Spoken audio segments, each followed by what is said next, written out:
Good morning, everyone. Andrew Douglas here in the Action News 5 digital desk. It is 7 o'clock bright and early on a Thursday, the first day of May. Check out our live camera there, our live view outside of our studios here, 1960 Union Avenue. And look at that cloud cover. Very interesting here as you get up on this Thursday. You can see downtown Memphis there off in the distance. Let's bring in meteorologist Patrick Ellis, the man in the know when it comes to the forecast. And Patrick, certainly had some showers overnight, still some clouds out there on your Thursday morning. Hey, good morning, Andrew. Yes, we're still dealing with a few showers as well in a few instances. Primarily right now, it seems to be in North Mississippi, crossing I-55 from Hernando down towards Batesville, coming up on Sardis Lake here in the short term this morning. And again, we've got a few showers out there. It's nothing too overwhelming comparatively to what we were dealing with not terribly long ago. Overnight, we had some fairly heavy showers and thunderstorms in a weakening phase as they were making their way towards the Mid-South. A few spritz and sprinkles into portions of Benton and Tippah counties at this hour. Also a few spritz and sprinkles into Fayette County and Hardeman County as well. See that just north of Summerville. Also a few showers as you're out towards Whiteville and Bolivar this morning, coming back down towards Hickory Valley here to start off the day. As we zoom back out and give you an idea of what to expect as you look at the bigger picture this morning. And again, a lot of spots are fine, no major problems, but even the rain showers that we do have, they're quick to come and go, just enough to kind of anger you a little bit and slow you down along your morning travels, but you know, spruce your windshield wipers a couple of times. That's a look from our Northwest Mississippi Community College High 5 camera. Just within the last maybe 15 minutes or so, we just had that light shower band moving through Tate County within the last little bit in Senatobia. So you notice the ground a little bit damp after those light showers moving through there here this morning. Low to mid 60s as you're stepping out. And of course, we've got a lot of clouds to start off the day. Those clouds will break for some more peaks of sunshine later today. Temperatures generally working their way back up into the upper 70s, near 80 degrees here. And there will still be a chance for a few pop-up downpours late this morning into the early afternoon hours, gradually tapering off. I think by this evening, we should be in decent shape and actually partly clear skies by the end of the day as we get ready for a transition from one system to the next. This is one system, again, one front moving through the area. Secondary fronts on the way for your Friday. That kicks up another round of storms. Keep in mind, we could see a few gusty downpours that are able to flare up here today if there are many, mainly across portions of West Tennessee and northeastern Mississippi. Might have a gusty storm or two here today. A little better chance for more sections of the Action News 5 coverage area, at least in a part of your Friday, to see some strong winds and hail potential. The other issues of low-lying poor drainage flooding also in play with some of these heavier downpours that come into the fold as we head through that time frame. Some spots upwards of an additional inch of rainfall between now and the end of the 3-day forecast. And again, most of this shower activity, I'll let you know and give you a heads up. This goes from midnight to midnight. So what you're seeing here is actually starting from midnight last night. And of course, we had the rain shower, so a lot of this has already occurred from early this morning. Now you look at Friday, a little better chance for scattered activity again, and an exiting phase of showers early in the morning on Saturday. So let's take a look at our first alert futurecast. And again, we've had those few showers here this morning. They have been weakening and just kind of passing through lazily over the last few hours. And it's still possible that we could see a few flare-ups here and there over the next few hours as that band works its way off to the east. So again, eastern portions of the Action News 5 coverage area may have a slightly better chance for some spotty downpours as we head towards the late morning, early afternoon hours. And then eventually we see a clearing phase as we head towards the end of the day. So some sunshine, upper 70s, near 80 degrees on the backside of the day. We go into tonight. There might be one or two showers, but the bulk of the rain holding off until we head into the late morning, early afternoon hours of your Friday. Scattered downpours developing. One or two could be heavy. And of course, that could have some implications for the beginning of the Riverbeat Music Fest. And keep in mind, you see some of these spots here, some gusty winds, a possibility here moving into the afternoon hours of your Friday. And notice some lingering shower impacts on the backside of that initial band moving through the area. The coverage may taper off after sunset, and we may have a little bit of time here where the axe won't have much fanfare. Let's hope that is the case. Front works its way through the area, still kicking up a few showers into the overnight period of your Friday into early Saturday. That behind that front, we'll start to find ourselves in a better situation to round out the weekend. But again, for the Riverbeat rain chance, it's still highlighting Friday, a medium chance of rain opportunities coming into play for acts like Missy Elliott, Ludacris, Busta Rhymes, Steve Aoki. So again, if you get cake in the face on Friday, it might be a little mushier than when it hits your face. If you don't know, you don't know, okay? Anyway, so here's a look at what we got going on Saturday, Sunday. We've got the Killers and Public Enemy. We've also got Anderson .Paak and the Free Nationals and Benson Boone on Sunday. And I think the rain chances are going to be fine. I don't think we're going to have much in the way of fanfare. Again, gates open on Friday, 4 p.m. Gates open Saturday and Sunday, 2 p.m. By this point, even though we have a few showers early in the day on Saturday, I think we're going to be in decent shape there. And then Sunday just looks to be fairly quiet for us. But it's just the issues of Friday of those scattered showers. And, you know, they put down those plastic barriers for the grass, protectors for the grass. Don't be surprised if they're a little wet, so you might want to have a little traction if you're going to be out there on Friday night in the very least, maybe also for Saturday. But hopefully we get some dry weather to, or at least some sunshine to dry up some of that wetness on the grass protectors. All right, so there you go with the forecast for the weekend. Again, there might be a shower early in the day on Saturday. Temperatures in the upper 50s, low 60s, on our way to the low and mid 70s by the afternoon hours. A little cooler on Sunday. Morning 50s, on our way to the low 70s through the afternoon hours. Bright sunshine and a north breeze flowing through here around 10 to 15 miles per hour. Of course, stay up to date with the very latest anytime and everywhere on the Action News 5 First Alert Weather app. You can track the showers anytime right there in the palm of your hand using the interactive radar function. Severe weather alerts also sent right to your phone. So for today, again, an off and on shower and storm chance. I just don't think that it's going to be an overwhelming opportunity today or tomorrow for that matter. There will be periods of time when in between the shower and storm chances where things will be dry. I think tomorrow morning we may start off dry. The midday portion is a little wetter. Then the late evening hours, that's when we turn a little drier. So again, it's really dependent on when that next system comes down the pipeline. This has been kind of the issue all week long with this secondary front.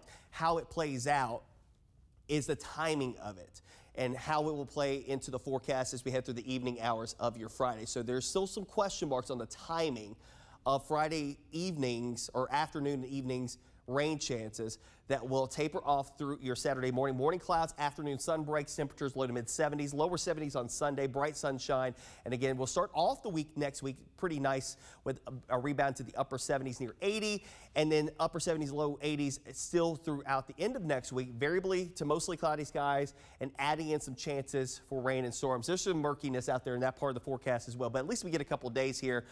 After we get past those morning shower opportunities on Saturday, I think we're in decent shape as we head through the rest of the weekend and the start of next week. Yeah, it looks pretty nice there, Patrick. I mean, after Friday, I mean, we're looking at a pretty decent stretch there, wouldn't you say? Yeah, you know, fairly easy go of things. Now, I will say, you know, the trends have been cooler for the weekend. Some of the trends have gotten us into the upper 60s for highs. Which would be way below average. Average high 77. So, you know, it is possible that we could be about 10 degrees off the mark for temperatures based off of some of the indications we've gotten in the last couple of days for the upcoming weekend, primarily on Sunday. But I will say at least it will be bright that day and quiet. We just got to get past that chance for rain. And we're hoping, crossing our fingers and toes, that we can get through the evening hours without much fanfare. But there does look to be at least a chance for rain and storms that could have impacts on Friday. Even today, understand the best rain chances may be a little earlier today, and then we'll have a chance here and there later on today, spotty in nature, mainly east of the city. All right, meteorologist Patrick Ellis starting us off on a Thursday, the first day of May. Patrick, thanks. No problem. And another look right now at our High 5 camera in Midtown Memphis. As you can see, the cloud cover certainly blanketing the city right now as you get up on this Thursday morning, 9 minutes after 7 o'clock. 65 degrees in Midtown. We'll be talking all morning long about your forecast throughout the morning here on Action News 5. One of the top stories we are following right now, day 4 of the 3 Memphis police officers charged in the death of Tyre Nichols begins at 9 o'clock. And day 3, the state rested its case and the defense put on its witnesses. Action News 5 Stephanie Douglas has an update. That's right. The defense called former Scorpion Unit officer Preston Hemphill to the stand to testify about what happened that night. Now, in his testimony, he explained how the traffic stop became elevated when Tyre Nichols did not comply with the officer's commands. He says Nichols refused to put his hands behind his back. The defense also showed the jury video of who they say is Tyre Nichols hiding in between two vehicles after running from the initial stop. A TBI agent told the jury that investigators found illegal drugs, including mushrooms, in his car after his encounter with Memphis police. Now, the medical examiner who performed Tyre Nichols' autopsy says his toxicology report came back positive for low marijuana and alcohol levels. Now, in the next coming days, the defense is expected to call more character witnesses to the stand. They could call a DNA expert and a use of force expert. Court is expected to resume at 9 a.m. this morning. Reporting, I'm Stephanie Douglas, Action News 5. Okay, so that is Stephanie Douglas giving us an update there. Later this morning on Action News 5's Digital Desk, we're going to be talking about a Tom Lee celebration set for May 8th. We have Jasmine Coleman, the Director of Programming and Engagement for Memphis River Parks Partnership. She's going to be joining us to talk about that. At 10 o'clock, we're going to be talking about the Memphis in May World Championship Barbecue Cooking Contest. We are talking with Tiffany Perry on that. And we're going to be talking with a local swim instructor, lifeguard, at Lifetime Fitness in Collierville, because today is May 1st and this is the beginning of National Water Safety Month. So we're going to be talking about best practices, best methods for you and your family when you're at the pool, maybe at the lake or on the beach, about just being safe around water. That's all coming up later this morning on Action News 5's Digital Desk. As we take a live look from our High Five camera downtown, you can see certainly the clouds there off in the distance as well. We'll be talking, of course, about the forecast throughout the morning here, but we're going to take a short break. We're back in 60 seconds on Action News 5's Digital Desk.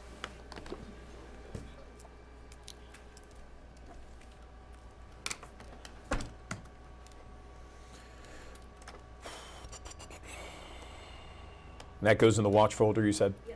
Thank you.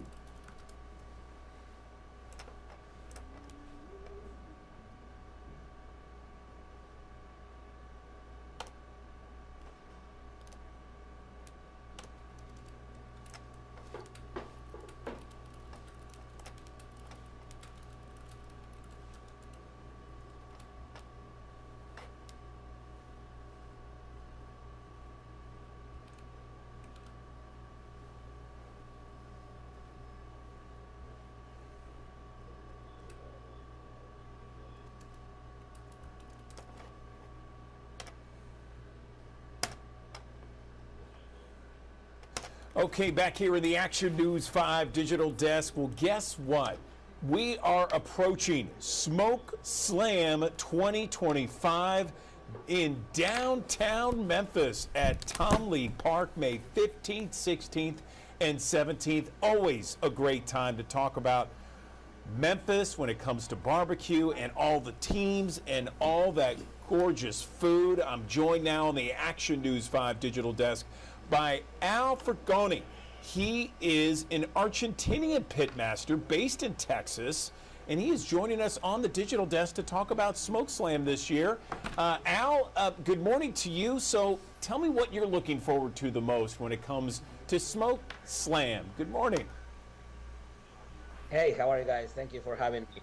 Well, Smoke Slam is always it's probably our favorite party or event in the year.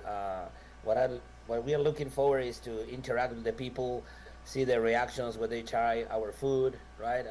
It's a special time for sure.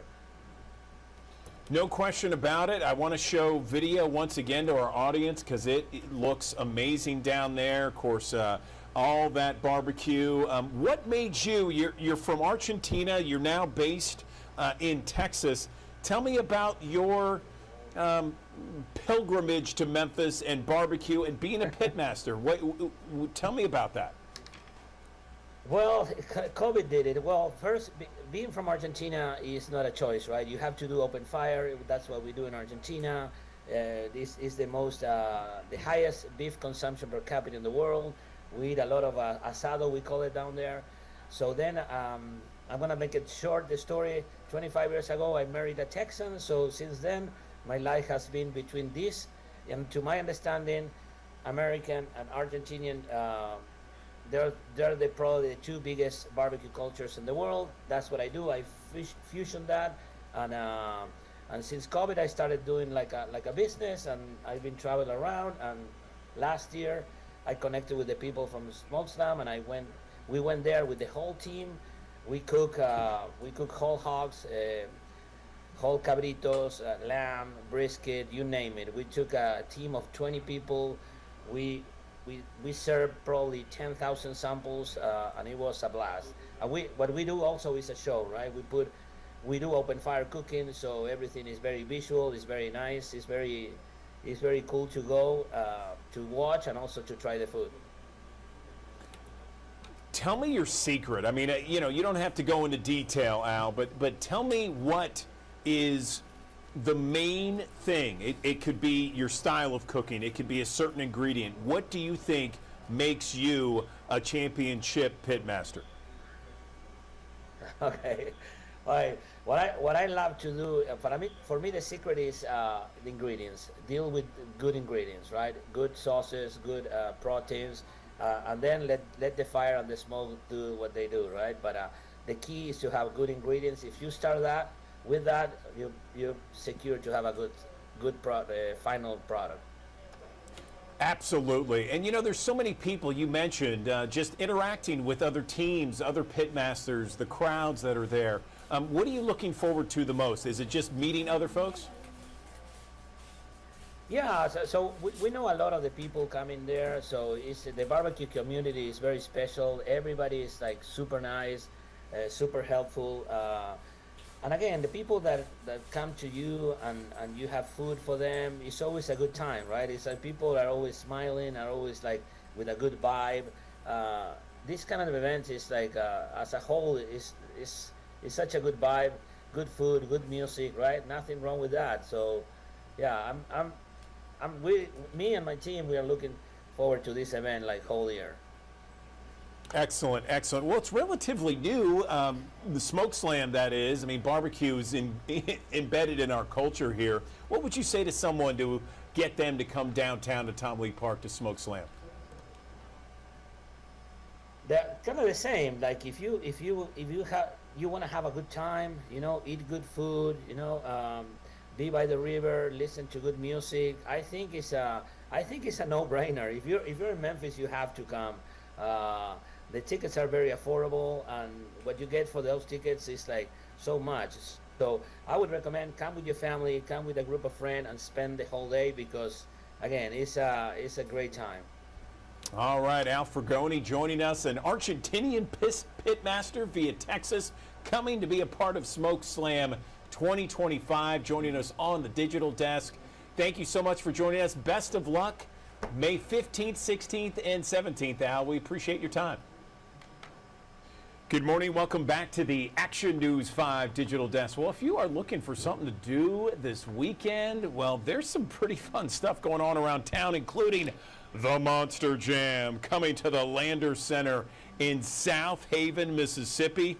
I'm joined now, and this is going to be fun. We're talking about May 3rd, 4th, and 5th.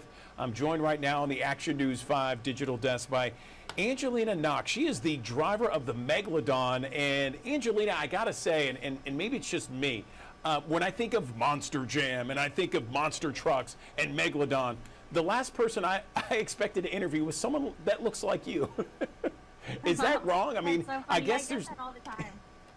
I got you, because it was like, I'm thinking of some guy in a beard that's got, you know, that's pretty big, you know, that's ready to go, maybe smoking a cigarette, and instead of someone like yourself, tell me how you got into monster trucks. Good morning. Well, I have a totally different background to most of the drivers. I come from a long line of daredevils. You may have seen me on America's Got Talent Extreme or season 17 with my father performing 80 feet in the air. So yeah, that's how I got the job. I actually got the call not long after that if I wanted to try out, and I couldn't say yes fast enough. That's fantastic. So tell us what fans can expect. I got some video I want to show our audience here, but let's hear it from yourself. What do fans expect when they come to these events? Well, first of all, we start off with racing. So it's a huge competition. We are out here ready to win. We want to win as many competitions as we can. We have 3 competitions per event. We start off with racing. Then we have our 2-wheel competition where you will see us up on 2 wheels with our 12,000-pound Monster Jam trucks. And then at the very end, we close the event with our freestyle competition, everyone's favorite. And then after that, we crown the winner. That sounds amazing. I'm looking at these trucks. Can you give us some play-by-play of what we're looking at here? Yeah, absolutely. You are seeing us catch some huge air with our 12,000-pound Monster Jam trucks. We go through some crazy training in order to maneuver these crazy stunts that you are seeing here on the screen. And all of us come from all over the country. We are so excited to be coming to South Haven. It's actually my first time in South Haven, coming to the Landers Center. We'll be there May 2nd, 3rd, and 4th. Friday, we start off with our event kicking off at 7 o'clock. Saturday and Sunday, you don't want to miss it. The only 2 days you can catch our pit party, which starts at 10:30 on Saturday and 11:30 on Sunday. You will meet all of us drivers. You can get up close and see just how big these Monster Jam trucks are. You can take pictures with us, get to know us. We would love to meet you guys. Again, that's only Saturday and Sunday. Gotcha. Okay, good. Thanks for the clarification. So that's Saturday and Sunday at the Landers Center, and all those trucks. I've never seen trucks that big doing like cartwheels and stuff. It looks very entertaining. How dangerous is that stuff? You know, it is dangerous, but at the same time, we are completely strapped in. I can't turn my head left, right, up, down. I'm just relying on the movement of my eyeballs. But we have trained for a very long time. Safety is our main precaution. And so, yeah, it's dangerous, but at the same time, we are completely safe about it. Fantastic. Well, I love it. I've enjoyed talking to you, Angelina. Anything else you'd like to say to our audience? We have thousands of people who watch each and every morning here on the Digital Desk. Just that we are so excited to be coming to town. And if you guys have any more questions or want to learn more about Monster Jam, you can go to monsterjam.com, and that's where you can purchase your tickets as well to see us. All right, Angelina Knock, we appreciate you and everybody at Monster Jam coming to the Landers Center in South Haven. Angelina, thanks.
Good morning. Welcome back to the Action News 5 Digital Desk. We always love to talk about the parties and the various events going on at Memphis Botanic Garden, and they got a food truck garden party happening at Memphis Botanic Garden. Let's bring in Jenna Harris over at Memphis Botanic Garden. Just a gorgeous day to get outside and enjoy one of the gems at Memphis Botanic Garden. Jenna, tell us more. Good morning. Okay. Hey, good morning. Yeah, we are so excited to be able to bring back this favorite series again. Okay. You know, we've kind of gone from yeah, I this don't know how cool to pull that spring up. to now all of a sudden it feels like summer already. So picnic time, time to come out and enjoy the use the garden. restroom. You can see I'm here in the rose garden. It is in peak bloom right now and just looking gorgeous. And as we're starting to kind of take out all of those spring flowers in the garden and getting in all of our summer annuals, you'll start to see all kinds of new colors and things happening all throughout the garden. So it's just a great time to come over for an evening on the second Wednesday of May, June, and then September and October, we'll have our food truck garden party series. So the first one's going to be May 14th. And we'll be out there with our one of our local bands, Tracking Giants. They play all kinds of fun music. And then some of our food trucks. We'll have Mexico and Memphis there. We'll have an ice cream truck there. So all kinds of food trucks, as well as a spot to pick up some cocktails or drinks if you want. All the lawn games will be out for the kids. And again, it's just a time to come out, have your picnic, and then go explore the grounds. You're 96 acres full of all different things that are blooming at the time. You know, that's about the time we start feeding our koi again. So you'll get to go out there, see the koi fish in the Japanese garden, which is really close to our food truck garden party area. So it's just, again, another fun opportunity to come see everything changing in the garden and get ready for this next season. Yeah, so you got 4 garden parties. The first one is May 14th with, as you mentioned, the food trucks, live music from Tracking Giants, all kinds of different food trucks there. Looks like there's a good crowd each and every year, huh? Yeah, we've had great crowds to this. It's kind of become a tradition for a lot of people. You know, midweek, you kind of get to the point where you're over making dinner. So this is, again, it's a fun way to go out to dinner during the middle of the week, but in a different environment than, you know, heading out to a restaurant. You come out here, have a picnic, let the kids run around and play, listen to some good music. There's all kinds of different food options you can have. You go to one truck for maybe an appetizer, another one for dinner, and then you hit the dessert truck and grab a cocktail and explore the garden. So yeah, we usually have between 300 and 500 people at each event. The first one is going to be on May 14th, and that's going to be the only one during this season that you're going to be able to see our trolls, the Thomas Dambo trolls. They're moving on to their next place on May 21st. And so if you want to come and be able to explore the trolls before they're gone, this is the food truck party to come to. Excellent, excellent. What else can we talk about, Jenna, before we let you go, and all the great things that are happening across those 96 acres? Yeah, so again, you know, the trolls are going to be leaving us. They got to move on to another garden, but we're having a big weekend this weekend. For 21 and up, we're going to have our trolls garden party. Each one of the trolls kind of has a signature cocktail. You get to go around, you get 3 cocktails. There's food trucks here. We'll have a band. Go around and explore the garden at night. We'll have some hands-on activities where you get to make some hands-on crafts for the adults to take home. So kind of being a kid again with that. And then on Saturday, you can come back with your family. We're having our Troll Fest. This was going to happen a few weeks ago when we had that bad weather, so we've rescheduled for this weekend.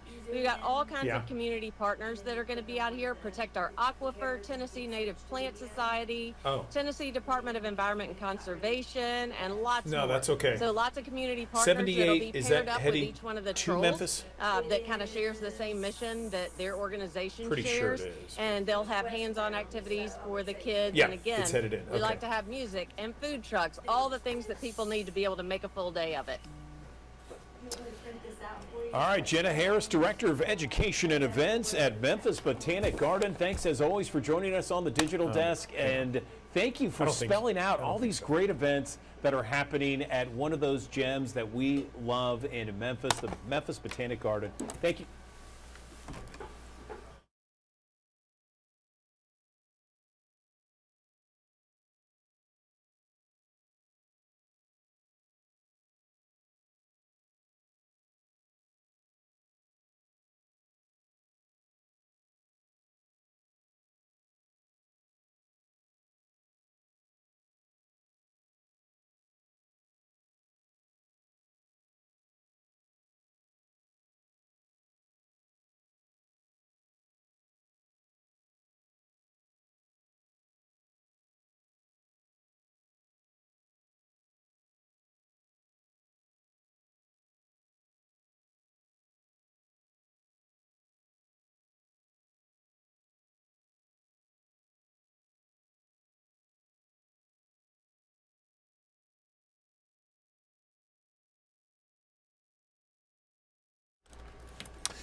Good morning. Welcome back to the Action News 5 Digital Desk. We are following some breaking news right now on the interstate here. This is U.S. Highway 78 headed towards Memphis in Mississippi near Hacks Cross and Bethel Road.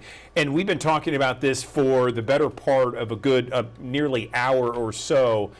This portion of the interstate, as you can see, is shut down. Again, U.S. 78 headed towards Memphis near Hacks Cross and Bethel Road. That portion of the interstate shut down right now, as you can see here, in all directions, or rather this direction, I should say, headed west. Okay, and you can see the other directions running smoothly, but this direction headed towards Memphis in Mississippi on US 78, headed towards Memphis near Hacks Cross and Bethel Road, shut down due to an accident. We are following right now here on Action News 5's Digital Desk. If you can, take alternate routes, I-55, US 269, better areas, alternative areas instead of US 78. We'll continue to follow this here on Action News 5's Digital Desk. Right now, I want to get into a great interview we did a short time ago about the International Auto Show coming to Memphis downtown this weekend. All right, good morning. Welcome back to the Action News 5 Digital Desk. The Memphis International Auto Show is going to fill the Renaissance Convention Center downtown this weekend. You can check out the latest in cars, trucks, SUVs, crossovers, EVs, and much, much more. And this year, admission is free. Let's bring in Brian Moody. He is joining us on the Action News 5 Digital Desk. He is the executive editor of Auto Trader, and he is on the digital desk. So, Brian, this is a big deal for a lot of people, a lot of car enthusiasts out there, and it's this weekend. Tell us more about it. Good morning. Right. Good morning. A lot of cars there at the center, and like you said, admission is free. It's good for car enthusiasts. There's lots of cool cars to look at, but it could also be very helpful for car shoppers. And one of the reasons for that is that you have all of these different brands, more than 20 brands, in one place, so that you can walk from car to car, sit inside, press the button, see what the seat feels like, bring your kids, put them in the back and see how that works for them. And you can do that all in one place without having to drive all over town. The other thing that's interesting about this particular show is that it's not a sales environment. So the goal, of course, the local dealers hope that you see one you like and go down and buy one later, but that while you're there, there's no pressure to buy. This is just for research. This is just to get acclimated to what's out there. And they also have spokespeople where you can ask questions about the car, and then you get all your questions answered. Then the next step would be the actual test drive or buying. Yeah, that's really interesting. You know, I never thought about that because a lot of people like to get in the car, know the feel, what it's like, the kind of, you know, different material, how everything looks for the driver. And you have an opportunity to do this with almost every automaker out there, right? Right. And in person. Remember, like of course, we always suggest do lots and lots of research online. Of course, do that. But I don't know about you, but I've had this experience where I see a car online and I can't tell the scope of it. I can't tell the size compared to what I had before.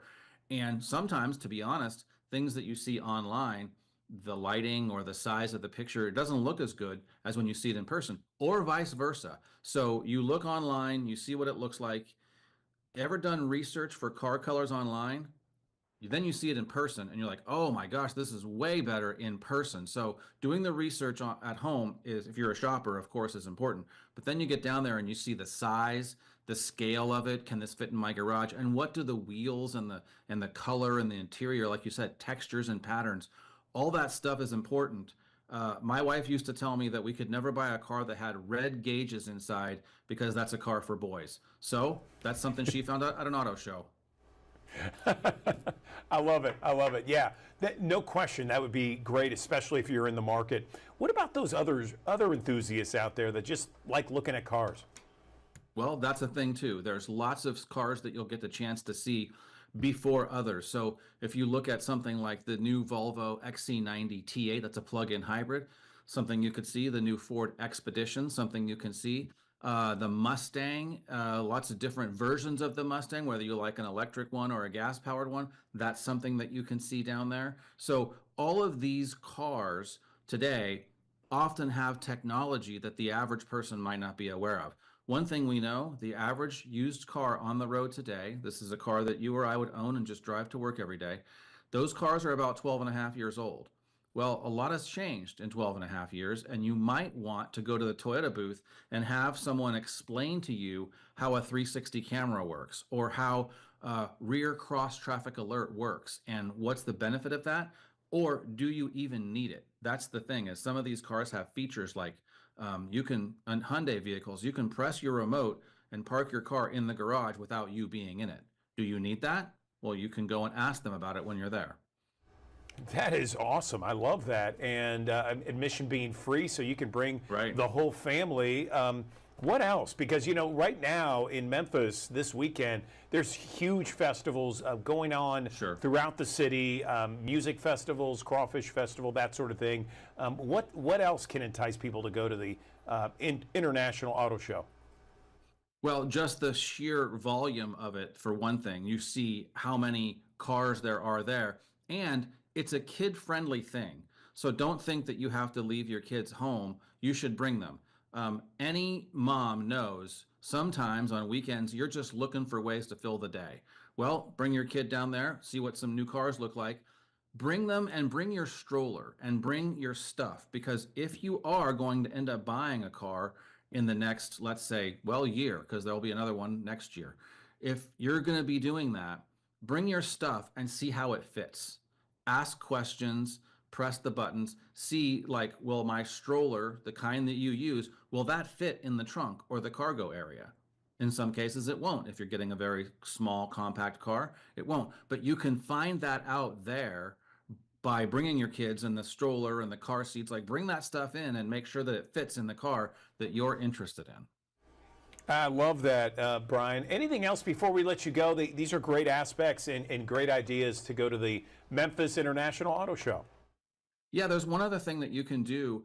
There will be a display there where you can learn about career opportunities in the automotive industry. That would probably be something for anyone who's looking for a career change, maybe even for younger students, high school into college. If you think you might want to work in the automotive industry, there's a way that you can be helped with the tuition for the training to do that. Of course, they hope that you're going to work at their dealership, and those jobs are often good paying jobs, but there's a shortage of technicians, and you can go ask questions and look at this display while you're there and see if maybe that's a good career for you. All right, Auto Trader Executive Editor Brian Moody joining us on the digital desk to talk about Memphis's International Auto Show happening this weekend downtown at the Renaissance Convention Center. Brian, thank you.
Okay, back here in the Action News 5 digital desk, 7:38 is the time on your Thursday. We continue to follow breaking news here. This is US 78 in Mississippi, headed towards Memphis, where an overturned 18-wheeler has snarled traffic, has essentially brought traffic down to a standstill. This is, again, headed towards Memphis. This is westbound US 78. An overturned 18-wheeler. You can see traffic not moving at all. This is near Hacks Cross, Bethel Road. Alternative routes, I-269 or State Route 305. Again, we continue to follow this here. Live pictures on Action News 5 digital desk of this traffic mess on US 78. You know, this is Highway 22 in the state of Mississippi, US 78 near Hacks Cross, Bethel Road, headed towards the city of Memphis. An overturned 18-wheeler has shut down traffic.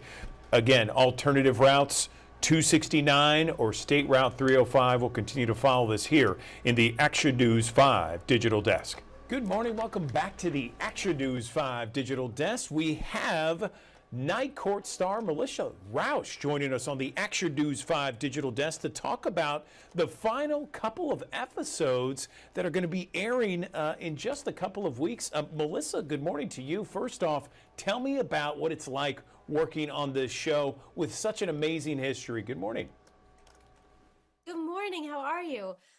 Oh gosh, this show has been nothing short of a dream come true. I grew up such a huge Night Court fan, and getting to work with John Larroquette, who's came back to reprise his role as Dan Fielding, and this amazing cast, Wendy Malick, Nambi, Lakrita, it's just such a dream come true every day. Our sets are the recreation of the original Night Court. Even some of the props and chairs and set pieces are the same. So as a TV fan, it's just, it's wild and so very special. I'm curious, Melissa, how is it to live up to expectations? I mean, you have this Night Court, sitcom that was on the minds of many for many years. People would watch it all the time in their living rooms over the years, and suddenly here you are, part of a staff that's trying to recreate that magic that they had so long ago. What's that like, living up to those expectations? Oh gosh, I think as someone who was a fan of the original, it was so important to me and to all of us that we just didn't mess it up. I think sometimes when you hear the word reboot, you're like, oh, don't mess up that show that I love so much. So we wanted to make sure that we were coming in, paying homage to the original, making sure that we had these nostalgia pockets for people who loved that first incarnation while also making it fresh and new for audiences who didn't watch the original. We started calling it a new boot at one point to sort of blend the reboot and the newness of it all. I love it. I love it. So, so this is season 3 ending here. Tell me about these next couple of episodes. Well, we have an amazing episode this week that's sort of an homage to The Godfather. Ray Abruzzo from The Sopranos joins us, as well as the Sklar brothers. It's a blood moon, and it's super fun. And then the following week, on May 6th, we have a 1-hour season finale event. We have 2 separate episodes at 8 and 8:30, and it's just star-studded all the way across. We have Marsha Warfield reprising her role, Roz Russell from the original, Michael Urie, Reagan Rayford, who played Missy on Young Sheldon, and then we also have a reunion with me and my Big Bang Theory buddy, Simon Helberg, and that was so special. It felt like going home again, getting to work with him, and it's a season finale, the likes of which we've never seen before. It's so great. It's one of the best season finales I've ever been a part of, and I'm so excited for everyone to watch it. Fantastic. So tell me, you just mentioned, there are people coming in. You work with John Larroquette, so you have people that are a part of the original production of this sitcom. And, have they given you any kind of advice, or have they talked about it, or do they say, back in my day when we first did this? I mean, what are those conversations like? Oh my gosh, they're so great. And John has been a part of the development of this show from the jump, from the first minute we started thinking about doing this. I called John and asked if he'd be willing to do it. And although he said no several times, he then eventually did. And now he's having the time of his life. But he was very instrumental in making sure that we were very much following the original DNA of the original. And so much of what we do and how each episode is constructed is really based on what was set up for us in the 80s and 90s with the original. very much this sort of heightened vaudevillian, left of center, irreverent comedy with these really special, emotional, heartfelt pockets weaved throughout. And John is very much a guiding force in making sure that it stays true to that. Before we let you go, Melissa, can you just talk a little bit about how people can watch? Oh, sorry, you just broke up. Do you mind saying that Oh, again? I'm so sorry. Before we let you go, Melissa, can you tell our audience how they can watch you guys? Yes, you Can can you- watch us on NBC Tuesday nights, and you could also catch us on Peacock. And make sure you join us for our season finale on May 6th. And we also have an episode tomorrow, Tuesday. So Tuesdays on NBC at 8:30, and then our finale at 8 and 8:30. All right, Melissa Rouse joining us on the Action News 5 Digital Desk. Thank you so much. Congratulations on another successive season of Night Court. We appreciate it.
All right, Andrew Douglas back here in the Action News 5 Digital Desk. Well, if you've been under a rock lately, you probably are willing to understand that it's festival season here in Memphis in the Mid-South. We got all kinds of festivals going on from now all the way until well into the fall. And there's all kinds of great stuff happening, including the Riverbeat Music Fest that's coming up this weekend. So when it comes to festival season, one of the things that we all love is the food. But the issue is, how safe is that food? You know, there's a lot of preps there to make sure the cold stays cold, the hot stay hot, so that no one gets sick this weekend. Joining me now on the digital desk to talk a little bit about food safety is Dr. Anna Yang, a physician at Regional One Hospital.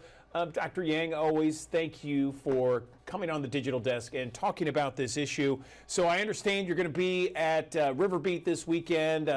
Tell me, first off, you're going to be in the medical tent from what I understand. And what should we know about the food at Riverbeat and other festivals across the Mid-South? Good morning. Yeah, thanks for having me. So, yes, I will be working at the medical tent at Riverbeat this weekend, so Friday, Saturday, and Sunday. Hopefully, you don't need us, but if you do, we will be there along with the Life Care Ambulance Group. In general, food at festivals like this are quite safe. They go through, as you mentioned, a lot of different standards in making sure that their food that they're serving to people is very safe because, as you can imagine, if the food that they're serving to, many, many people is contaminated, you could have a huge epidemic of food poisoning on your hands here.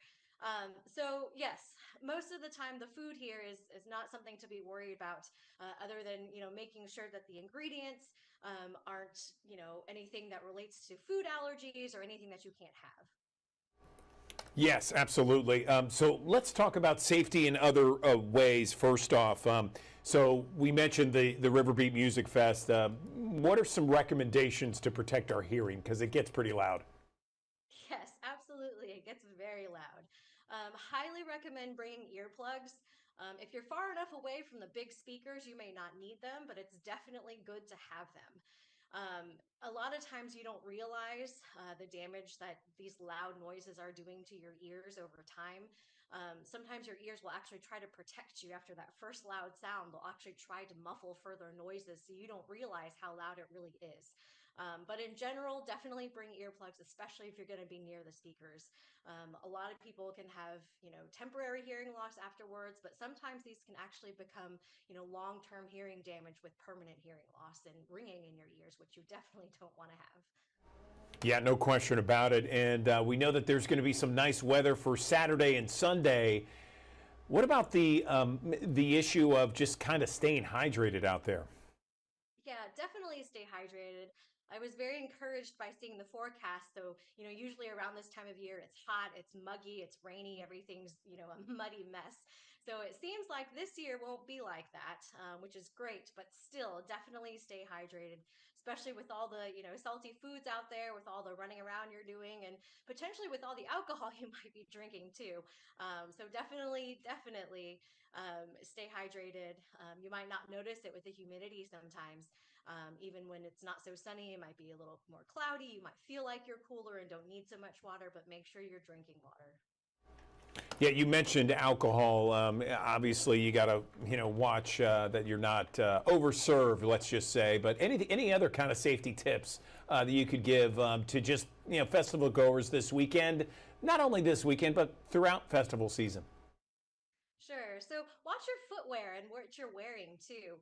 A lot of the injuries that we end up seeing in these medical tents are minor things like sprained ankles and things like that, which, sound minor, but they can ruin your time at these festivals. And you definitely don't want to be spending the entire trip with us in the medical tent. So we're going to have two main tents there. There's going to be one closer to the main stage, which is going to be staffed by a couple of EMTs and a paramedic. If they decide you need more care than they're able to provide there, we will have a full medical tent that I will be at, along with a couple of my residents from the Memphis Emergency Medicine residency program will be there as well. And then if you really need more care than we can provide there too, we'll have plenty of ways to transport you to the nearest hospital, depending on what you need. If you need to take medication, if you're, supposed to take medication on a regular basis, make sure you bring whatever you need to take or take it beforehand. But make sure you have that. Don't skip your medication because you're coming to a festival. Make sure your footwear is good so you don't, injure yourself. Make sure the clothing you're wearing is comfortable and, minimal maintenance and isn't bothering you the entire time you're over there. And the last thing I really want to say is drugs. If you're offered drugs, please don't take it.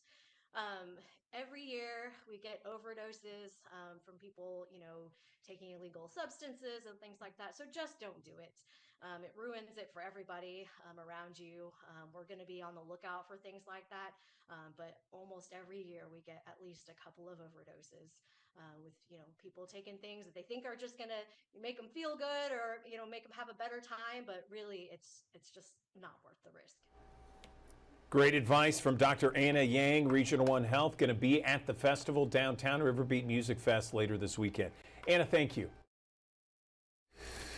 All right, back here live in the Action News 5 digital desk. I've split the screen here at 7:52 to continue to show you the breaking news we continue to follow here. US 78, known as I-22 in the state of Mississippi, shut down westbound. Okay, so this is headed towards Memphis near Hacks Cross Bethel Road, an overturned 18-wheeler you might be able to see there off in the distance. Those lanes have been shut down for the better part of an hour. We continue to follow it here on Action News 5's digital desk. If you have to travel in this area, best alternative routes, I-269 or State Route 305. Do not travel on US 78, known as I-22, in this area, headed towards Memphis. Now you look at the other side, the eastbound lanes, they're running smoothly, no issues there. It's only the issue of going towards Memphis, so that's westbound headed into Memphis on US 78, I-22. This is near Hacks Cross and Bethel Road, shut down due to an overturned 18-wheeler.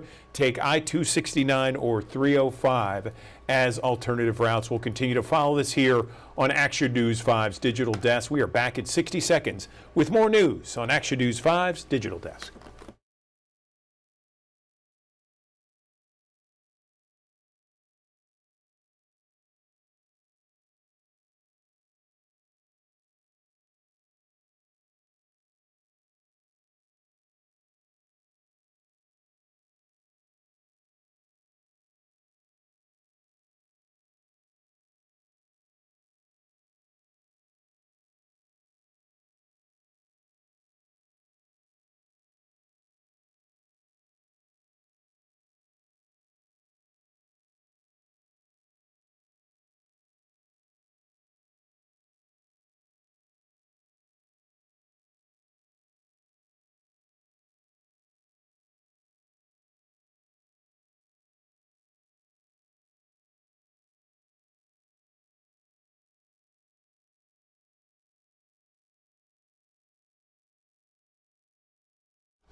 All right, Andrew Douglas here at 7:54 on your Thursday morning. Let's get into some of the headlines that we are following here on Action News 5's digital desk. Right now, we are about an hour or so away, a little more than an hour away from trial beginning in the murder trial of 3 former police officers in the death of Tyre Nichols.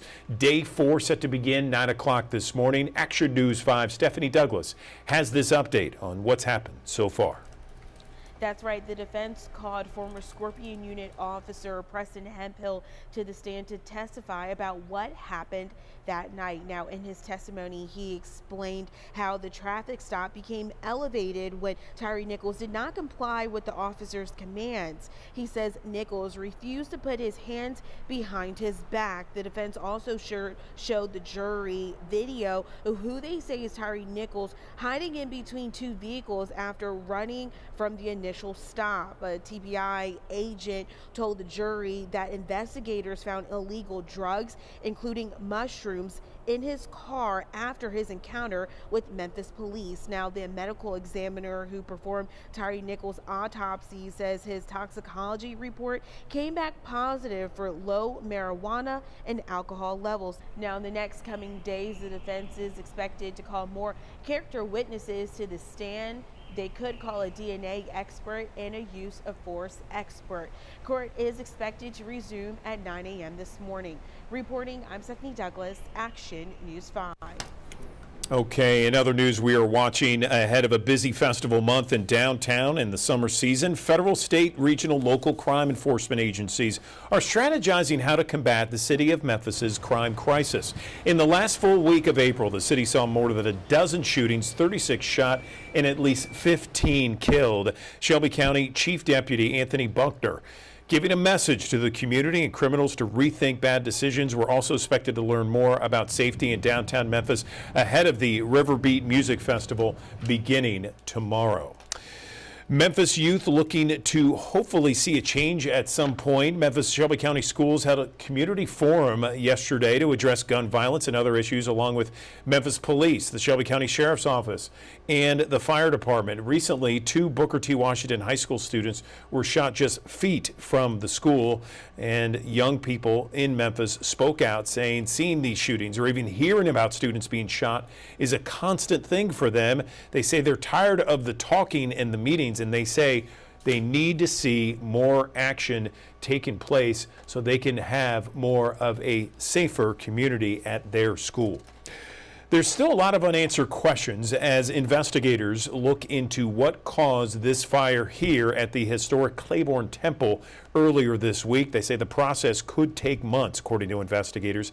Anassa Troutman, the woman leading efforts to restore Claiborne Temple, says the organization raised between $8 and $9 million through private donors, also through organizational partners before the fire. They were in the middle of raising an additional $25 million for the interior of the structure there. According to Troutman, the fire department is at Claiborne Temple just in case hotspots flare up in the bell tower, citing stability concerns. Also want to let you know about MATA riders. They might see longer wait times over the next few days because of a bus maintenance issue. The agency telling Action News 5 its team spotted a minor defect on a bus's wheel bearing. MATA says it was the 2023 year model for the bus. It pulled all of those buses from the same series for a thorough inspection. The agency plans to address the problem as quickly as possible. With those buses out of commission, organizers say it may take longer for those buses to arrive. Frustration over potholes. One man says he has spent over $6,000, a total of 9 new tires over the past year, and it's all because, he says, of hitting potholes. Some of those roadways are maintained by the city of Memphis, who says in 2024 crews filled more than 80,000 potholes. Some are maintained by TDOT. Those who maintain them say crews are out almost every day working to resolve this very issue, but it also says it takes time to get these potholes fixed. TDOT says the weather, of course, plays a role in the formation of potholes, usually blossoming during springtime and during the freeze and thaw periods of the winter. It's certainly something we are following here on Action News 5's digital desk as we once again take a live look from our high five camera in Midtown Memphis. 65 degrees as we approach the 8 o'clock hour. Of course, we're going to be talking more about your forecast throughout the morning here on Action News 5. But again, I want to go to the breaking news that we continue to follow. US 78, this is better known as I-22, headed towards Memphis, shut down still for the better part of an hour. As you can see, live pictures here on the Action News 5 digital desk, an overturned 18-wheeler on those westbound lanes. Traffic is stopped there. This is near Hacks Cross and Bethel Road. Your best bet for alternative routes, I-269 or State Route 305. Once again, this overturned 18-wheeler causing a mess in the westbound lanes of US 78, I-22 in Memphis near Hacks Cross and Bethel Road. We'll continue to follow this here on Action News 5's digital desk. Going to take a short break now. We're back in 60 seconds with more on Action News 5's digital desk.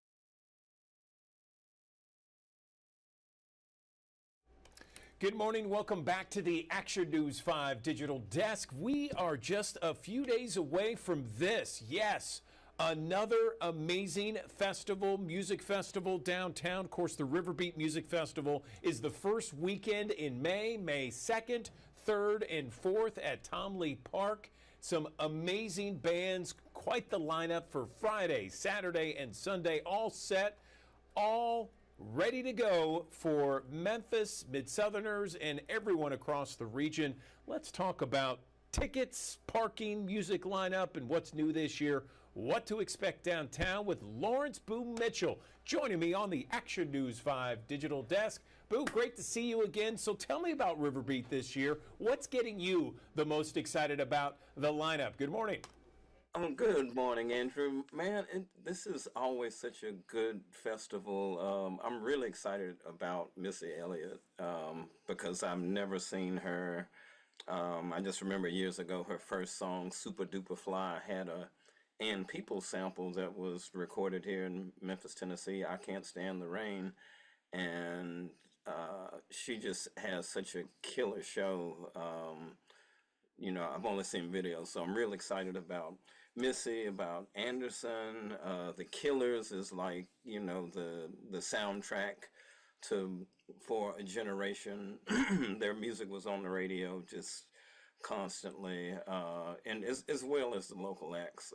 This is literally my favorite festival anywhere in the world. Yeah, I love it. I love it. Kevin, I see that you're joining us on the digital desk. I need you to move your camera sideways before we get to talk to you here. But I want to talk, Boo, while Kevin's moving his camera. Boo, I want to mention and ask you a little bit about this year's lineup. You mentioned that. Tell me about tickets. Tell me about parking, because a lot of people think parking is going to be a little bit of an issue. What do you think? I'm going to let Kevin talk about the parking because he's more adept in. Okay, all right. Kevin, what do you got to say about parking? Oh, yeah. It looks much better, Kevin. Thank you. Absolutely. And thanks for the patience. I'm just trying to connect up. You sound great. So, so tell us about parking, because I know that sometimes can be an issue for some people that want to go to a major music festival downtown. I mean, we've got this year. We've actually enhance some of the items on the ability to get into the event. We've got a newly optimized north entrance, puts attendees immediately in the heart of the action. We've also got the Butler Street entrance, which is, makes it more accessible, as well as the additional Bluff Walk entrance near Vance Avenue. And lastly, we've got Riverside and West Georgia Avenue closed off. So I think, you're going to deal with your regular challenges of parking downtown, but we've got several entrances to get in, and we think we've enhanced the ability for the patron to get in easily. Okay, all right. It sounds like you mentioned a bunch of the entrances and the exits. Are we talking about parking areas that downtown where people can park? There's existing parking downtown currently that we have access to, but no, I think the biggest thing is if you can find a place to park easily, it's very easy to access the park. The park's a fabulous place to have an event. As you know, it's right there on the bluff. And so we did actually open the Butler Street entrance, which has parking around it. And so the ability to get in the festival should not be a challenge. All right, good deal. And Boo, back over to you. I want to ask you a little bit more. You mentioned some of the acts you want to see on the stage. What else would you give to someone who is considering whether or not to go to this venue come May 2nd, 3rd, and 4th? What would you say to that person to convince them to go to this year's River Beat? I would say that this is the most highly curated festival for a festival goer. It's the cleanest festival I've ever seen. There's no trash. There's no debris. We've got a built-in kind of plastic composite floor in front of the stage, so even if it rains, there's no mud. The food is going to be some of the most amazing local food that you can't go to a festival and see Gus's fried chicken and Mim Pops and all these famous local places. So the food is a step above most other festivals. It's far beyond funnel cakes and corn dogs. The experience, there's the iconic Ferris wheel. There's all kind of visual experiences with DJs. This festival was basically created by artists, visual artists, as well as musical artists, and for the artists. So it's really an iconic thing and something for Memphis to be proud of, because we've never had a festival like this. Well, if I could step in too, we're paying attention to all the details on every level. The production on every level is just out of sight. We've also, when you look at the lineup, Missy Elliott is just an absolute icon. The Killers, as Boo mentioned earlier, been around for years, a wonderful rock and roll band. You've got Anderson .Paak and the Free Nationals. Then if you go beyond the top of the card, you've got Benson Boone, you've got Cage the Elephant, Krungman, Ludacris, and Public Enemy as well. And so, what we're in the business of doing is trying to create memory, trying to create an experience that fans love. And, if you were there last year, it was incredible. It was fabulous. And we've tried to fine tune everything to make sure that the fan experience is fabulous, the worker experience is fabulous, the band experience is fabulous. And so, as Boo mentioned, you've got the Ferris wheel. You've also got fireworks late in the evening. You've got all kinds of different food options. It's family friendly. It's for us, it's a way to give back to the city. We want to drive tourism. We want the city to benefit from that. And Tom Lee Park has proved to be a venue that is just fabulous to put on an event. I think I've been every year for maybe the last 10, 12 years. It's always a great time. I love live music, and certainly with the backdrop being the Mississippi River, there's nothing like it. One thing I got to ask, though, Kevin, there was an awful incident that happened last weekend. We've been covering it a lot, violence there. What are you doing when it comes to security, and what can you say to our viewers right now to ensure the safety of all patrons headed to River Beat? Well, it was an awful event. It was our event's going to be highly. We're partnering at a high level with all the city organizations, including the police department. We had a great event last year. We had zero incidents of crime at any level, and so from a standpoint of the fan being comfortable, we're going to have drones overhead. They're going to be able to view everything. We're going to have police on the ground. We've got our own security group. I believe we've got 3 engaged, and for us that's just blocking and tackling. We got to make sure that the event is secure and it's comfortable for the fans, and there's not a risk of going downtown. So, as much as I hated that event happen, it did happen, and we're going to do everything we can to mitigate anything like that happening from our event. And frankly, as I said, no incidents last year at all on any level. And we sat down with our partners on the security level as well as the Memphis Police Department, and we said, all right, what other things can we do? And our security team is fully integrated all those different items into this year's festival. Okay, I appreciate you answering that. Both men, I would love for both of you to weigh in on some final comments before we let you go. Boo, let's start with you. One thing I'd like to say is that the River Beat Festival, it also highlights local talent, and it puts local artists on the same big stages as these headliners, and that is such a boost for the morale and just for the exposure of local musicians. And there's never been a music festival that does in Memphis that does that in that sort of way. So I think this is the most important live event for Memphis musicians possibly ever, but definitely in the past 20 or 30 years. And what I would tell you is, we're curating at every level. We're very attentive to make sure that we've got the local acts covered, because we think that's important. But we think we've got something for every fan. We think we've got something for, the kids that are 18 to 24 plus the 50 plus active people.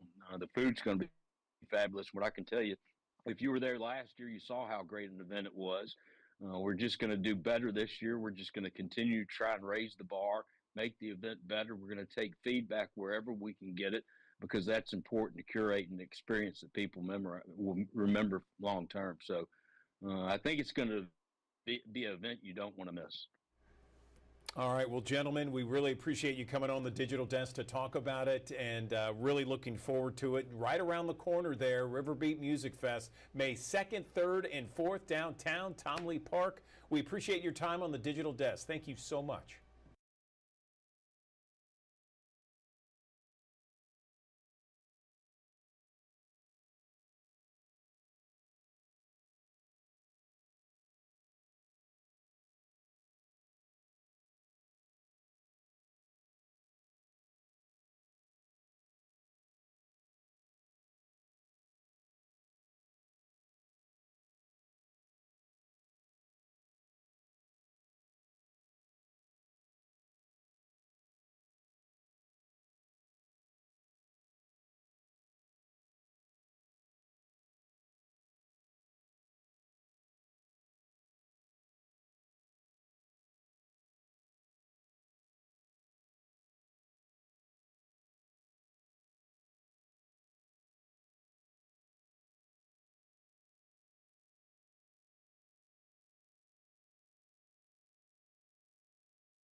Good morning. Welcome back to the Action News 5 Digital Desk. There was a lot made about a Shelby County Health Department town hall where there were a lot of concerns about XAI and some environmental concerns with regards to pollution, gas turbines, that sort of thing.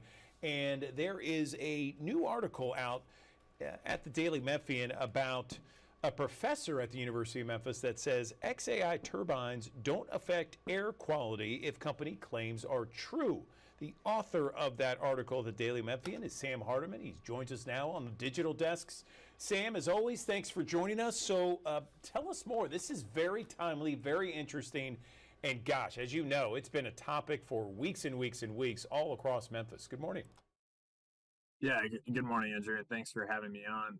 The first thing I want to say is the article came out just ahead of that meeting last week.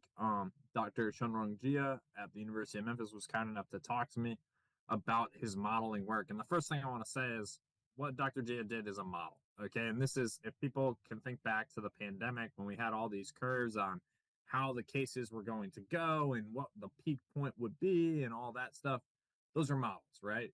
They're guesses. They are educated guesses with certain mathematical assumptions built in, right? And so that's what's happening here. This is not, I want to be very clear, this is not anything to do with actual air quality. Like, no one is measuring, as far as we're aware, right? And maybe they are. No one is actually measuring the air quality close to XAI down in Southwest Memphis. What Dr. Jia did was just simply model what possibly could be happening based on what the company said it is using in terms of the turbines and the technology it has added to the turbines to reduce emissions. So can you talk a little bit more in detail about what he said with regards to his model? Yeah, so first, Dr. Jia, sort of explained that, like, the air we breathe right now, whether you in Midtown or me where I am at our office in East Memphis, right? All of that has baseline pollutants in it, right? Because, like, we live in a developed world, we're not coming into like a pristine situation here. Like, this isn't before people existed, right? Like, there's been development, there are cars, there are all these sorts of pollutants in the air, right? So what Dr. Jia is saying is there's a baseline, okay? And there's a baseline in Shelby County of certain pollutants, and I'm not going to go into all of them.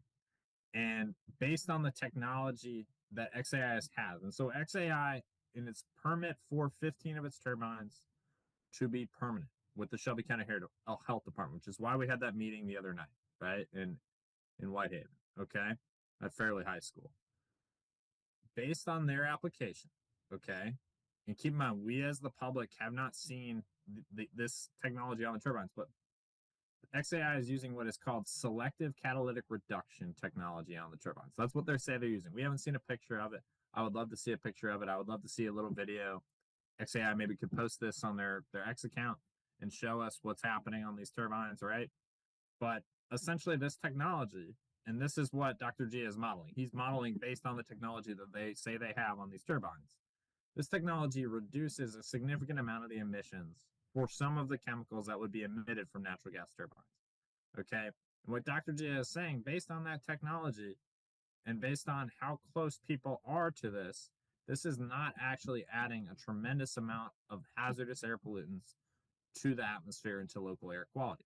That, again, I am not saying that this is 100% factual. We don't know that. And also, like, let's be clear, like, emissions from a car, emissions from a natural gas turbine, even with expensive technology on it to reduce those emissions, are still emissions. They still can be not good for people, right? And so that's what I want to, like, explain here. But that's what Dr. G is modeling, is he's essentially saying, okay, if they're using this selective catalytic reduction technology, okay, and we can sort of game plan out and guess as to what their emissions are going to be.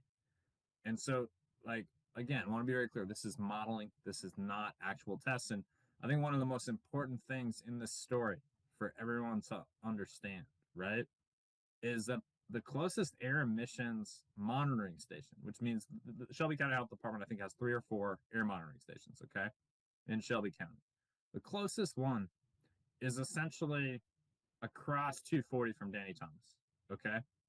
That's where it is, all right? It's not, I mean, not across 240 from St. Jude, I'm sorry, right next to Danny Thomas, okay? That's where it is. That is really far away from XAI, okay? That's also really far away from the Valero refinery, okay? that's really far away from the TVA Allen plant, which is essentially right next door to XAI, and it's really far away from TVA's South Haven plant, right? Which is closer to a lot more Memphians than TVA's Allen plant is. Okay.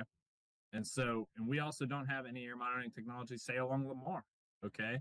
Where, as everyone knows who's ever driven Lamar, there's a tremendous amount of diesel truck traffic on Lamar. Okay.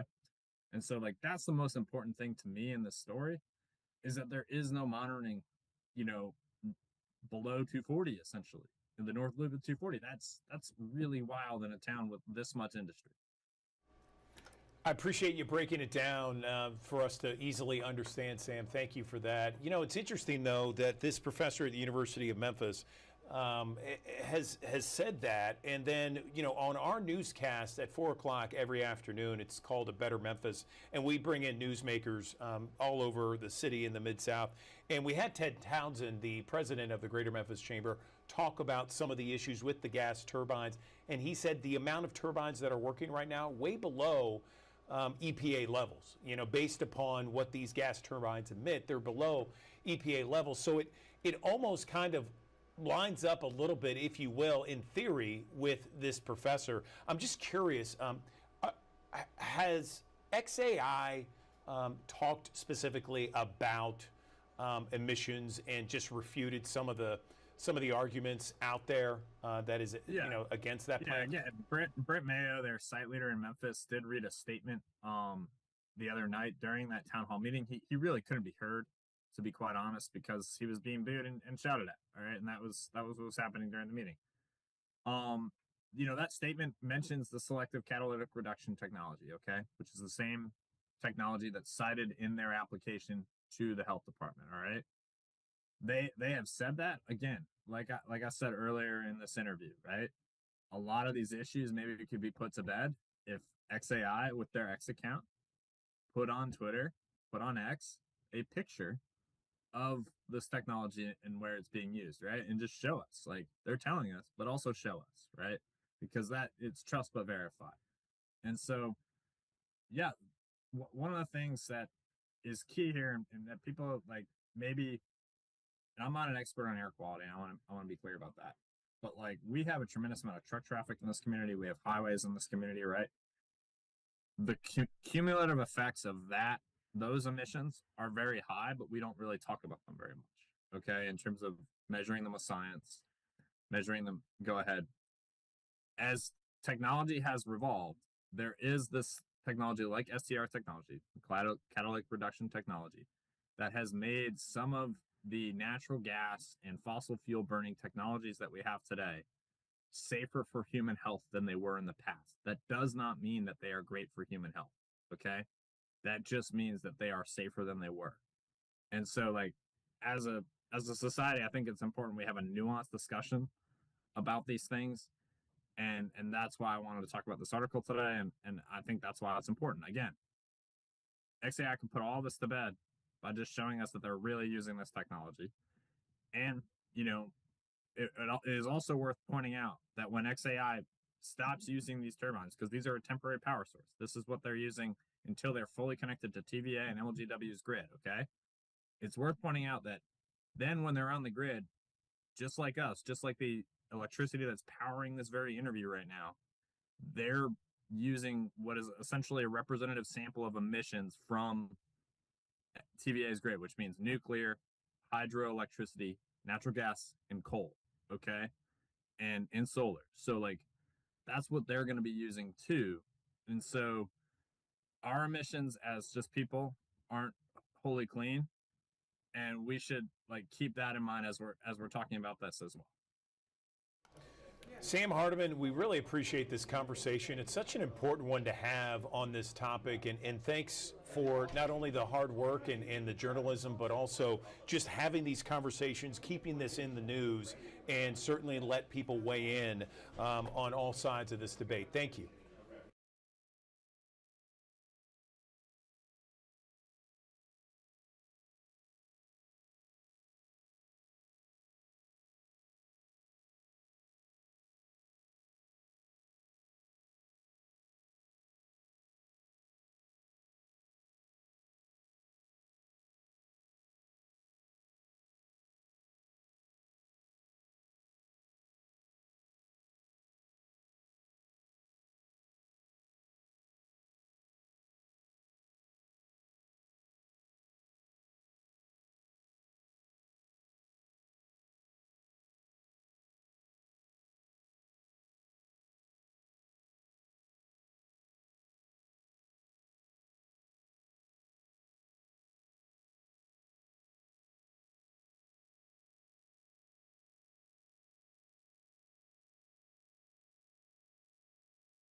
Thanks for joining us here on the Action News 5 digital desk here on a Thursday morning. Of course, starting off with temperatures in the 60s across the Mid-South, on our way up into the upper 70s, close to 80 degrees for today. We'll call it partly sunny, morning clouds, afternoon sun breaks, and still a chance for some spotty downpours. We've had a few passing showers early this morning. I think there's still a chance between now and about, say, lunchtime today, where we'll see a chance for a few spotty downpours moving off towards the east. So West Tennessee, northeastern Mississippi see the best chances for seeing some of those showers here as we go through the course of the day. Over at AutoZone Park today, Chief Meteorologist Ron Childers taking the First Alert Storm Tracker down to the field for Weather Education Day.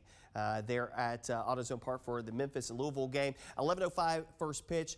Clouds this morning, maybe a chance for a passing shower, and temperatures warming up into the mid-70s by 1 o'clock in the afternoon with the southwesterly breeze flow. We continue with that off and on chance for a shower or thunderstorm in play as we head through the course of today and tomorrow. I don't think any one day is a complete washout, but there will be chances for rain and storms, and occasionally those storms could be a little gusty and also could contain some small hail, not completely out of the realm of possibility. Also, watch out for some low-lying, poor drainage flooding to go along with it as well. When you look at the rainfall chances here, some spots upwards of about an inch or two. Not out of the realm of possibility here. I want you to look at Thursday. And I know that it looks like, oh my gosh, it's going to rain even more. I know as you're checking in this morning. This starts at midnight. So this is a lot of the rain that we got during the overnight period last night, early this morning, and conglomerates it throughout the course of the day. There's still some chances for rain, don't get me wrong, throughout the course of the day, but the bulk of this has already occurred. Tomorrow, a different story. There will be a couple of waves of rain and storms to contend with, especially as we head towards the afternoon and early evening hours. There's some question marks, again, on the timing of this system, and there is that risk that we could see an isolated strong or severe thunderstorm, not completely out of the realm of possibility, on Friday, and then exiting rain chances through the early morning hours on Saturday. So let's go hour by hour with our First Alert Futurecast. Again, we've got the band of light showers moving through here this morning, moving out towards the east. Some spotty activity through late morning, early afternoon, and then notice we get the sunshine to come back as we head towards the end of the day. Eastern Arkansas, West Tennessee, Northwest Mississippi. More clouds hanging on across eastern West Tennessee and northeastern Mississippi. We go into the overnight period, partly clear skies, temperatures dipping down into the 60s. Could be a few showers early in the day, but the better chances for rain will probably come in as we head towards the late morning, early afternoon hours. Some gusty downpours moving through the Mid-South as we head through that time frame. Stop this purposefully 4 p.m. on your Friday as the River Beat Music Festival opens up its gates for its 2025 iteration, and there could be some lingering showers, rumbles of thunder. The coverage, hopefully, based off of this run of this particular model, this is the HER model that we're showing this morning, shows some inklings of quieting down as we head through a couple of hours this on Friday evening. So maybe the headliners can get up there without much fanfare, but there's some chances for rain that are in play that we got to keep an eye out on.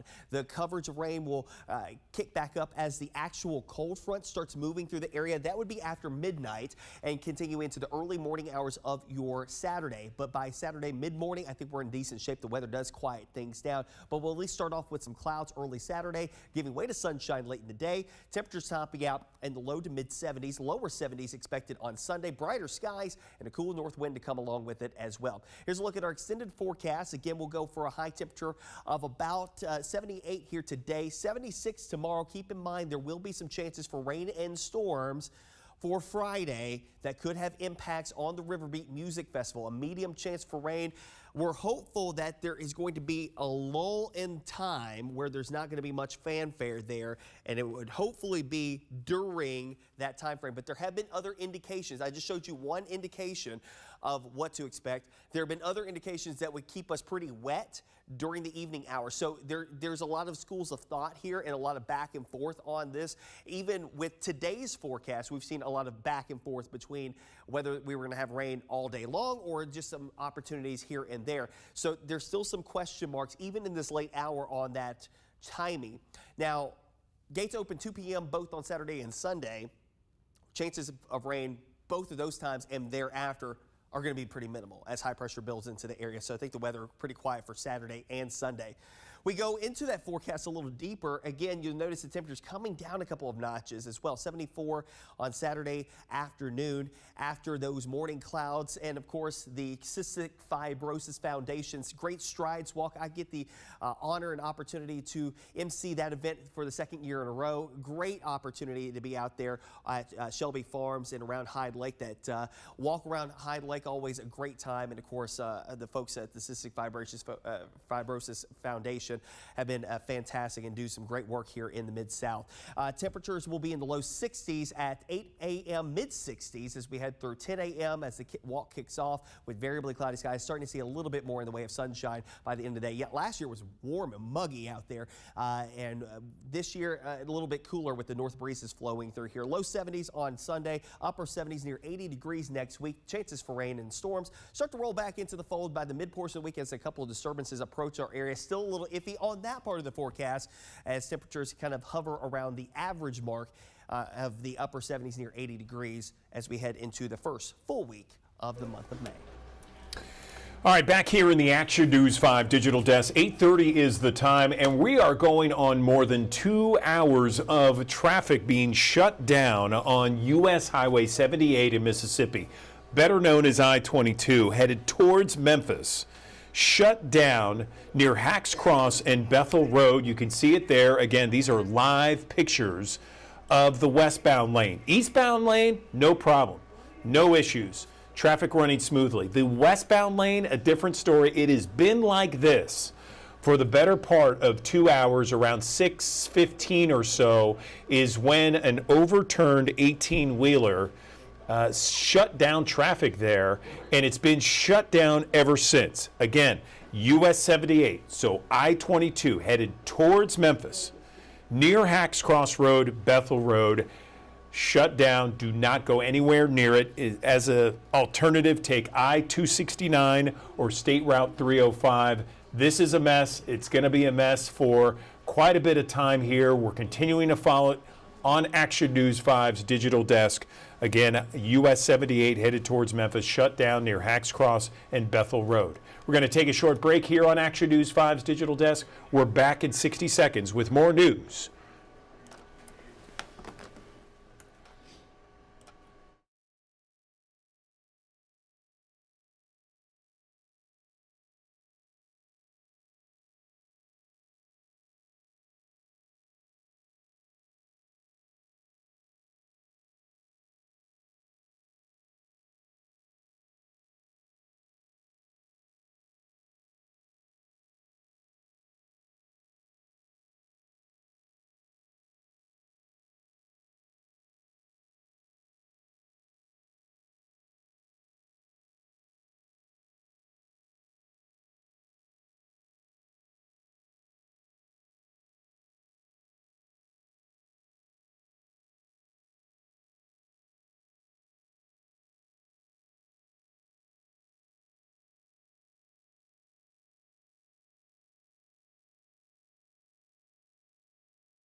Okay, back here in the Action News 5 digital desk as we show you live pictures from our Mississippi cameras there of US 78 shut down, headed towards Memphis. This is the westbound lanes, I-22 near Hacks Cross Road and Bethel Road. Take I-269 or State Route 305. If you're traveling here, you can see first responders remain on the scene. Traffic still shut down as they try and get this overturned 18-wheeler off the area, off the roads, off the median, and get traffic running smoothly. Still taking quite a bit of time, more than 2 hours now. We'll continue to follow it here in the Action News 5 digital desk. Other stories that we are following right now, less than 30 minutes until day 4 begins in the murder trial of 3 former Memphis police officers accused in the beating death of Tyre Nichols. Yesterday, the defense started its case as the state rested its case. Action News 5's Stephanie Douglas has this update. That's right. The defense called former Scorpion Unit officer Preston Hemphill to the stand to testify about what happened that night. Now, in his testimony, he explained how the traffic stop became elevated when Tyre Nichols did not comply with the officer's commands. He says Nichols refused to put his hands behind his back. The defense also showed the jury video of who they say is Tyre Nichols hiding in between two vehicles after running from the initial stop. A TBI agent told the jury that investigators found illegal drugs, including mushrooms, in his car after his encounter with Memphis police. Now, the medical examiner who performed Tyre Nichols' autopsy says his toxicology report came back positive for low marijuana and alcohol levels. Now, in the next coming days, the defense is expected to call more character witnesses to the stand. They could call a DNA expert and a use of force expert.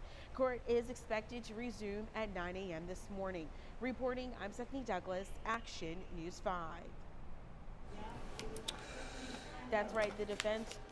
Okay, that was Stephanie Douglas there reporting for us. In other news that we are following right now, ahead of a busy festival month in downtown Memphis and the summer season approaching, federal, state, regional, local law enforcement agencies strategizing right now how to combat the city of Memphis's crime crisis. In the last full week of April, the city saw more than a dozen shootings, 36 shot, and at least 15 killed. Shelby County Chief Deputy Anthony Buckner giving a message to the community and to criminals to rethink making bad decisions out there. We're also expected to learn more about safety in downtown Memphis ahead of the Riverbeat Music Festival beginning tomorrow. Memphis youth also looking to see a change. Memphis Shelby County Schools held a community forum last night to address gun violence and other issues with Memphis Police. The Shelby County Sheriff's Office and Memphis Fire recently, 2 Booker T. Washington high school students were shot just feet from the school. Young people came to the microphone saying that seeing these shootings and even hearing about students being shot is a constant for them. They said they're sick of having these meetings and talk. They want to see more action to make their schools and their community safer. There are still a lot of unanswered questions as fire investigators continue to look into what caused the historic Claiborne Temple to burn down on Monday. They say the process could take months.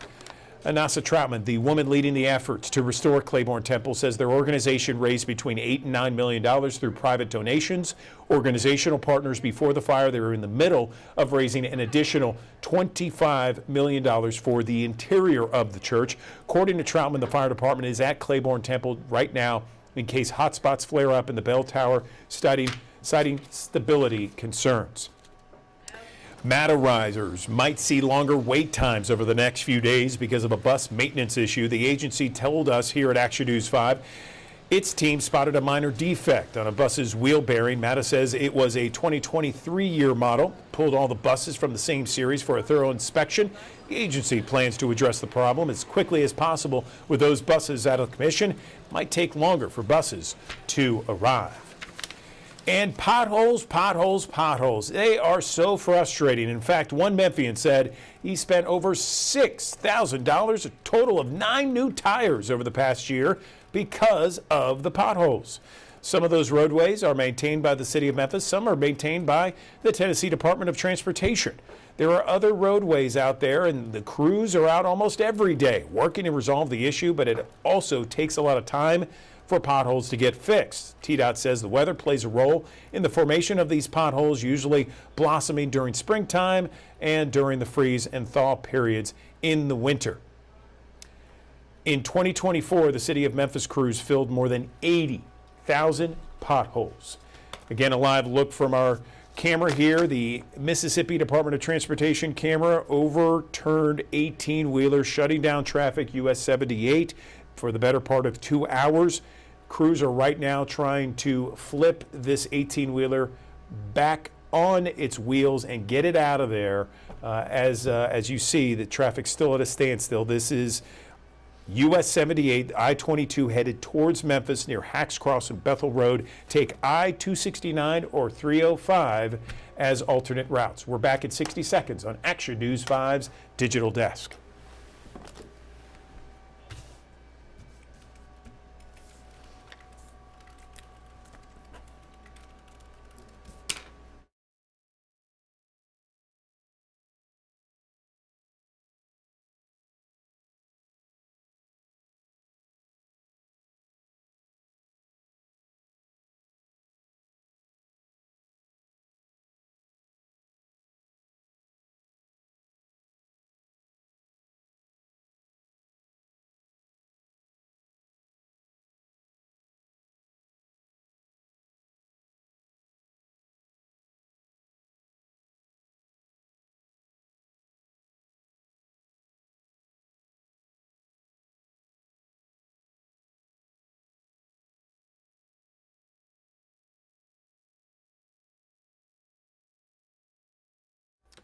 Good morning. Welcome back to the Action News 5 Digital Desk. There is a cool party that is happening May 2nd.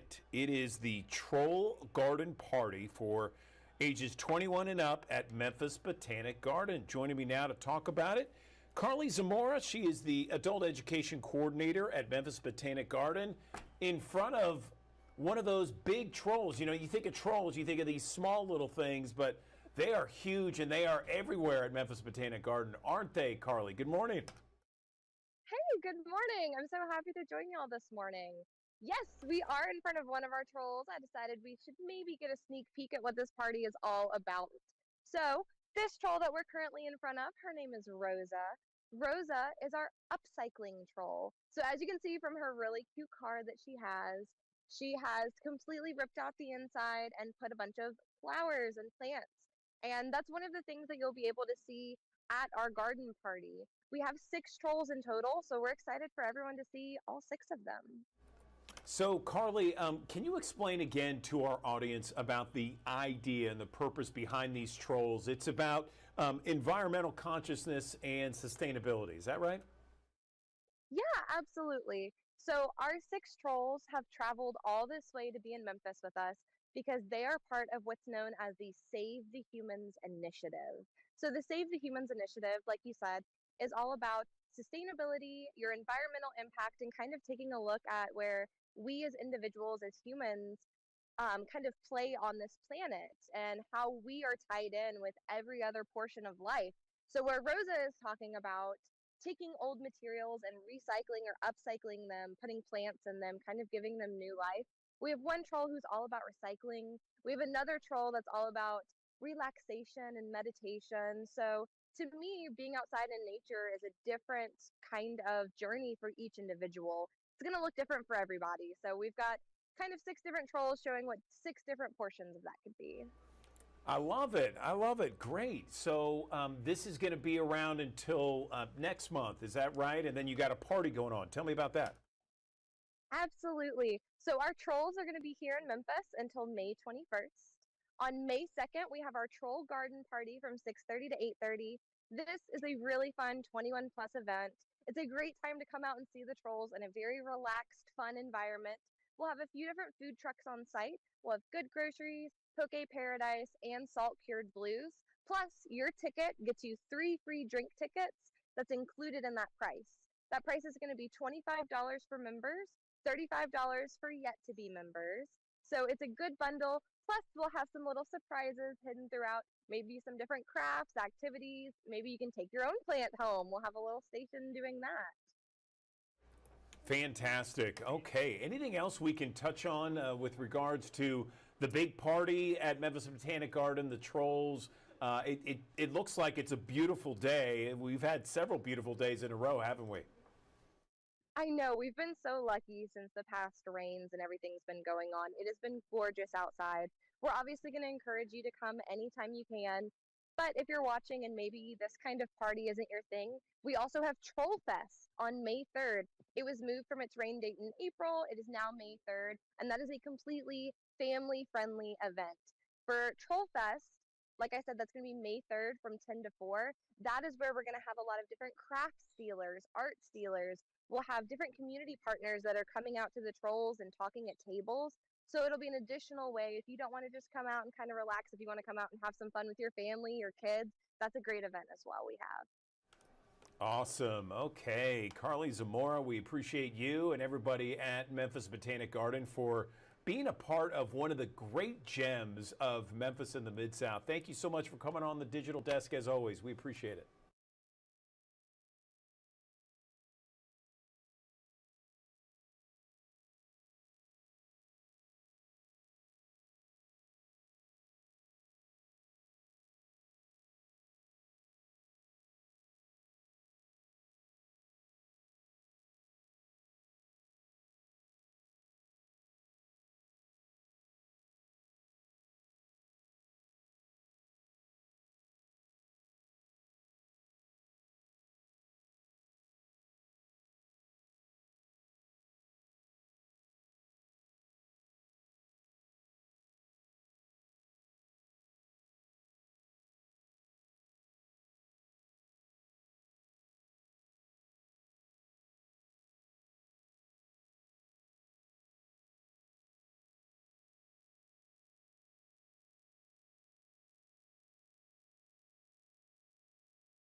Good morning. Welcome back to the Action News 5 Digital Desk. Did you know Memphis is home to the #1 light beer in America?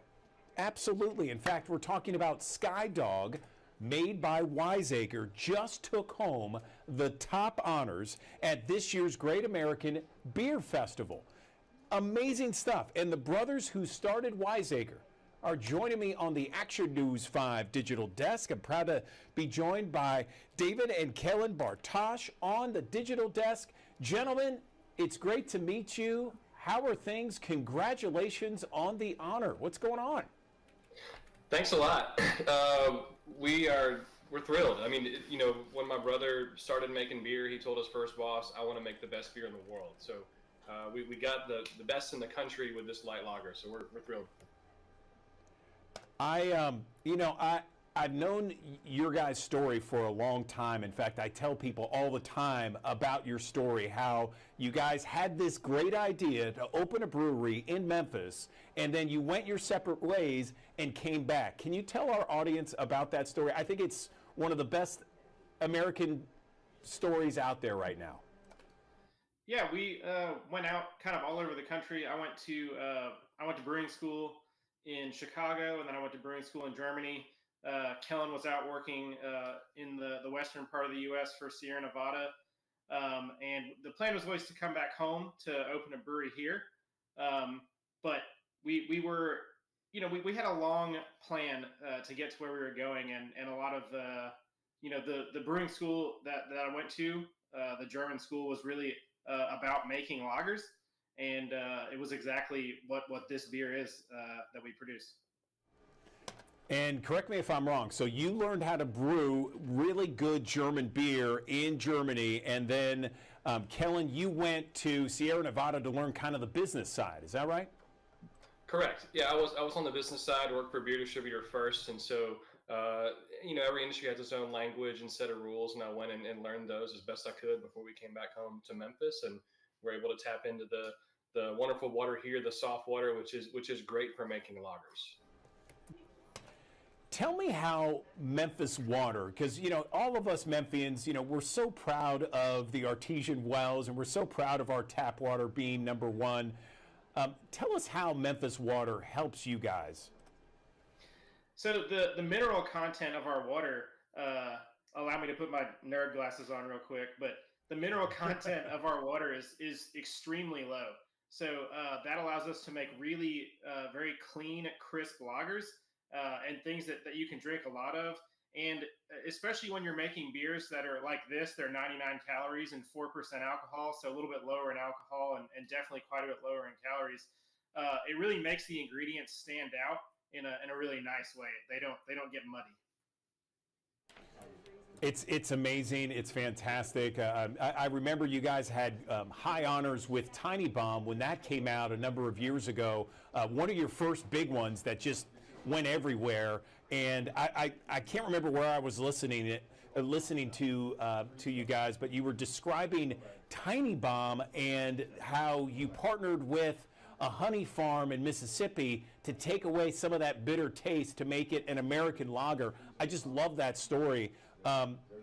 With Skydog, people can buy that in stores and they can see it on tap elsewhere, right? Correct. Yeah, Skydog, Wiseacre for one, we're in 22 states. Tiny Bomb is our best-selling beer. Skydog, we're really trying to focus way more on our biggest, most important market of Memphis, where we think it can become people's light beer. So you can see behind me, we got 12 packs, we have 6 packs, and they are available in Kroger. It's available on draft. It's also priced lower than craft beer, so it's more in that kind of premium import price range. And we think this is the best time people could give this a try to become their kind of everyday beer, their garage beer, their shower beer, their dinner beer, any kind of beer. Anything else you want to mention to your fans out there? I know that there's a number of people that enjoy Wiseacre and all of its flavors. I know that there's some people wondering if you'll have a gluten-free beer coming out. I would say come see us at our tap rooms. We're at downtown at 398 South BB King. We've got pizza that was just featured on the Food Network. This Saturday, we're going to be the official pregame location for the Grizzlies-Lakers game. We've got a ticket giveaway for the Lakers game. We're going to give away samples of Skydog. We want people to try this beer and see what the gold medal is all about. We talked about the water earlier, how important that is to our beer. If you have great ingredients, it doesn't mean you get great food when you cook. So I would just give my brother and our production team just the biggest round of applause for all the great work that they do in making amazing beer. Gentlemen, thank you so much for joining us on the Digital Desk. Once again, congratulations on all of your success this year and for the past several years, making all of us Memphians and Mid-Southerners proud. We appreciate it.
Thanks for joining us here on the Action News 5 Digital Desk here on a Thursday morning, of course, starting off with temperatures in the 60s across the Mid-South. On our way up into the upper 70s, close to 80 degrees for today. We'll call it partly sunny, morning clouds, afternoon sun breaks, and still a chance for some spotty downpours. We've had a few passing showers early this morning. I think there's still a chance between now and about, say, lunchtime today where we'll see a chance for a few spotty downpours moving off towards the east. So West Tennessee, northeastern Mississippi see the best chances for seeing some of those showers here as we go through the course of the day. Over at AutoZone Park today, Chief Meteorologist Ron Childers taking the First Alert Storm Tracker down to the field for Weather Education Day.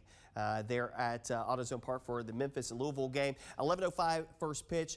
Clouds this morning, maybe a chance for a passing shower, and temperatures warming up into the mid-70s by 1 o'clock in the afternoon with the southwesterly breeze flow. We continue with that off and on chance for a shower or thunderstorm in play as we head through the course of today and tomorrow. I don't think any one day is a complete washout, but there will be chances for rain and storms, and occasionally those storms could be a little gusty and also could contain some small hail, not completely out of the realm of possibility. Also, watch out for some low-lying, poor drainage flooding to go along with it as well. When you look at the rainfall chances here, some spots upwards of about an inch or two. Not out of the realm of possibility here. I want you to look at Thursday. And I know that it looks like, oh my gosh, it's going to rain even more. I know as you're checking in this morning. This starts at midnight. So this is a lot of the rain that we got during the overnight period last night, early this morning, and conglomerates it throughout the course of the day. There's still some chances for rain, don't get me wrong, throughout the course of the day, but the bulk of this has already occurred. Tomorrow, a different story. There will be a couple of waves of rain and storms to contend with, especially as we head towards the afternoon and early evening hours. There's some question marks, again, on the timing of this system, and there is that risk that we could see an isolated strong or severe thunderstorm, not completely out of the realm of possibility, on Friday, and then exiting rain chances through the early morning hours on Saturday. So let's go hour by hour with our First Alert Futurecast. Again, we've got the band of light showers moving through here this morning, moving out towards the east. Some spotty activity through late morning, early afternoon, and then notice we get the sunshine to come back as we head towards the end of the day. Eastern Arkansas, West Tennessee, Northwest Mississippi. More clouds hanging on across eastern West Tennessee and northeastern Mississippi. We go into the overnight period, partly clear skies, temperatures dipping down into the 60s. Could be a few showers early in the day, but the better chances for rain will probably come in as we head towards the late morning, early afternoon hours. Some gusty downpours moving through the Mid-South as we head through that time frame. Stop this purposefully 4 p.m. on your Friday as the River Beat Music Festival opens up its gates for its 2025 iteration, and there could be some lingering showers, rumbles of thunder. The coverage, hopefully, based off of this run of this particular model, this is the HER model that we're showing this morning, shows some inklings of quieting down as we head through a couple of hours this on Friday evening. So maybe the headliners can get up there without much fanfare, but there's some chances for rain that are in play that we got to keep an eye out on. The coverage of rain will kick back up as the actual cold front starts moving through the area. That would be after midnight and continue into the early morning hours of your Saturday. But by Saturday mid-morning, I think we're in decent shape. The weather does quiet things down, but we'll at least start off with some clouds early Saturday, giving way to sunshine late in the day. Temperatures topping out in the low to mid 70s, lower 70s expected on Sunday. Brighter skies and a cool north wind to come along with it as well. Here's a look at our extended forecast. Again, we'll go for a high temperature of about 78 here today, 76 tomorrow. Keep in mind there will be some chances for rain and storms for Friday that could have impacts on the Riverbeat Music Festival. A medium chance for rain. We're hopeful that there is going to be a lull in time where there's not going to be much fanfare there, and it would hopefully be during that time frame. But there have been other indications. I just showed you one indication of what to expect. There have been other indications that would keep us pretty wet during the evening hours. So there's a lot of schools of thought here and a lot of back and forth on this. Even with today's forecast, we've seen a lot of back and forth between whether we were going to have rain all day long or just some opportunities here and there. So there's still some question marks even in this late hour on that timing. Now, gates open 2 p.m. both on Saturday and Sunday. Chances of rain both of those times and thereafter are going to be pretty minimal as high pressure builds into the area. So I think the weather pretty quiet for Saturday and Sunday.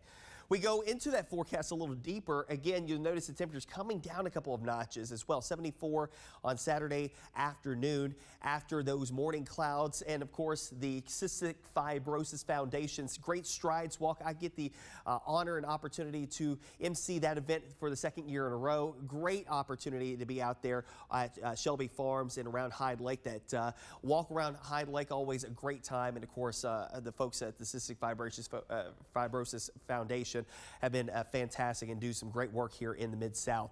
Temperatures will be in the low 60s at 8 a.m., mid-60s as we head through 10 a.m. as the walk kicks off with variably cloudy skies. Starting to see a little bit more in the way of sunshine by the end of the day. Yet last year was warm and muggy out there, and this year a little bit cooler with the north breezes flowing through here. Low 70s on Sunday, upper 70s near 80 degrees next week. Chances for rain and storms start to roll back into the fold by the mid-portion of the week as a couple of disturbances approach our area. Still a little iffy on that part of the forecast as temperatures kind of hover around the average mark of the upper 70s near 80 degrees as we head into the first full week of the month of May.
Back here in the Action News 5 digital desk as we approach 9 o'clock here on Action News 5.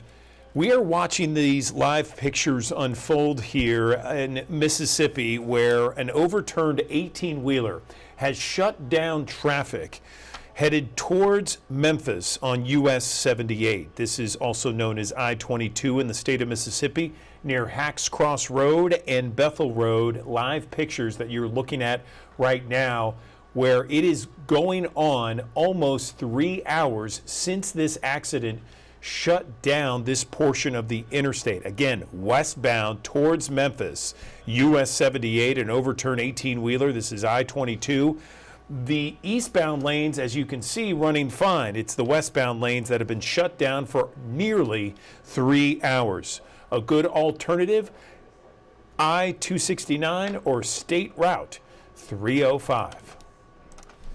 Good morning. Welcome back to the Action News 5 digital desk. I want to show you this. This is Whitehaven Healthy Community Day, and you can see it there. It's Saturday, May 3rd from 10 until 1. They got all kinds of things planned here. A fun walk at 9 o'clock there, a free health fair at Methodist South Hospital, free health screenings as well, as you can see there. Let's talk more about this with Vicki Ford, Director of Community Engagement and Social Determinants of Health. She's joining us on the Action News 5 digital desk. A long title there, but Vicki, great to have you. Tell me about this Whitehaven Healthy Community Day, and tell me, is this the first year of it, and what brought it about? Good morning. Thank you, Andrew. Good morning. Thanks for having me again. This is our annual health fair. We've been doing this for a while, at least 10 years, because I've been at South for 10 years. So it's a great event. Our community loves it. They prepare for it. They start calling me about it months ahead. We love doing this just to bring just some wonderful activities to the Whitehaven community or anyone that wants to attend. It's not just for people that live in Whitehaven, but since we are based in the Whitehaven community, that's where a lot of our attendees, come from that area. But we love doing this just to keep people healthy. It's a great way to know your numbers through the free health screenings that we offer and all the activities that we have for children and lots of just fun things to do just to keep, health, to be healthy aware, to keep health on your mind and to be healthy and think of things that you can do to stay healthy. Absolutely. I want to show everybody that flyer once again here because there are so many different things, Vicki, that you guys have planned here. I mean, there's all kinds of free health screenings, which I'm sure the community would definitely want and need: blood pressure, cholesterol, glucose, among other things. And then there's stuff for the kids there, a scavenger hunt, photos taken, a fun photo booth, t-shirts, that sort of thing, inflatables, all kinds of stuff. When it happens on Saturday, May 3rd from 10 to 1, do you expect a big crowd? I mean, how many typically come out for the event? We've been so lucky. We usually have about 500 people that will show up for this event. Like I say, the community is very supportive. They want to know their numbers. They want to get their blood pressure checked. They want to know their cholesterol and glucose numbers, as we always say, the know your numbers kind of mantra. So they're excited about that. We have this scavenger hunt that you would love, Andrew. You go to different vendors and you go to so many. It's like a bingo card that you'll get. And you go to so many, and when you get your sticker at the end, you'll get a great prize. So you can do that as an adult or teenager. Anyone can do the scavenger hunt. It's always goes over very well. They enjoy it. And if you like to walk, we've got that fun walk at 9 o'clock in the morning for people that like to get their heart pumping early. You can start off with that. We do like about a 1 mile walk around a parking lot. So if you're familiar with Southwest Community College and the Whitehaven Center right here in Whitehaven, we kind of do a walk around that area. So it's quick, but it just gets the heart pumping for the morning. That sounds great. And again, it's open to everyone, whether you're living in Whitehaven or outside of the Whitehaven community. Anything else, Vicki, we can talk about with regards to this? Again, Saturday, May 3rd, over there in Whitehaven. Yeah, I just want to invite everyone to come out and just say thanks so much for all the support that we've gotten over the years. We definitely love seeing you. There are some regulars that come every year that we look forward to seeing. And we definitely want to invite anyone that haven't been there before. It's going to be a great event. Bring your children, bring your grandchildren, invite your family and friends and your colleagues. It's just a way to think about health, to think about what you can do to know your numbers, and to learn more about the wonderful community vendors. We'll have exercise demonstrations. We'll have a cooking demonstration, lots of fun things. So thanks so much for allowing us to be on to share this information with the community.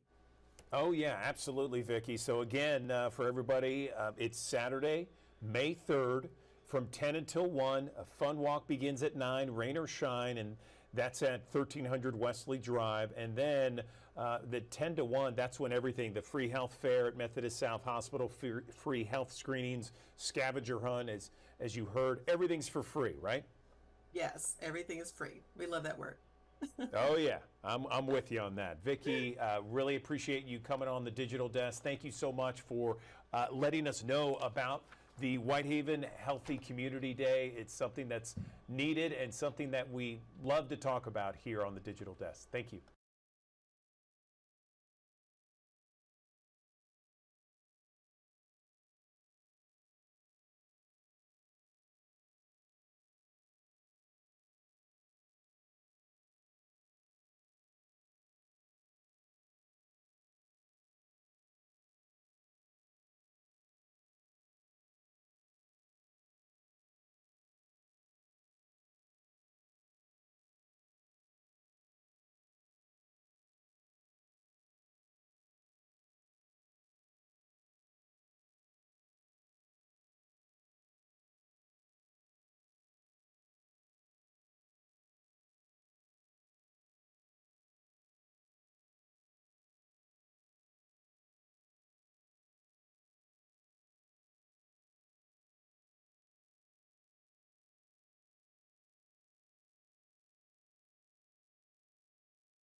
Good morning. Welcome back to the Action News 5 Digital Desk. Cancer rates in young women are rising at an alarming rate. Get this stat here. According to a recent report, and this is from the American Cancer Society, women under the age of 50, okay, they have an 82% higher cancer incidence rate than men.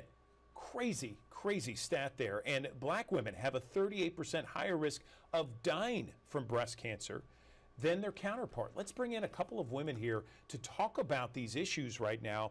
I'm joined by Dr. Amanda R. Hathaway and Lachey, a cancer survivor. Good morning, ladies, to you both. I appreciate you joining us on the digital desk. Dr. Hathaway, I want to begin with you. Can you expand on this study from the American Cancer Society that shows cancer rates in young women under 50 are skyrocketing? What is happening here? Good morning. Good morning. Thank you for having us. Yeah, it is alarming, and it's something that we see in trends just in the office, that ages are getting younger and younger. We do know, and what I tell my patients all the time, is that there's not one thing that makes someone develop cancer. It's kind of a potion or a soup where there's a lot of different ingredients. We know genetics play a role into it, and so when people have a strong family history, they are at higher risk. We know that lifestyle plays a role into it, and those that are more sedentary do have a higher chance of breast cancer. We know that hormones play a big role in breast cancer development, but also just our surroundings and exposures. But yes, it is very alarming that it's happening younger and younger. I totally agree. Lachey, over to you. Tell us briefly about your experience and what exactly happened. Yeah, so I felt a lump in my breast, and because I was an athlete my whole life and I've been strength training, I thought that it was initially some sort of muscle. But yeah, I went to my doctor immediately when I noticed that it persisted and it grew. And I got an ultrasound, a mammogram, and yes, it was breast cancer. It was stage 2B, hormone positive, HER2 negative breast cancer with a high risk of recurrence. And I was just so shocked because I was only 26 years old, and usually breast cancer is diagnosed in much older people. And so I was like, wow. And I immediately went into fight mode and I started advocating. And that's why I'm so happy that I'm partnering with Eli Lilly, because I'm able to spread this message even more and motivate more young people to just understand what's going on with their bodies and get to know their bodies so they can advocate for themselves and catch anything that may be happening early. Well, I love that smile. Every picture we're showing of you, Lachey, you're just smiling away. I mean, to be diagnosed with cancer at 26, what an unbelievable, life-changing diagnosis. Dr. Hathaway, back over to you. So, you know, we've talked about these issues. Is there any way to be proactive where people can, you know, change, I don't know, diet habits to stave off something like this? Or is it important to just have annual exams with your pediatrician or with your doctor, your main doctor every year? I mean, is it a combination? What do you have to say to our audience? It's definitely a combination of those things. And so there have been studies that show in women who are at high risk of breast cancer, an hour a day, 5 days a week of aerobic exercise cuts the risk of breast cancer development by 57%. We know people who drink excessively with alcohol are at higher risk. We know that those who live a sedentary lifestyle, so even if you're exercising but then spend the rest of your time in front of the television, there's a higher risk of that. And then we know that a lot of the foods that we eat, processed foods, refined sugars, do increase the risk of breast cancer development. But even without any of those risk factors, what I tell my patients is it's very important to know your body. So if you do recognize something abnormal, you can bring it to your doctor's attention, because the earlier we catch it, the better our outcomes are. Good advice there. Lachey, any advice from your perspective? Yes, I would just say, just to piggyback off what Dr. Hathaway said, you have to know your body and advocate for your own healthcare, because I found my breast cancer by doing self breast exams. It was because I knew something was off and I acted very quickly that I was able to catch this early and have such a great outcome. Right now, I'm cancer free, and it's just a great feeling. And so I'm very happy to be here, and I just want everyone to advocate for their health. And if you have any questions, you can head over to lilly.com. That's LILLY.com. Okay, well, listen, ladies, we appreciate your conversation on a very important topic. Thanks for your time.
Welcome back to the Action News 5 Digital Desk. Cinco de Mayo just right around the corner. Can you believe it? And what better way to celebrate than with great food, great drinks? Joining us now to make a perfect Cinco de Mayo celebration right is chef and TV host Patty Hinich. She is a New York Times best-selling cookbook author. She's the host of TV's Patty's Mexican Table, and she is on the digital desk. So, Patty, where do we begin when we want to have the perfect Cinco de Mayo celebration? Good morning. Good morning, and thank you for having me on. It's really about sharing the culture and the food and making connections. So you can begin by just making really yummy Mexican traditional dishes with high quality, fresh ingredients, inviting friends and family, and just connecting and eating and cooking and eating and cooking. It's just fun and easy. I love it. I love it. So, so take us through it, because your table is just looking at your table is making me hungry. Absolutely. So here I have three dishes that I consider to be showstoppers. The first one is my take on the deviled eggs. And this one I season with two of Mexico's favorite condiments. The creamy topping has chipotle sin adobo sauce, which is smoky and sweet and spicy. And I combine that with pickled jalapenos in brine, which is tangy and zesty and briny. And these just really fly off the plate when I put them down. And then I have these Guerrero style migas, which I think migas should just become much more popular because they're so easy to make. They're tortilla chips that you throw in a pan and cook with freshly scrambled eggs. And for the Guerrero style, it's a guajillo chile sauce that's very simple to make. And then it cooks all together. And you garnish with a little cilantro. You can add a little bit of Mexican crema or queso fresco. It's filling, it's unpretentious, it's festive, it's beautiful and delicious. And you can have that for brunch, for lunch, for a light dinner. And then to end, I have my favorite take on the tres leches cake, which is marbled with dense chocolate and light vanilla and a rich and creamy and delicious three milk sauce, heavy whipped cream on top, and grated Mexican chocolate. I used Eggland's best eggs to make all of these dishes because they're just superior. They have 6 times more vitamin D, they have 10 times more vitamin E, and they have 25% less saturated fat compared to ordinary eggs. And they just elevate the food and they help me just share and celebrate my heritage. That's wonderful. So tell me where we can go to get some of these recipes, because it does look amazing what you have on that table, Patty. You can go to egglandsbest.com And you can find these three recipes, the twice spiced deviled eggs, Guerrero style migas, and marble tres leches cake, and many more recipes to celebrate your Cinco, but really to celebrate your everyday. Wonderful. Okay, Patty Hinich, we really appreciate you joining us on the digital desk, and have a great Cinco de Mayo celebration. Thank you so much. Same to you. Happy Cinco.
Good morning. Welcome back to the Action News 5 Digital Desk. Game Show Network is bringing back a classic. The iconic Tic-Tac-Dough game show is returning, and this time Brooke Burns is hosting. She is joining me right now on the Action News 5 Digital Desk. So, Brooke, good morning to you. Tell me about Tic-Tac-Dough, and first off, like, how much did you watch the old show? Good morning. Good morning, Andrew. Thank you so much for having me.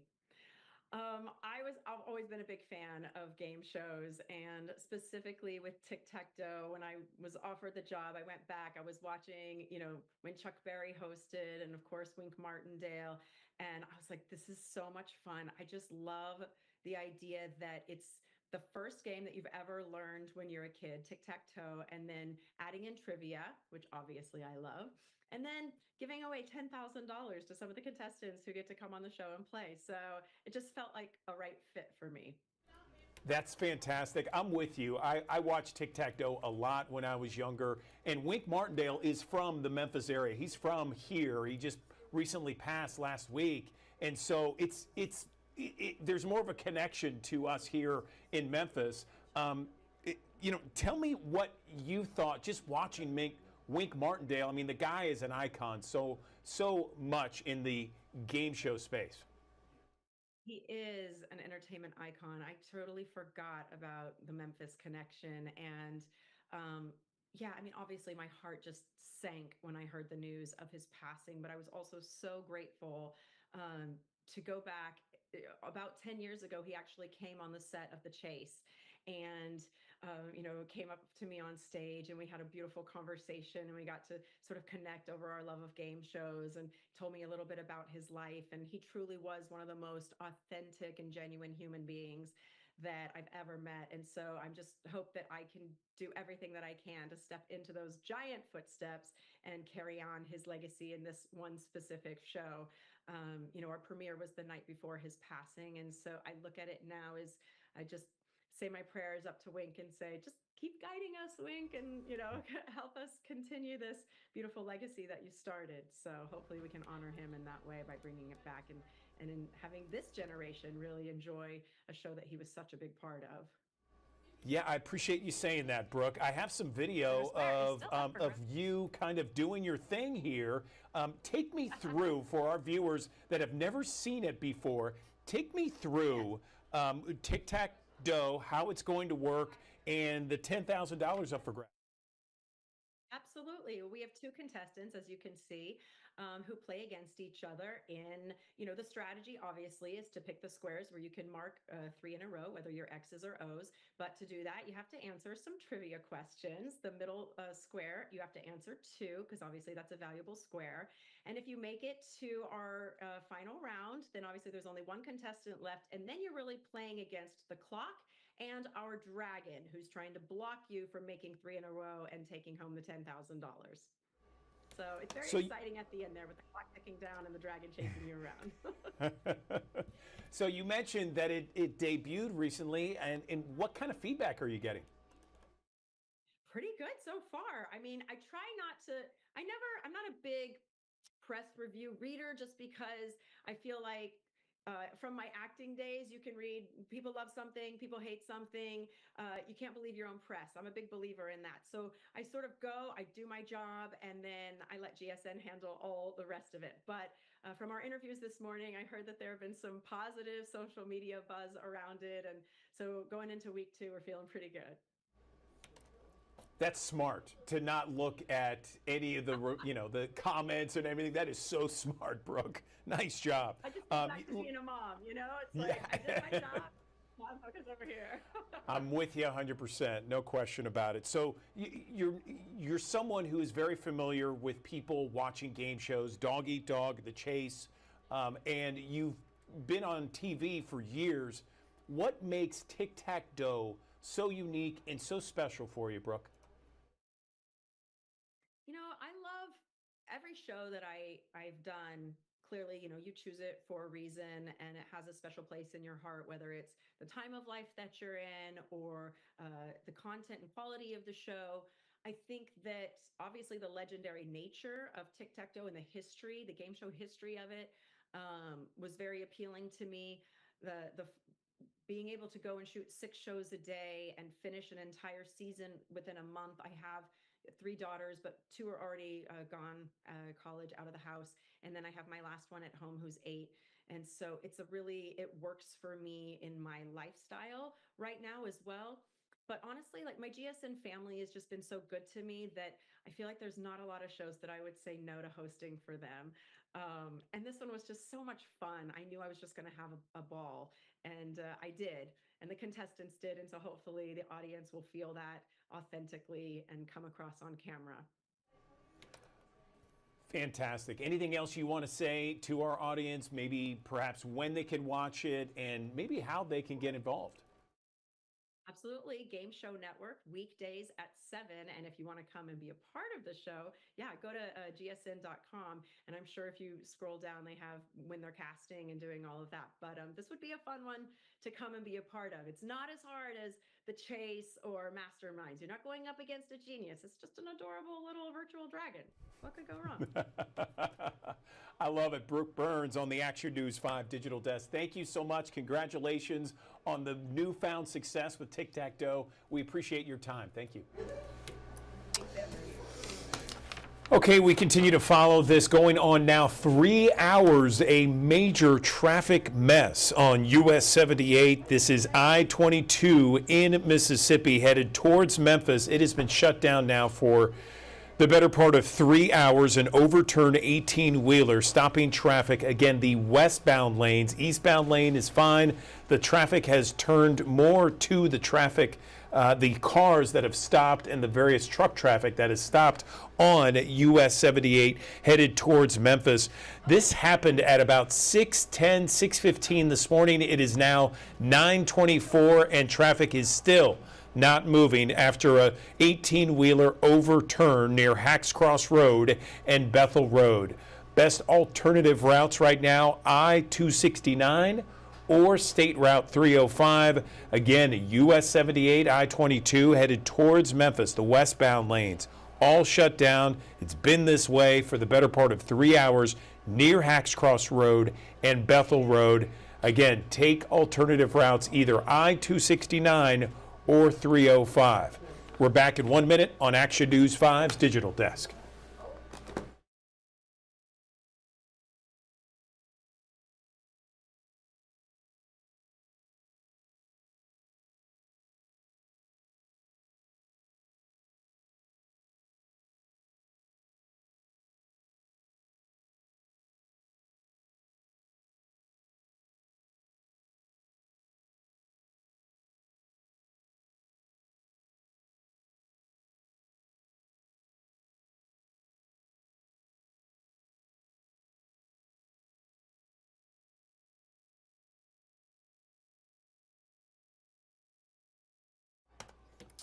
All right, back here in the Action News 5 digital desk. Formula One, now officially the fastest growing spectator sport in America. We got our travel guy, Gabe Saglier, live in Las Vegas, the site of the Las Vegas Grand Prix. We're talking Formula One. Gabe, good morning to you. Andrew, I've got the engine revving for you. I know how much you love red, so come on by. It's waiting for you. Yeah, nice. So tell me about it. You got a sneak peek of this year's big race. Yeah, so that's the thing. Third year in a row now that Las Vegas will be hosting one of these Formula One races, and that's happening November 20th through the 22nd. That's a weekend right before Thanksgiving, so plan accordingly. And today at 2 p.m. Central, those tickets officially go on sale. So there's a lot of anticipation. What do these tickets look like? What are my options? Can I get them? And you will, starting 2 p.m. Central Time today. But yeah, this is the big news is that for the first time ever, tickets are being slashed about 30 to 50% from pricing we would have seen last year. So general admission, single-day tickets from $50 and three-day passes for the three-day event, including the big races on Saturday night, November 22nd, from $400. And they've even introduced payment plans, interest-free, so you can pay for these over time. So I think the idea here is, Andrew, that as this continues to grow in popularity, let's make it that much more affordable, that much more accessible as we head toward year 3 of the F1 Las Vegas Grand Prix. So tell me, Gabe, in your best opinion, why is this the fastest growing spectator sport in the country, Formula One? Well, a couple of different reasons, and this really has become sort of this multi-generational phenomenon where kids are telling their parents and their grandparents about this race that's really been a phenomenon for 75 years now, but all of a sudden it's gaining a whole new sort of younger enthusiasm, I think because of shows like that Netflix is putting out there, and because this has now become a very global phenomenon. It inspires the idea that maybe we can travel the world to see some of this adrenaline-pumping action. And I'll tell you what's testament to that really in a big way here in Las Vegas is this right here. This is Grand Prix Plaza, the latest attraction to open in Las Vegas. It's opening up May 2nd, and I'm going to take you in real quick just to show you kind of what this looks like. This is a 39-acre facility that'll be open year-round. So if you come into Vegas for a conference, for work, for fun, this is now going to be one of these attractions you can put on the calendar. And again, a testament to the fact that there is this appetite for all things Formula One. This is an area called F1X with cars that sort of span the decades of Formula One, showing you how these machines have evolved over time. There's F1 Hub with simulators where you can sit in the simulators, motion technology. You feel like you're behind the wheel of an actual Formula One automobile. And I'll tell you what I've really enjoyed this week is taking on the track at what they call F1 Drive. This is where you get to put on a helmet and sit behind the wheel of a state-of-the-art electric go-kart. And don't let the size fool you. They're petite, but they hit speeds of up to 30 miles an hour. And this is actually built inside F1 garages, and then when you go outside, you're actually taking on a portion of the track that the drivers themselves drive on when the Las Vegas Grand Prix happens in November. So a series of very immersive experiences, and again, open year-round starting May 2nd. And that's, I think, a testament to how this really has grown from multiple angles as this phenomenon that hits multiple generations and certainly is sort of fueling enthusiasm year-round. Yeah, no question about it. Formula One, now the fastest growing spectator sport in America. Gabe Saglia on top of it all. Appreciate the download. Thank you so much. Be careful out there, Gabe.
Good morning. Welcome back to the Action News 5 digital desk. On May 8th, there is a Tom Lee celebration in downtown Memphis. Let's bring in Jasmine Coleman to talk more about what is involved in this celebration.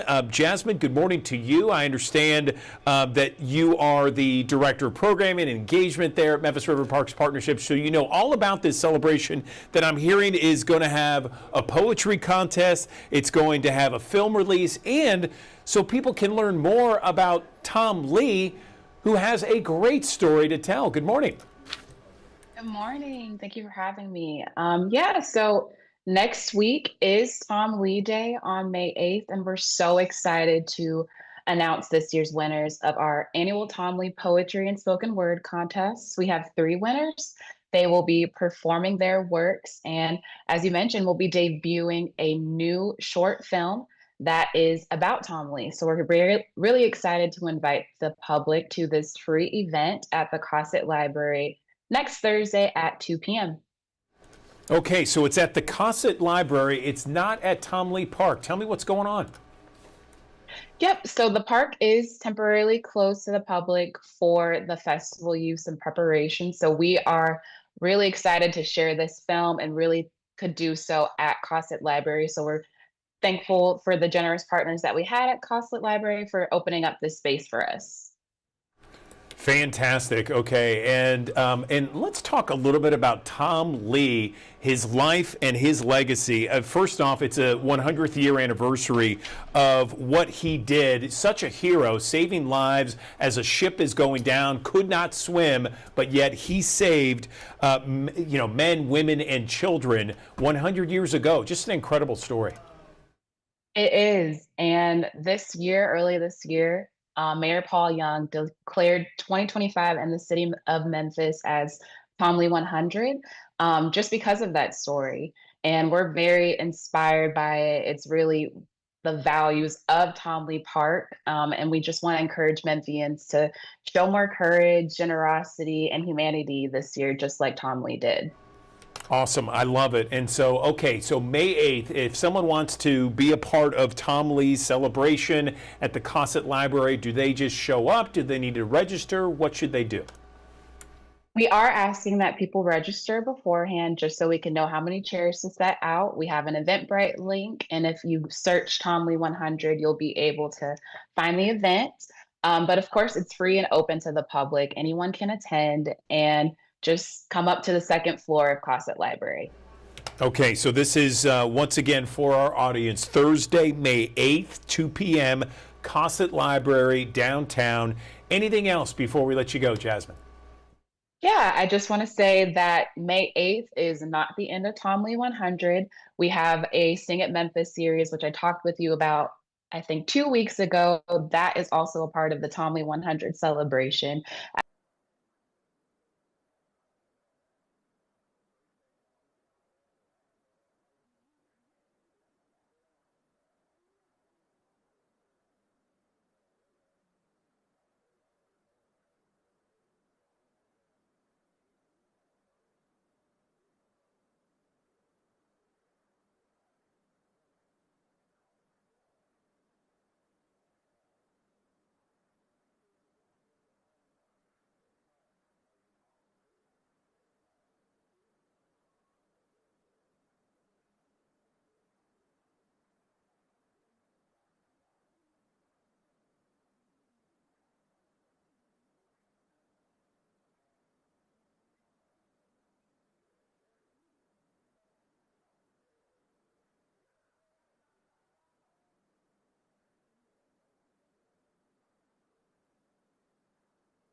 Judge John Jones is presiding. Be seated. No talking. All right, we are back on the trial matter. Are there any matters that we need to address before we get started with the jury room? All right, just want to thank you all for your patience as we need to get some things taken care of. The jury is ready. We can get started.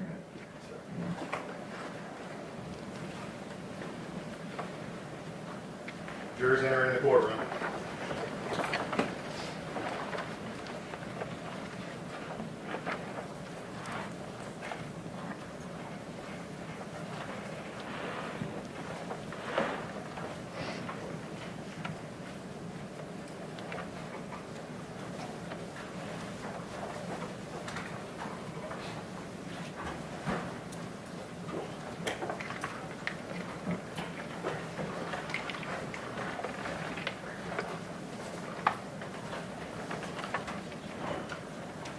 Y'all be seated. Mr. Hemphill, sir, if you can come back around.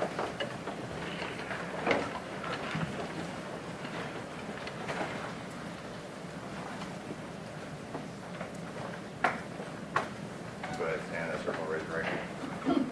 Sir, do you solemnly swear or affirm that the testimony you give today will be the truth and nothing but the truth to help you God? Yes, sir. All right, just have a seat, sir.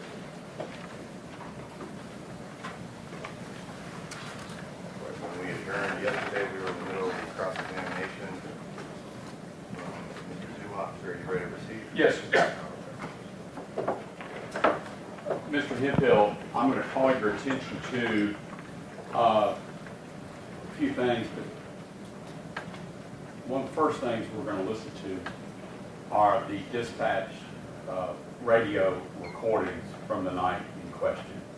They've already been made, Your Honor, they've already been made, will be made part of a collective exhibit that the two offices are coordinating as we've been doing everything else. And for the record purposes, the entire audio is quite long, but I'm going to go to the 8-minute and 37-second mark, and I believe you as a witness will recognize what's happening. Okay, are you ready to proceed? Yes, sir. We're going to do it very similar to what we did yesterday as it relates to what you heard, et cetera, okay? All right.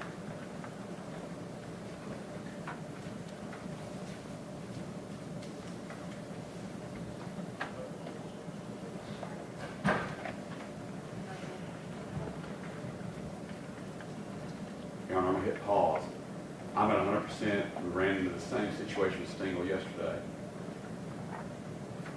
We'll try it again. Before we go much further, can you hear that, Mr. Hemphill? No, sir.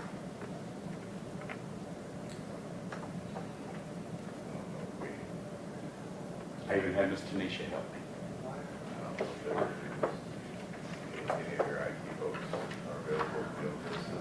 You can try it a few more seconds, see if it gets better.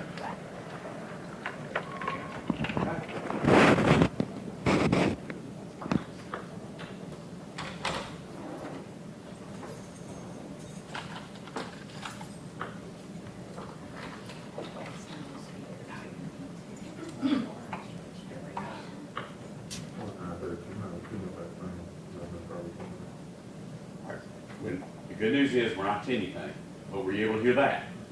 Very faintly, yes, sir. All right, between the doors and the keys and the, I'm going to do the best. If you can't hear something, you just tell us, okay? Yes, sir. Now proceed, John.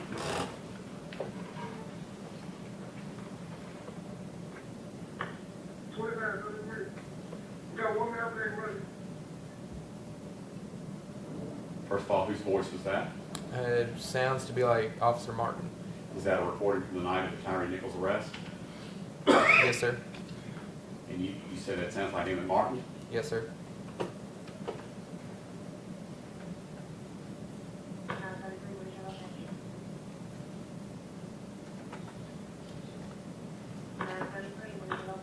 Twenty-nine 38, where Wayne and Ross. Hey, there was the Floyd. Suspect is running down Ross. Do you recognize that voice? Yes, sir. Whose voice was it? That was my voice. You're 2938, is that right? Yes, sir.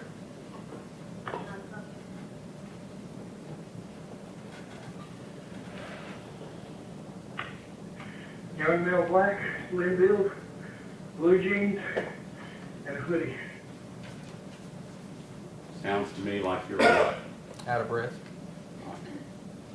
We earlier saw your body cam in the attempted arrest of Tyre Nichols at Ross and Range Road.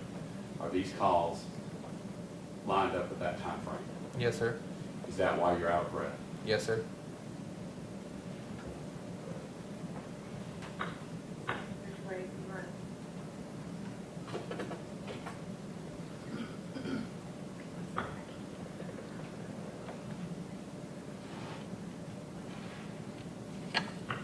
Southbound on Ross.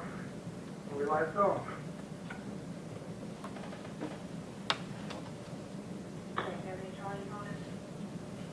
By the way, we've heard that a few times. What is the dispatcher asking you She's asking what were the charges? on the fleeing? Suspect, yes, sir. And do you recall an answer ever being given by you or anyone else to the dispatcher? No, sir, not that I recall. Do you know why? Do you know why you nor any of the other officers announced to the dispatcher, MPD dispatcher, what the charges were? Slip your mind or what? Yes, sir, it just slipped my mind. I wasn't even listening to the radio because at that point I was helping Haley. Proceed again at 10 minutes and 29 seconds. Yeah, the Scorpio unit over at the sewage place. Who was that? It sounded like Officer Martin again, And what is he asking? asking if there were any other Scorpion units in the area And to what? and to start heading to this area. Now, if that call goes out to you as a Scorpion team member or a Memphis police officer, what does that mean to you, for you to do? You need to get there if possible. Well, If because you're not, none of us are cops. You say if possible, what do you mean by if possible? if you're not tied up on another call, if you're not in the middle of a traffic stop, you need to drop everything and head to that location. What would happen if you decided, nah, I'm not going on that call? Realistically, other cops will start talking about you. Would you be disciplined? Possibly, yes, sir. Back on at 10:36.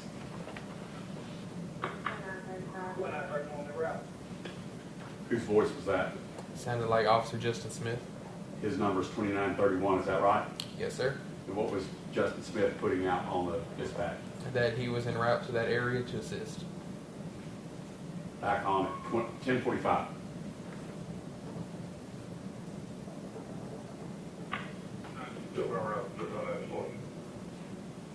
Did you recognize that voice? It sounded like Officer Mills. And is that Mills saying he's on his way as well? He's asking the dispatch for the last four of the CAD for, I assume, on a previous stop, and then he's going to head that way. Okay, you're using acronyms, things like that. CAD is? Computer automated dispatch. Anytime something happens to where the police are called, it generates an event number so that everything is in numerical order for what happened during that day. And does that allow the officer to look on the CAD, the computer in the car, to find out what's next to do? Yes, sir. Back on at 10:56.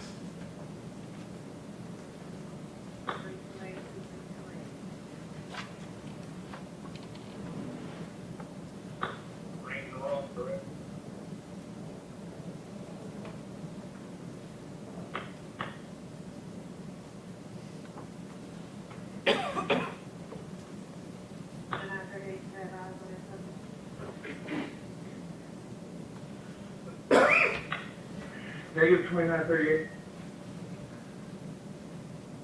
You're 38, is that right? Yes, sir. What were you asked? She was asking if I still had eyes on the suspect. What was your response? Negative. Back on at 11:27.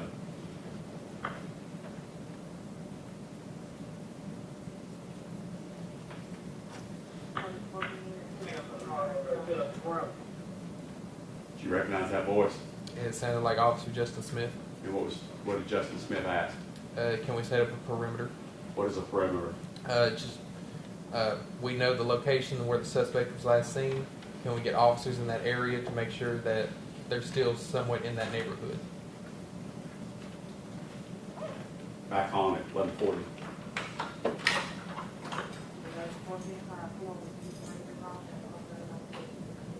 I'm going to hit pause there at 11:49. The dispatcher said something about a radio call, all Scorpion cars. What did she say? Can all Scorpion cars head to that location of Ranks and Ross? Did she use the word pull down? Yes, sir. What does pull down mean in cop language? Pull down means can you just pull over where your partners are to assist them? It's an officer needing assistance. Go to them. Yes, sir. Back on at 11:49.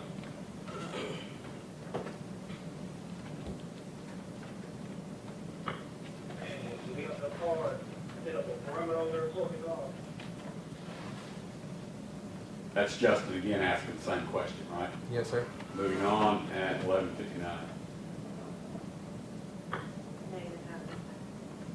What did the dispatcher tell Justin in his request for perimeter? That there weren't any more cars. All right. Going on at 12:03.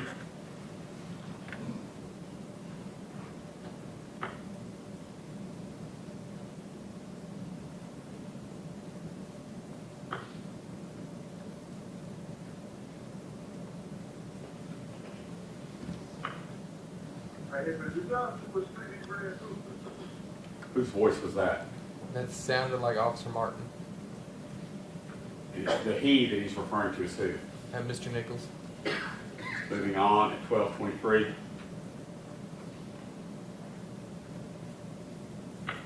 Negative, we just saw him running down rocks.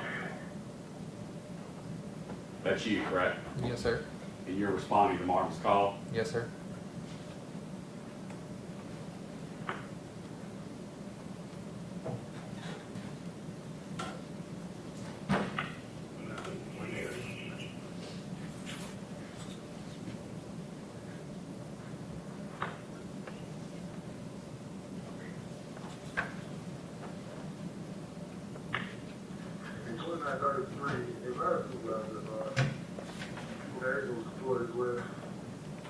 Who is 2933? I believe that was Officer Martin.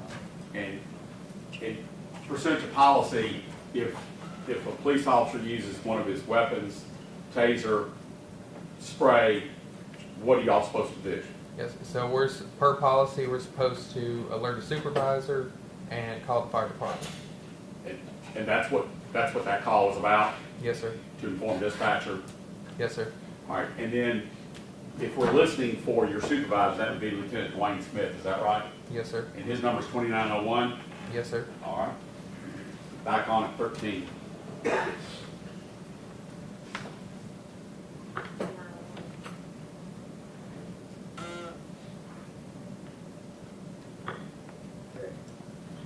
All right. I heard dispatcher call out 2901, and then I heard someone say check. Was that Lieutenant Dwayne Smith? Yes, sir. Because we're not police officers, and I'm just asking, is that Dwayne Smith saying, hey, I heard that transmission? Yes, sir. In police language, the word check is just an easy way just to say okay. Moving on at 1311.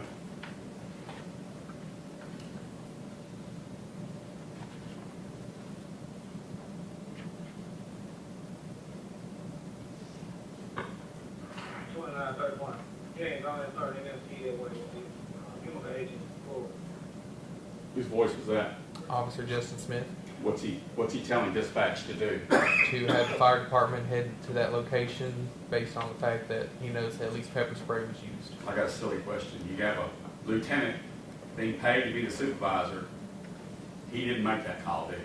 The lieutenant. Not that I can hear, no, sir. I assume that you're hearing everything, okay? Yes, sir. Dispatch. Does dispatch know the policies and procedure of MPD that says if chemical spray is used to go ahead and roll fire department? Yes, sir. But that call appears to be Justin telling dispatcher to do it. Is that right? Yes, sir. All right, moving on at 1323.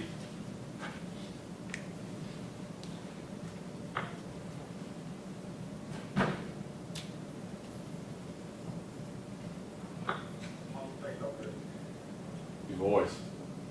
Whose voice? I wasn't able to hear that voice. It's okay. We'll move on.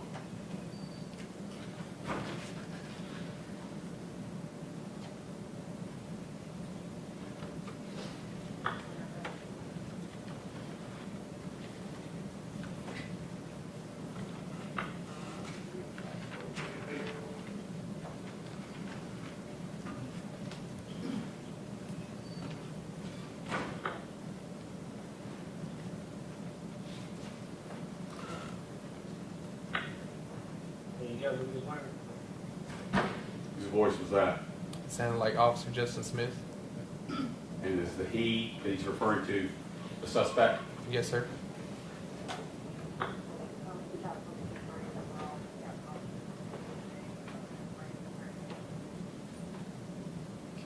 Is it our, I'm just asking for my own edification, is it my imagination that I'm hearing the cops call outs much clearer and louder than I hear the dispatcher, or is it just because the dispatcher, to your knowledge, is just a low talker? Same with you. The cops are coming through more clearly, and the dispatch is a little more mumbled. And did you find that to be common as a roaming out there, that dispatchers kind of quiet and mumbled? Yes, sir. There were times that we would have to tell dispatchers, hey, can you speak up, or you're coming in muffled. Okay. Moving on at 14:15.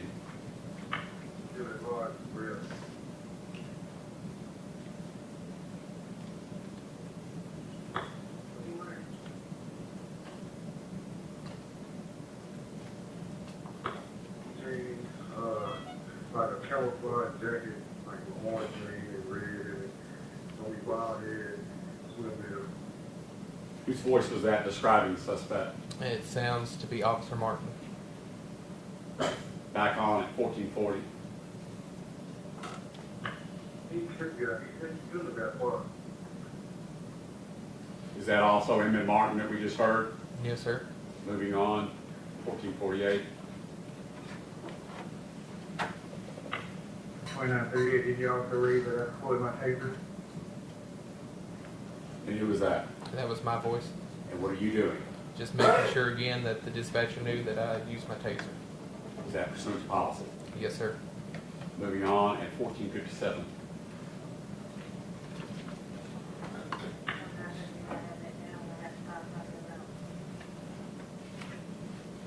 What'd she say? She told me that she does have it written down on her system that I use my taser, and she does have the fire department en route. Moving at 15:04. Just before I start. So at this point, Tyre Nichols has not been captured. Is that right? I don't believe so. Yes, sir. You haven't heard it on the radio, have you? No, sir. Okay.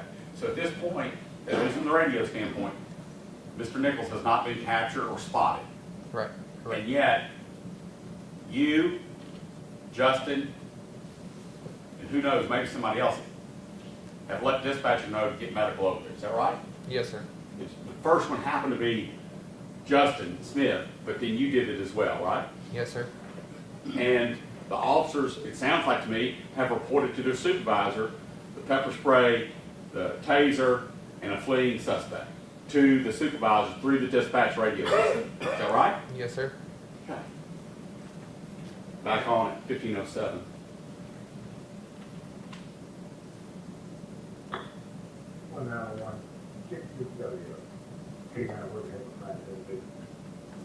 All right, whose voice was that? Lieutenant Smith. And what is Lieutenant Smith asking the dispatcher for? Can she check to see if there's a canine officer available to help search the area? Moving on, 15:19.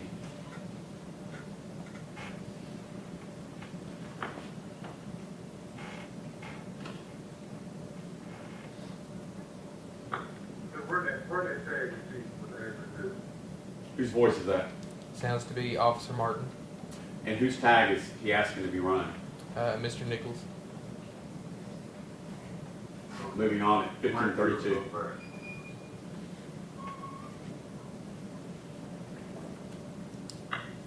I gave you a tag number on there. Be able to give you the information on.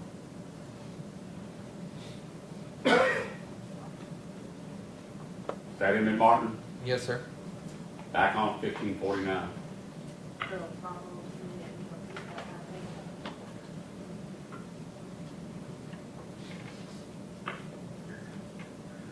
give me the address over. Say him in Martin again. Yes, sir. And what does he ask you, the dispatcher, for? To run the tag, and can you get the address off of the tag? Why is that helpful? Because if the suspect lives near, they're possibly running to their house. Doesn't that assume that the owner of that car is the one driving the car? Yes, sir. And at this point, did any officer out there know who was driving that car? No, sir. All right, moving on. 1603. Well, put southbound on Rock.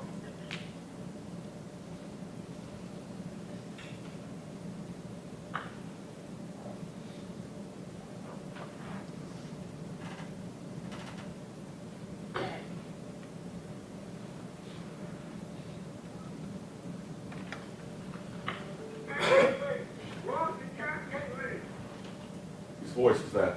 Sounds to be Officer Mills.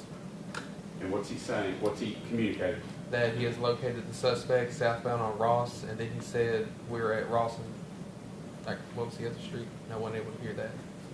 I would suggest he says Ross and Cascade, but the question I want to ask you is, you know Mills' voice pretty well, don't you? Yes, sir.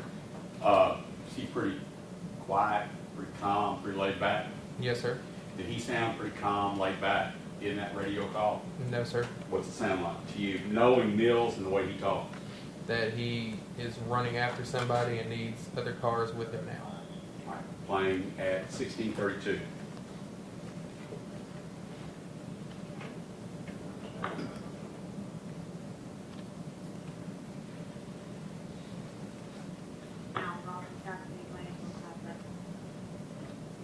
What was that? The dispatcher just repeating the address of Ross and Castlegate. Is that for who to act upon? Any officer that has a radio tuned into that frequency. For which precinct? Ridgeway Station. And Ridgeway Station, is that a large precinct with several cars, several officers, what? Yes, sir. Okay. Moving on, 1647.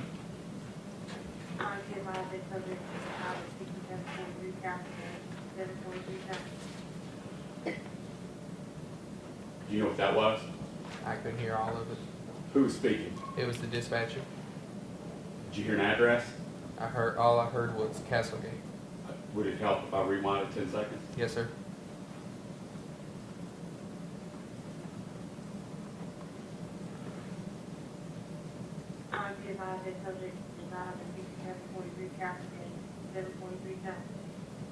Did you hear better that time? Yes, sir. There's an address on Cascade, is that right? Yes, sir. Is that the dispatch responding to the earlier call on running that tag? Yes, sir. You're sure of that? Yes, sir. Hitting play at 1654.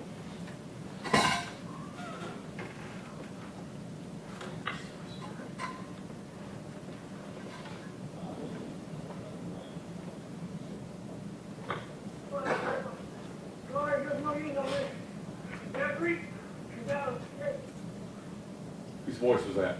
Sounds like Officer Justin Smith. How would you describe Justin Smith's voice in that radio call?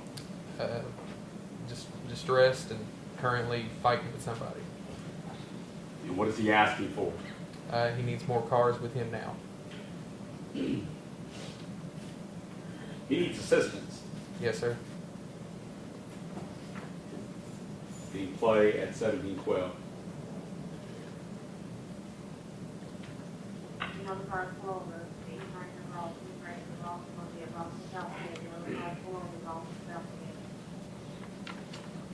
That's at 1720-ish.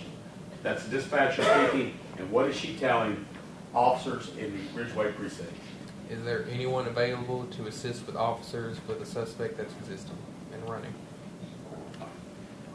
Playing at 1724. By the way, you mentioned earlier that if you're not really in the middle of anything, you're really doing a whole lot, you should go back on that call from the dispatch to the entire precinct. What are the officers being ordered to do? To head to that location if you're not stuck on anything.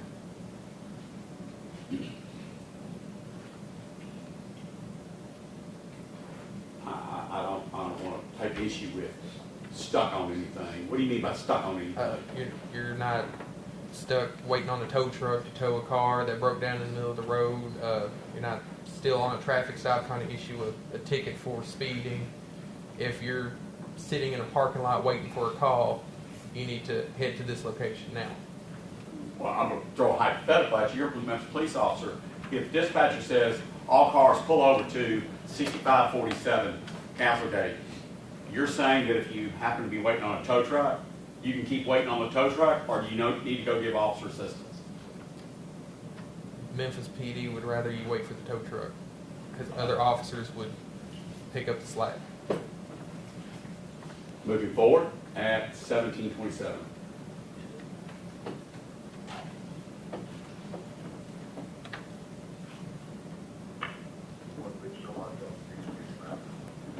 Who was that? I wasn't able to hear. That's all right, we'll move on.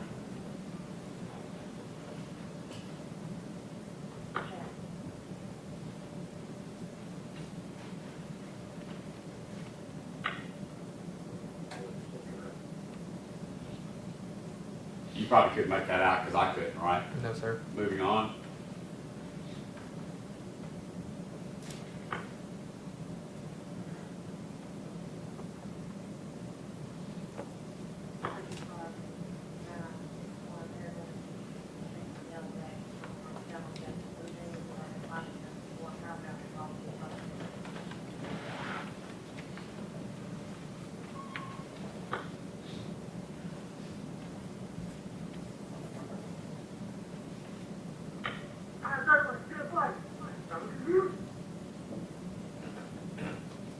Whose voice was that?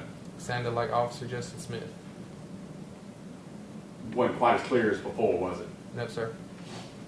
Sound like he's actively engaged in something? Yes, sir. What's he doing? He's still fighting with the suspect. And sometimes, even though somebody makes a radio call out, you hear background noise. Is that right? Yes, sir. Did you hear background noise on that call, or do you want to hear it again? Can I hear it again? Sure.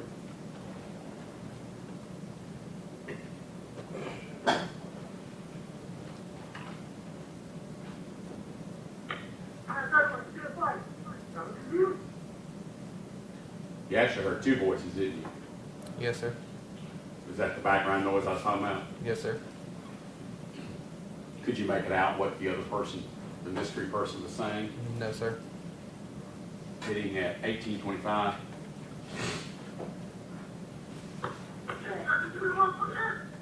How about that? Could you hear that a little bit better in the background? Yes, sir. What did the person say in the background? Give me your hands.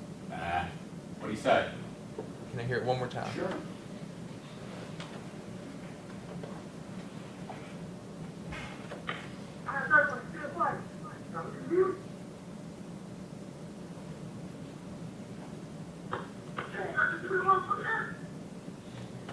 Give me your motherfucking hands.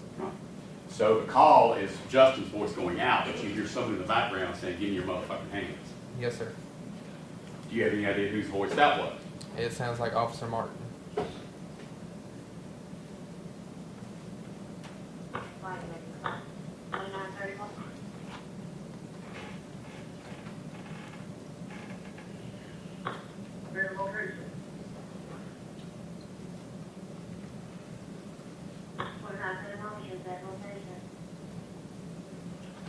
That's dispatch calling for Justin.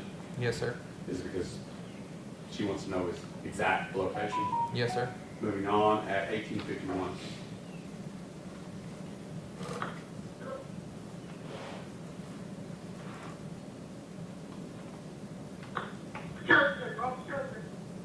Whose voice was that? I wasn't able to tell by that voice. You want to try again or not? Move on. We can try one more. All right.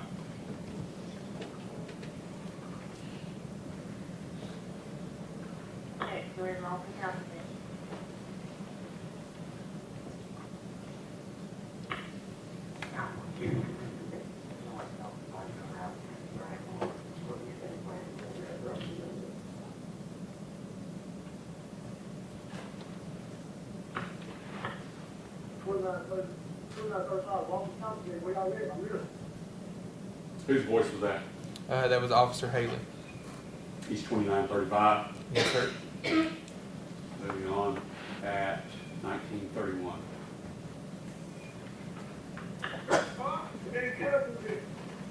Whose voice is that? Sounds like Officer Mills. How's he sound? Out of breath. Moving on at 1936.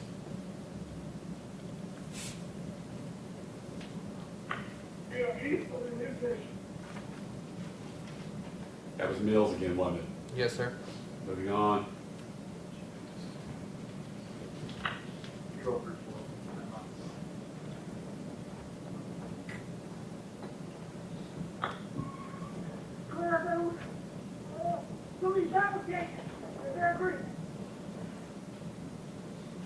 Whose voice was that? It sounded like Officer Justin Smith. I'll play it again, see if you hear anybody else in the background.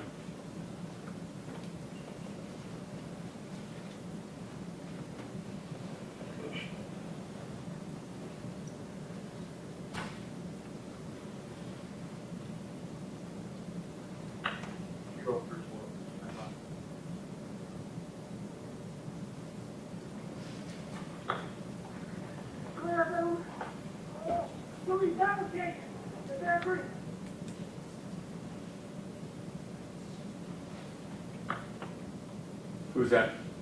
That's Officer Smith still. Did you happen to hear what the intersection was that Justin Smith put out on the radio? It sounded like Ross and Castlegate. Oh. Okay. I'll leave it to the jury. Moving on at 2004. By the way, regardless of what he said, did it sound like he had his composure? No, sir. How long have you known Justin Smith? About 3 months. Would you describe him as a composed person? Yes, sir. Moving on at 2004.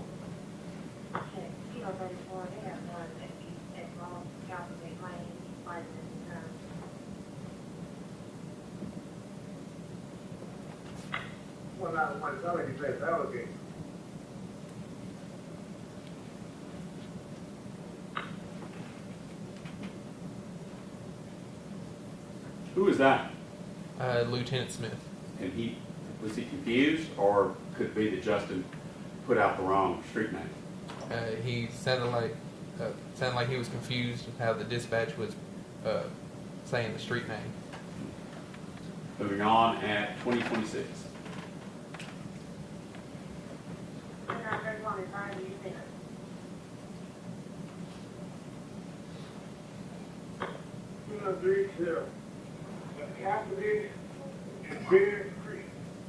Whose voice was that? Officer Mills. Dispatch had actually called for Justin 2931 saying, give us your location again, and Mills answered. Is that right? Yes, sir. Is that common? Yes, sir. If somebody's busy doing something important, another officer standing there can make a response. Is that a fair statement? Yes, sir. And that's what happened there? Yes, sir. Mills responded, hitting play at 2041.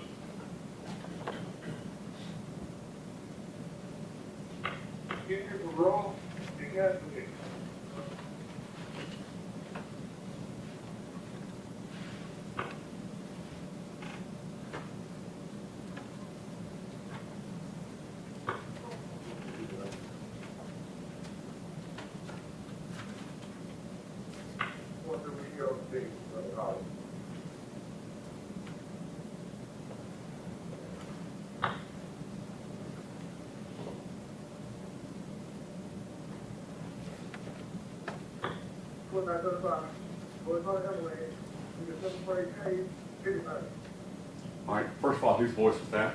Officer Haley. That's 2935. Yes, sir. And what was he telling dispatcher? Telling the dispatcher to go ahead and start the fire department because the suspect was pepper sprayed, tased, and everything.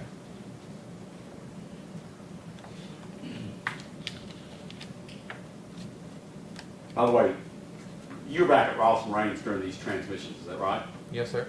Were you listening to them? Yes, sir. And when you heard that transmission, did you draw any conclusions whether or not the suspect was in custody yet? Normally when he called the fire department, it's the suspect's in custody. Custody is defined as what, sir? At least having the handcuffs on him. Handcuffs and anything else? Just under control. How about searched? Searched. Yes, sir. By the way, at Rawson Range Road, did anybody search Tyre Nichols? No, sir. Moving on at 2125.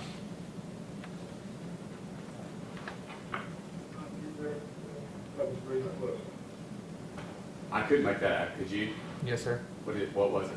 It was Officer Mills also just advising that pepper spray was deployed. Okay, so we can't say dispatch didn't know about all this, right? Right, yes, sir. And if I remember from your body cam yesterday, when engine 55 rolls up, which I think we're about to hear, when engine 55 rolls up, what do you tell the paramedics that get off the fire truck? That the suspect was pepper sprayed and tased. And did you mention to the paramedics that you had been fighting with the suspect? Yes, sir. So at least at this juncture, everybody in the world, everybody on this radio frequency, MFD, everybody knows there's been a fight, there's tasing, spraying, fleeing. Is that a fair statement? Yes, sir. 2134. And what was dispatch telling the officers right there? She was telling 2935 that the fire department was already en route. We're at 2140. Did he play?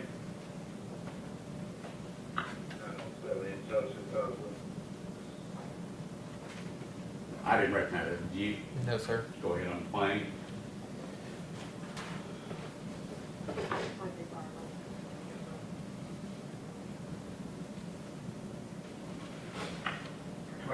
Engine 55 just made the scene over here with me. Okay. Camel 2 brings the suspect up here. Okay, my math is right. About 15 seconds went by from the time Haley said, pepper spray, tase, everything, to you calling saying paramedics are on the scene with you at Range and Ross. Is that right? Yes, sir.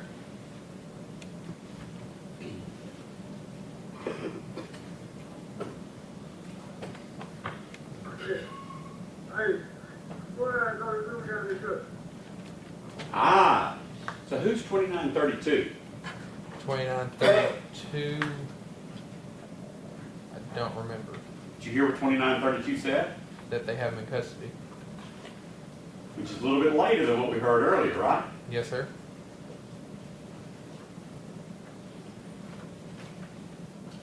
We were at 2214 when the last police officer made that call. Moving forward.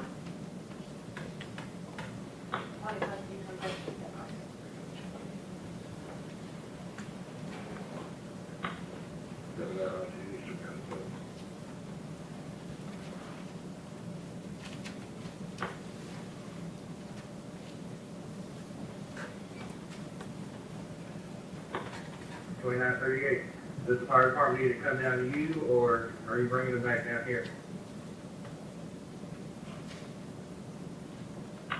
Get them down here, bring them down here. All right. A little bit unusual to use a person's name on the radio, is that right? No, sir. Hemphill? Whose voice was that speaking to you? Justin Smith. And what was he telling you? He was just telling me that the fire department needs to come to them. He'd already told you once, right? No, sir. That was the only one that I can recall when he answered. Okay. But does Justin sound to you, based upon your knowledge of his voice inflection, be a little bit put out? Yes, sir. He says, Hemphill just sitting down there, just sitting down here to us. Is that what he said? Yes, sir. And did you follow that direction? Yes, sir.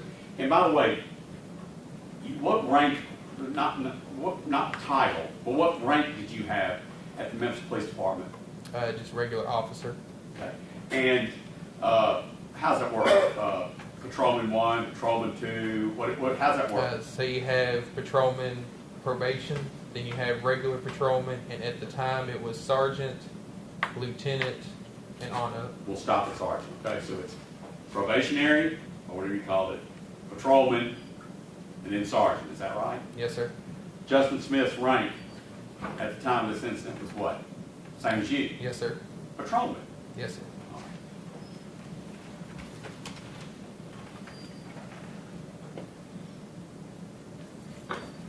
Okay, we're heading that way now.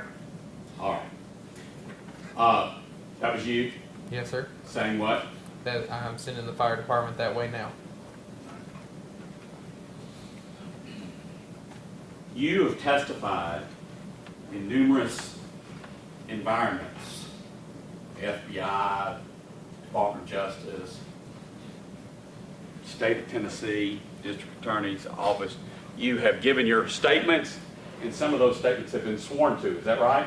Yes, sir. And let's just look at the sworn statements, sworn testimony that you've given.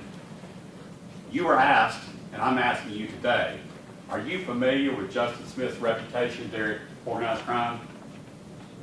Not too familiar since I only knew him 3 months. Okay, we'll do it that way.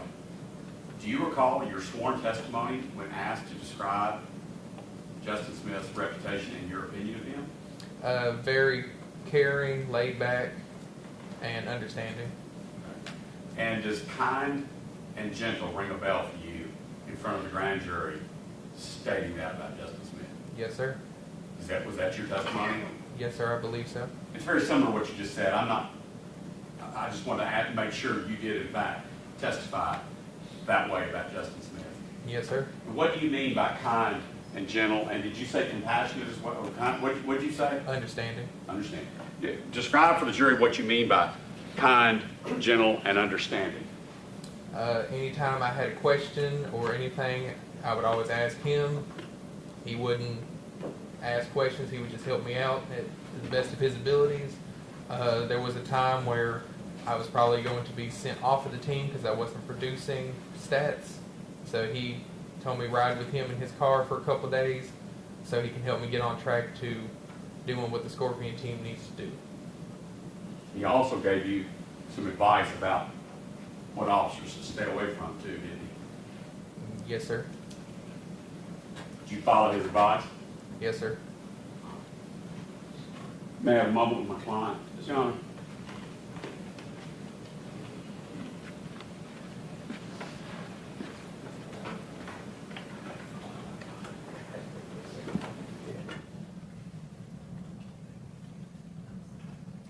Your Honor, I'll pass the witness.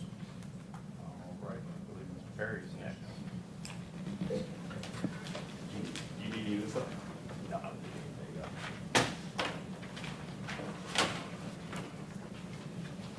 Good morning.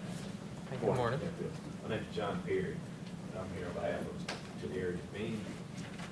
I think other than you, Mr. Bean would have been the newest member of the Scorpion unit back when you were on the Scorpion unit, right?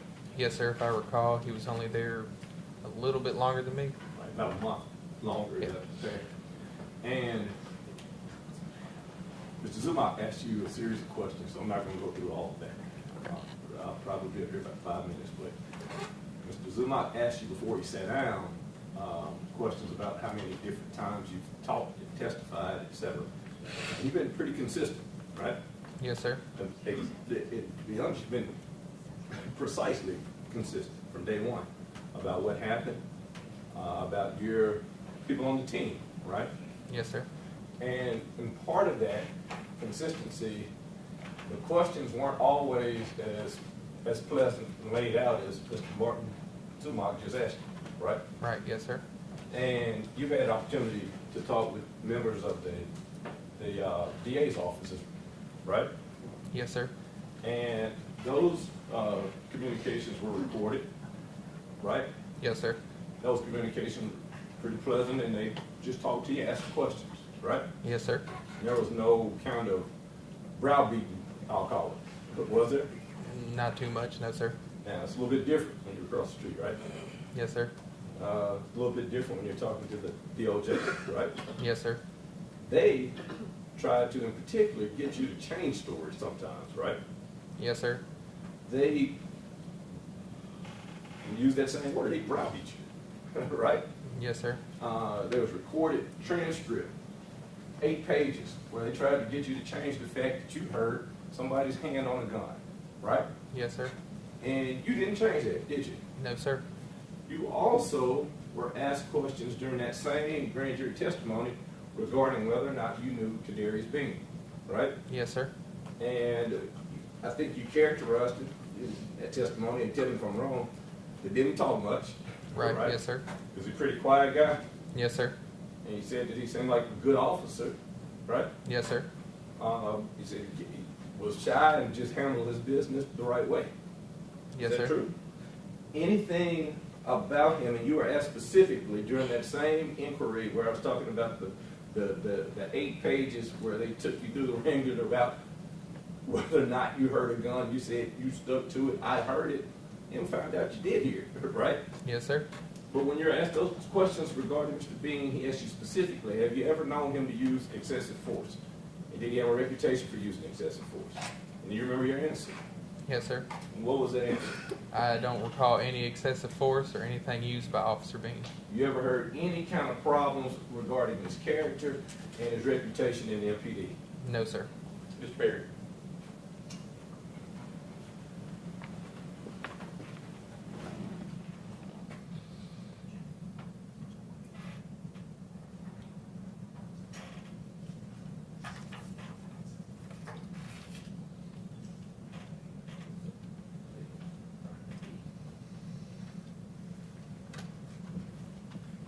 My old law partner is gonna make me have to tell a story. I said I was gonna be a few minutes, but it's gonna be just a few minutes longer. All right. Do you remember going through an exercise with Memphis Police Department where they sprayed your face with pepper spray? Yes, sir. What happened during that? Can you kind of talk to us about what that exercise is? So that exercise through the police academy, they spray you with your own pepper spray. And the whole point of the exercise is you got to work through it. You can't just give up. So during that, they ask you a series of questions like what's your license plate number, how long have you been in Memphis.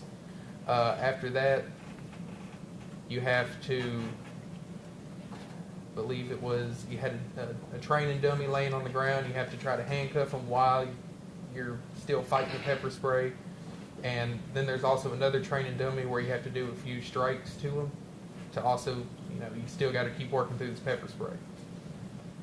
You were asked a couple times about pepper spray and how strong. Now, on that night, back January 7th, 2023, when you were making the stop, you had been driving, correct? Yes, sir.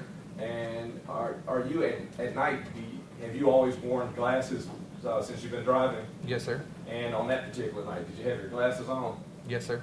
And I remember you saying that you sprayed everybody, but yours hit the brow and up, right? Yes, sir. Did the brunt of it hit the eyeglasses during the time that he was spraying, if you remember? If I remember, most of it hit my forehead and then it started going down. Okay. So it wasn't directly in the eyes, in other words, right then, correct? Right. Yes, sir. Now, I remember on that night, you talked on with your camera some 50-odd minutes. There were 2 different body-worn camera segments, and you talked for a long time, but it seemed like that whole time you were what I call hocking, what have you, but you're clearing your voice, clearing your throat. Can you tell the jury why you would have been clearing your throat and catching your breath during that time frame?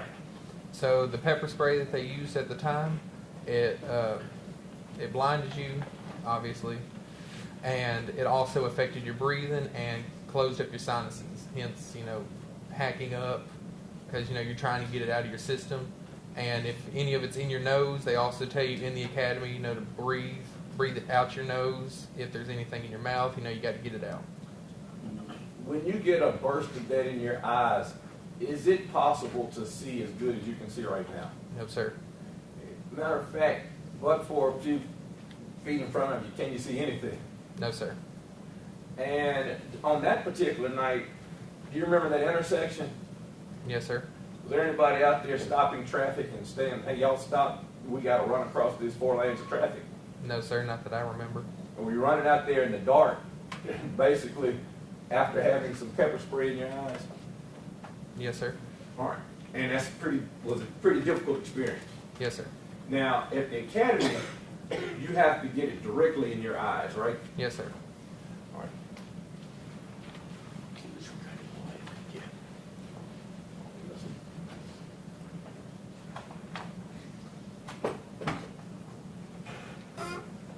We can pause right there.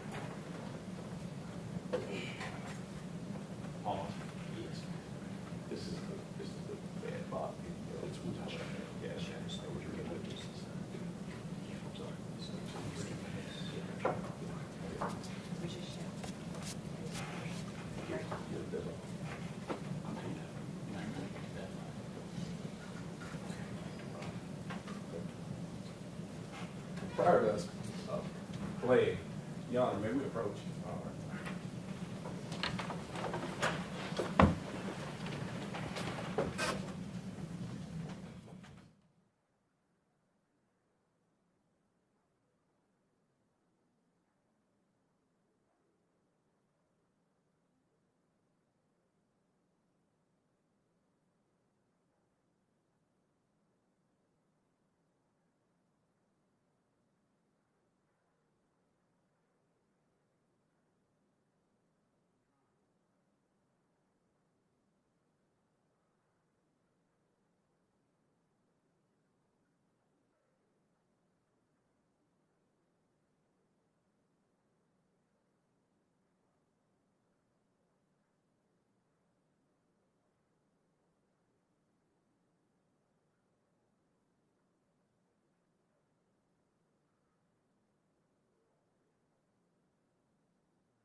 We just take a brief recess and get that queued up.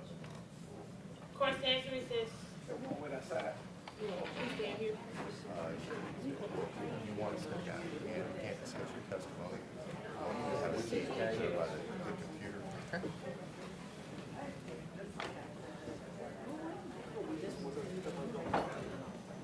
I was saying she needs to go first.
questions real quick.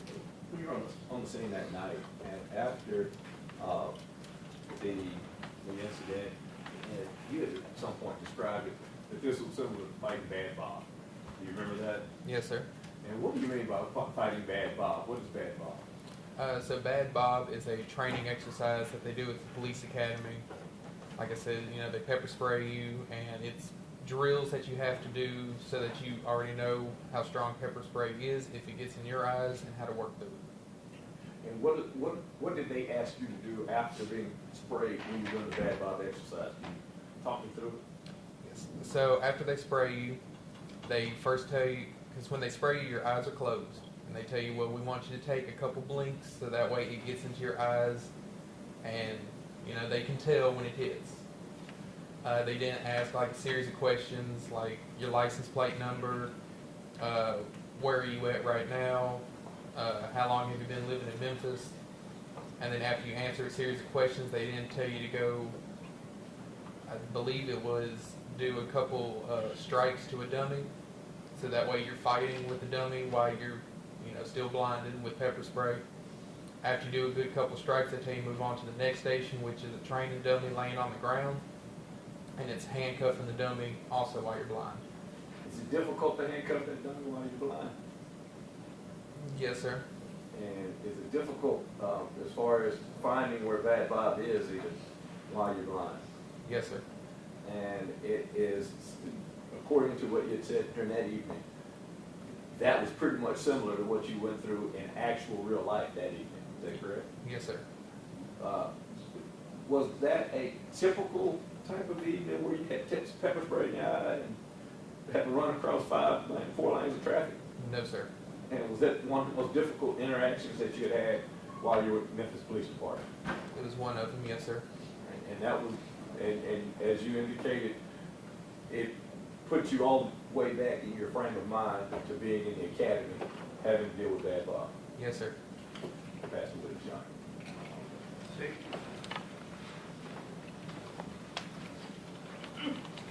I'm not going to be too long, okay? Okay. Yes, sir. Like you said, I think you've talked to a lot of people. Yes, sir. I think me and you talked once. Is that right? We spoke several times. Yes, sir. Once or twice, maybe. Yes, sir. Something like that. And you testified in a federal grand jury once. Is that correct? I believe so. Yes, sir. I want to go back to the start. Like I said, I'm not trying to be long. I do want to go back to the start. Okay? All right. And it made sense to me because often as police officers, it would make sense for you to say we. I mean, right? Yes, sir. I mean, and that's just how we do it. If you're going to write an affidavit or complaint about what somebody did, you would say the person would observe do X, Y, and Z, but it may have been other police officers that observed X, Y, and Z. Yes, sir. And there's nothing wrong with that. That is how it's supposed to work, right? Yes, sir. Okay. And so it's not uncommon for you to say we and stuff like that. I want to though separate, you know, what you actually saw versus, you know, the we. Okay. All right. All right. So we're back. We're on that night, and you said we saw Tyre Nichols speeding, but I want to take that apart. Okay. Who is it that saw something? Officer Martin. Okay. And you've been asked the question before whether or not you actually saw Tyre Nichols speeding. The answer was no. That it was Officer Martin that said he saw Tyre Nichols speeding. Is that correct? Yes, sir.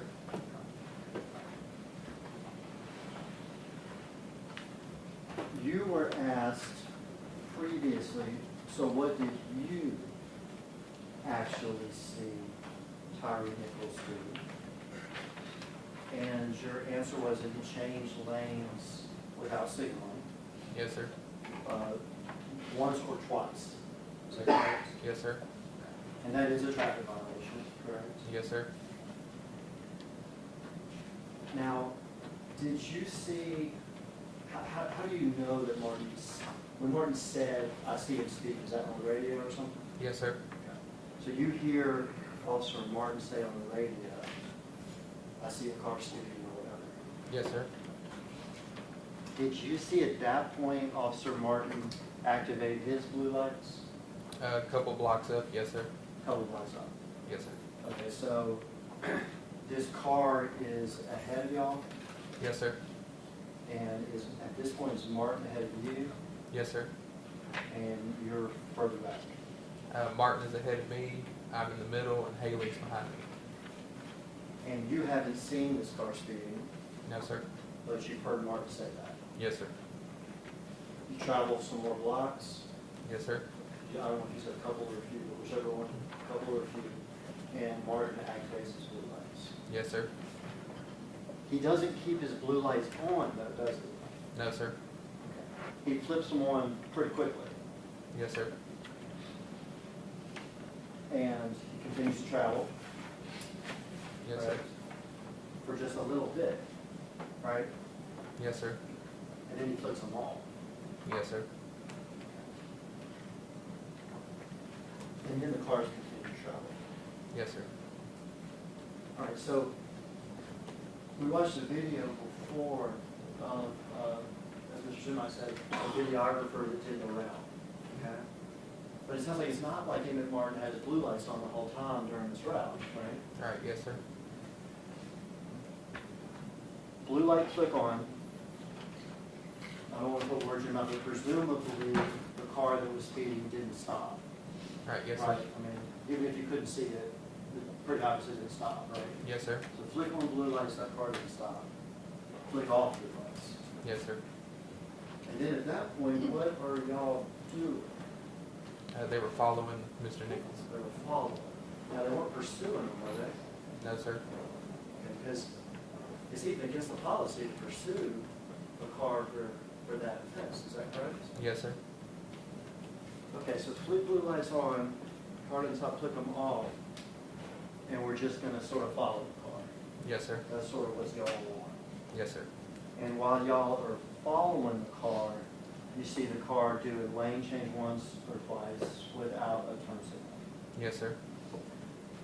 You never see the car going on to incoming traffic, do you? No, sir. You never see a car hopping the curb or anything like that. No, sir. Y'all are just following and catching back up to it. Yes, sir. Y'all do catch back up to it. Yes, sir.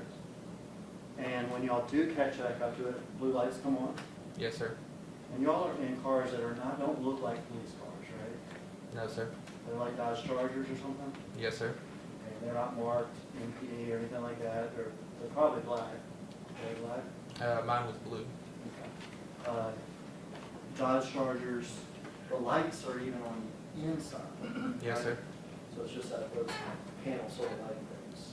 And I believe it had lights inside the grill on the front of the car. On the grill. Y'all catch back up to the car, the blue lights back on. Yes, sir. Catch back up to the car's actually stopped, is that right? Yes, sir. And it stopped in the left-hand turn lane Yes, sir. with the left-hand turn signal on. I don't recall the turn signal on. Left-hand turn lane. All right? Yes, sir. Stop. Yes, sir. And this is the point where the traffic stop, the actual what we watched, begins. Is that correct? Yes, sir. Now, you've been asked about this traffic stop a bunch. Yes, sir. You know, fair to say, is that correct? Correct.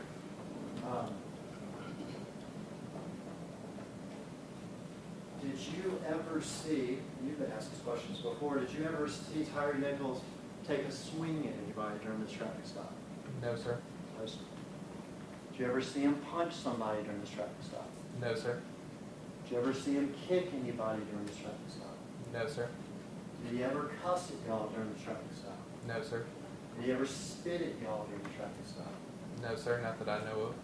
Did he ever threaten y'all during the traffic stop? No, sir. Not that I know of. In fact, you actually described what he did as politely resisting. Yes, sir. Is that correct? Correct.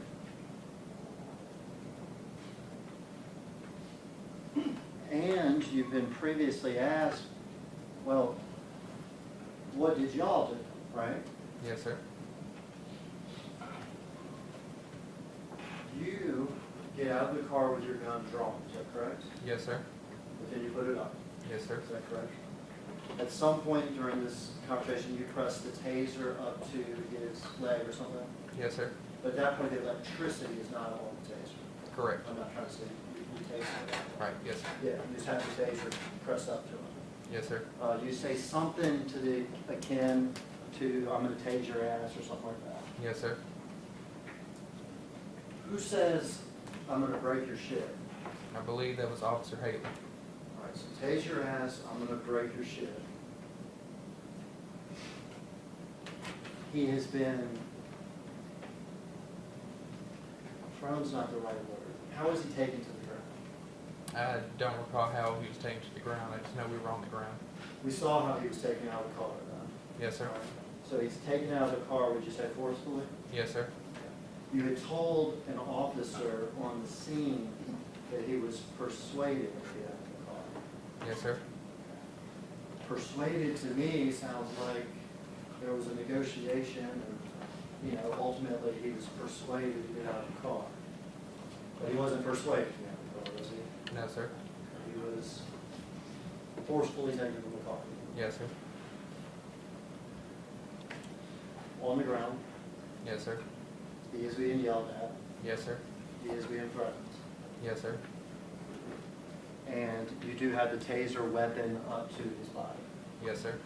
And he is also pepper sprayed. Not yet at that point. At some point in this. Yes, sir. At some point in this, he's pepper sprayed. Yes, sir. Before he runs away. Yes, sir. And that's actually, I should have told you, that's the point we're going up to, the point that he runs away. Okay. You've been asked previously, well, is it possible that all that stuff, all those actions, is what made Tyre Nichols run away? Objection, calls for speculation. He's been asked this question previously, Your Honor.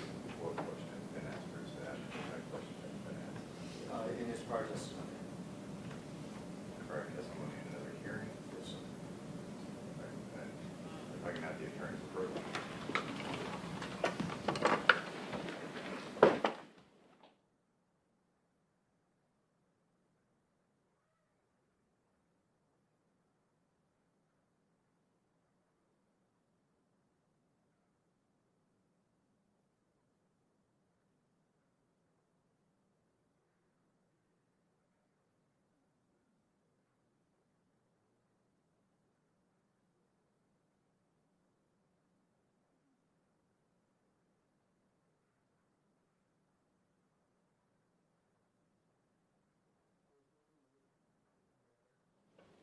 On the ground, correct? Yes, sir. Threatened to break his ship, correct? Yes, sir. Threatened to tase his ass. Yes, sir. correct? Pepper spray. Yes, sir. And Mr. Nichols runs away. Yes, sir.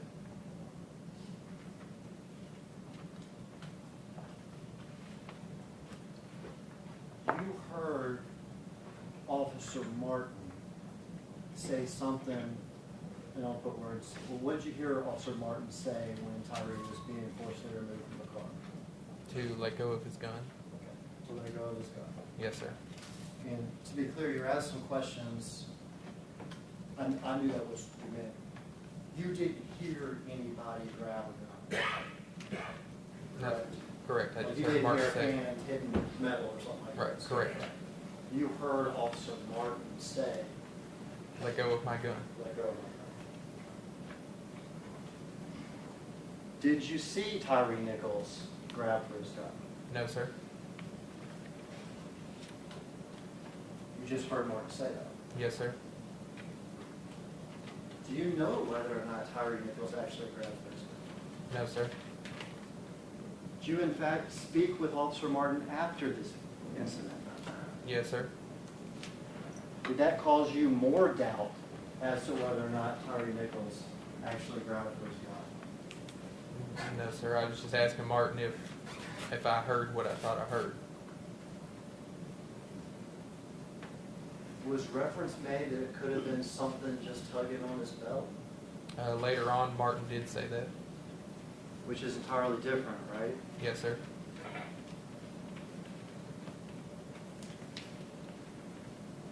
And it was hearing that as to why Tyre was thrown on the ground. Yes, sir. And how this all went so forceful. You admit it was forceful. Yes, sir. So quick.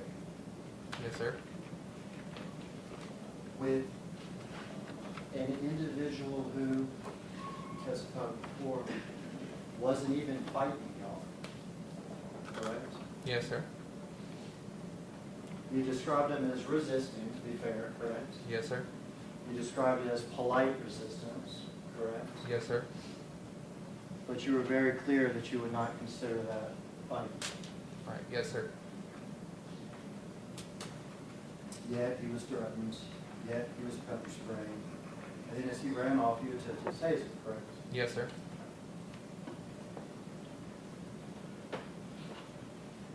Now, you never went from there to the scene of the criminal activity, is that correct? Yes, sir. However, when we watched the body cam video, we heard you tell somebody, I hope they stomp his ass. Yes, sir. Correct? Yes, sir. Do you regret that comment? Yes, sir. If we watch more video later, we see another comment about Tyre's face and how he looks after this happens, is that correct? Yes, sir. Do you regret that comment too? Yes, sir.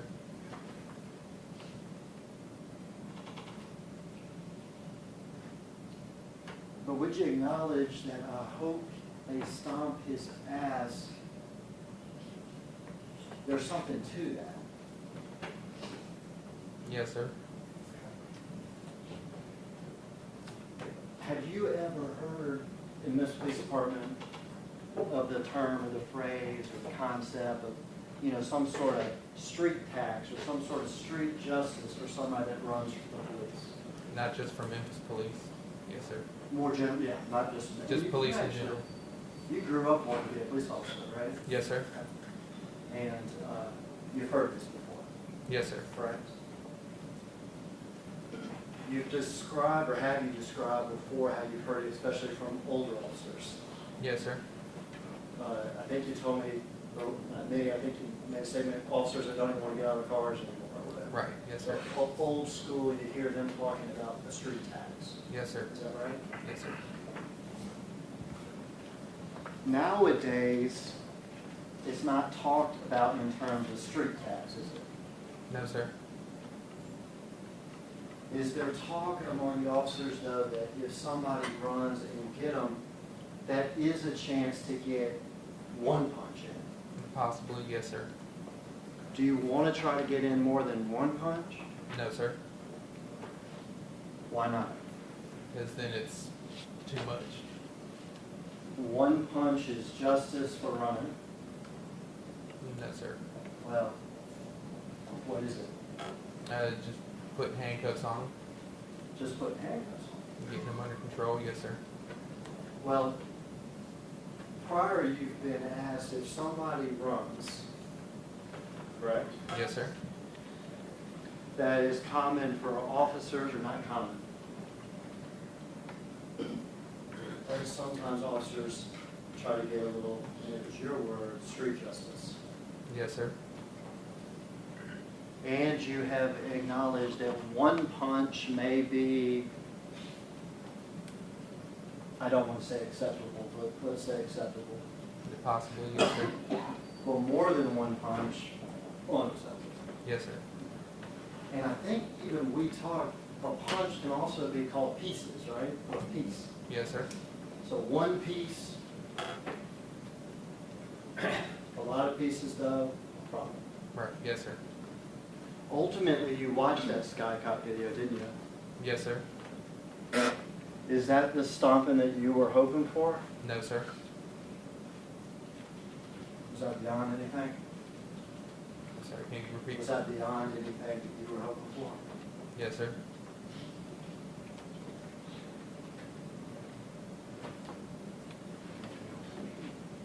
That's all, Judge.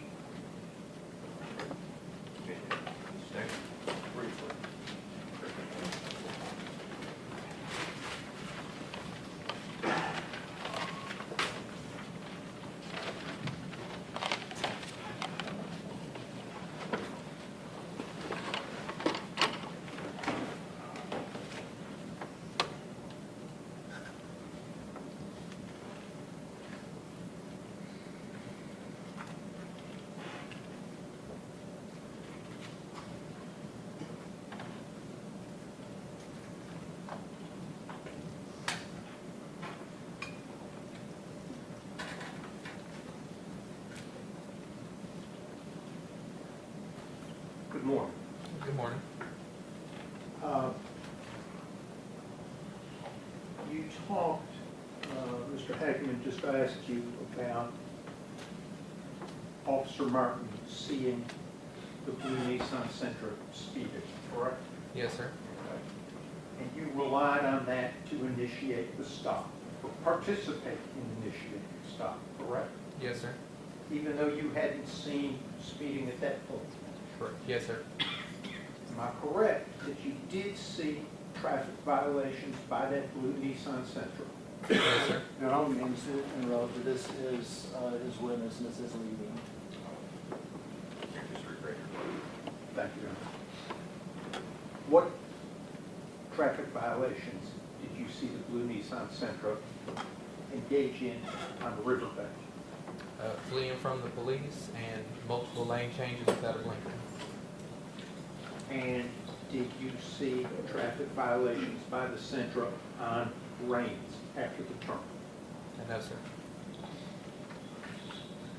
You were asked by Mr. Zumak about your speed and looking at your speedometer while watching the video yesterday. Do you recall that? Yes, sir. And do you recall what speed you reached on the Rains? About 60 miles an hour. And your body-worn camera showed Garmin that you had in the windshield, correct? Yes, sir. What does the Garmin, what does it show when you're exceeding the speed limit? It turns bright red in the bottom left corner. Now,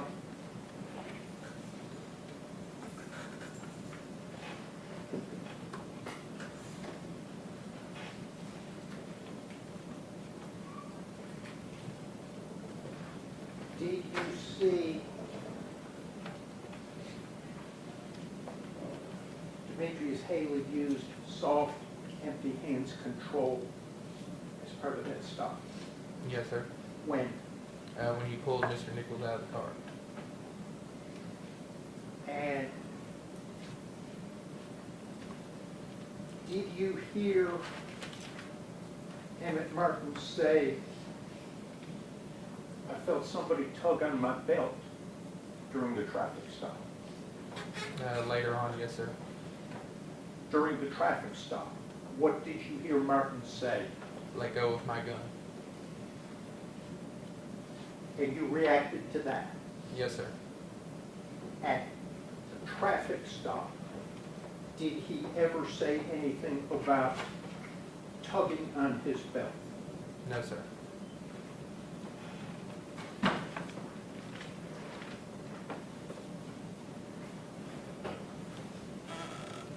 And it's what was said during the stop that was important, correct? Yes, sir.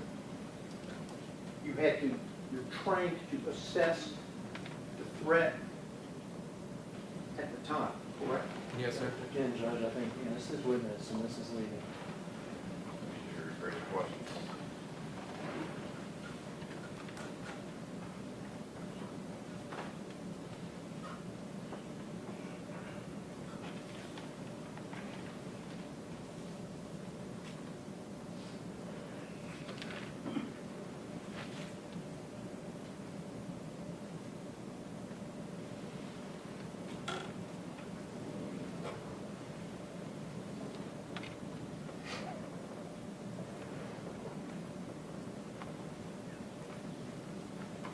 have any further questions, Your Honor?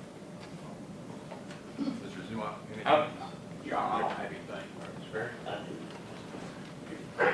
You were asked a few moments ago about you growing up wanting to be a police officer, right? Yes, sir. And you had family members high up in the police department, correct? Yes, sir.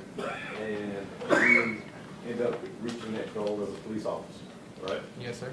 And you know the term street taxes, Mr. Hagman had asked you 3 moments ago. Yes, sir. And you also were asked questions about having talked across the street at the federal building, right? Yes, sir. And when you talked across the street at the federal building, now you said, he asked you something about testifying one time in front of the grand jury, right? Yes, sir. But you actually met over there a number of times, am I correct? Yes, sir. And you were asked times and again about Mr. Bean as it relates to street tax, as well as everybody else on that was part of the scorpion, right? Yes, sir. And am I correct in your statement that you never heard Mr. Bean refer to a street tax? Right. Yes, sir. And you never heard Mr. Bean administering a street tax to anybody, right? Yes, sir.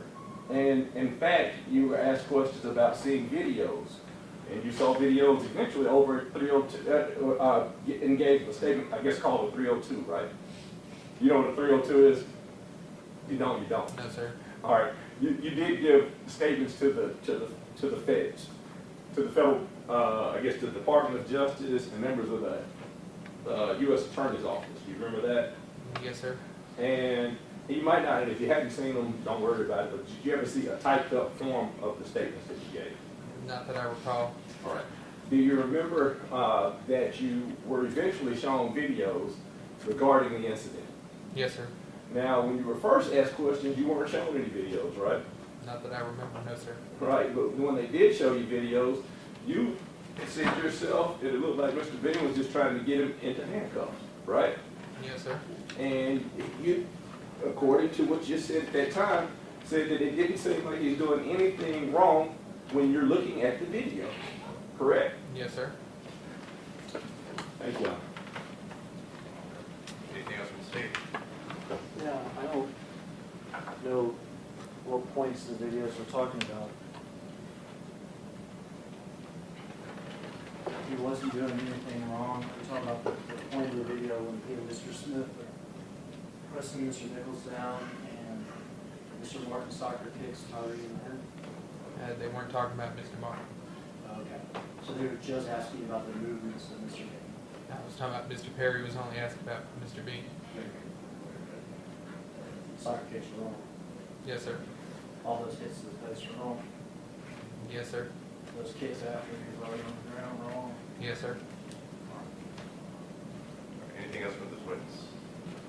Okay. Okay. All right, so those are all the questions I have. Where's your step down?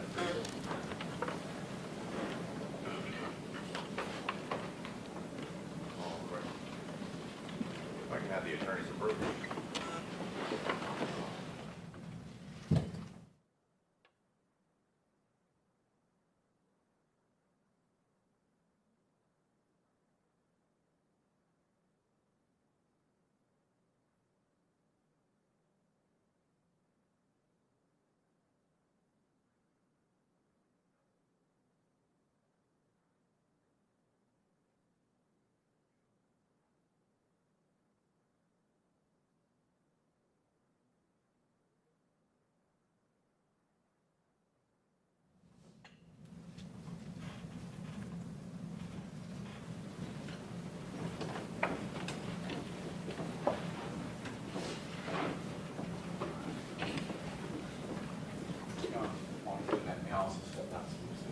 And they can proceed without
basement door unlocked.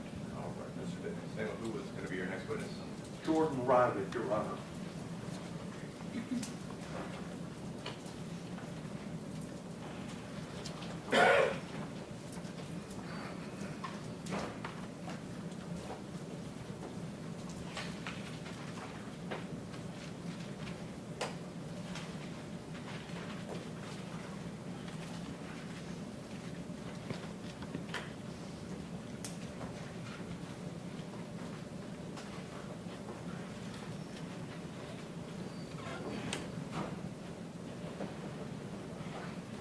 Jordan Riley. Come on, sir. Go around there, way. And then get to that one.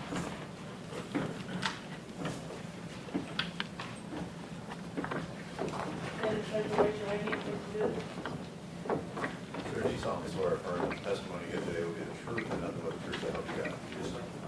Just going to need you to spit out your gums.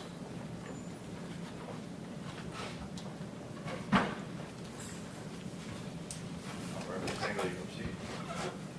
Good morning. Would you state and spell your first and last name for the record, please? This is Jordan, Jordan, Riley, Riley. Mr. Riley, have you ever been the victim of a theft? Yes. You would tell the jury when and what happened. About almost, well, not quite 3 years ago, around October. It would have been right around Halloween, actually the night after Halloween. I, of course, was at the house that I was living in at that time. We had some friends over for, of course, a Halloween party. Everybody left. The next day, one of the friends that was there lived down the road, drove by the house and called and said, "Hey, there's glass all around your car." Of course, at that point, I go outside and I look at it, and of course, my window had been busted out and a car had been ran through. So, Halloween of what year? would have been 22. And what was stolen from your car? Of course, my wallet, which of course had money in it, some debit cards, and some old IDs and stuff like that that I didn't really use anymore on a consistent basis. And of course, I did have an everyday carry, as I do have my my concealed carry license, and it was a Ruger LCP Max. I'm going to approach past Exhibit 29 to the witness and ask you to flip through those pictures, Mr. Riley.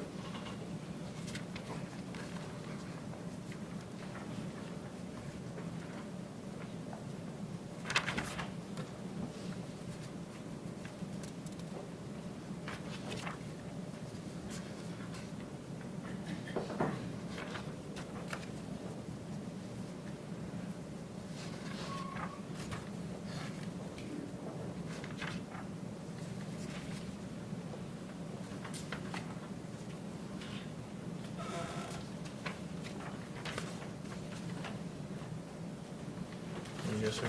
Do you recognize anything in those pictures? Yes. What do you reckon? Well, does any of that depict things that were stolen from your car that night? Yeah, the last one. And what is that? That would be my high school student ID card. And for what high school is it? Paducah Tillman.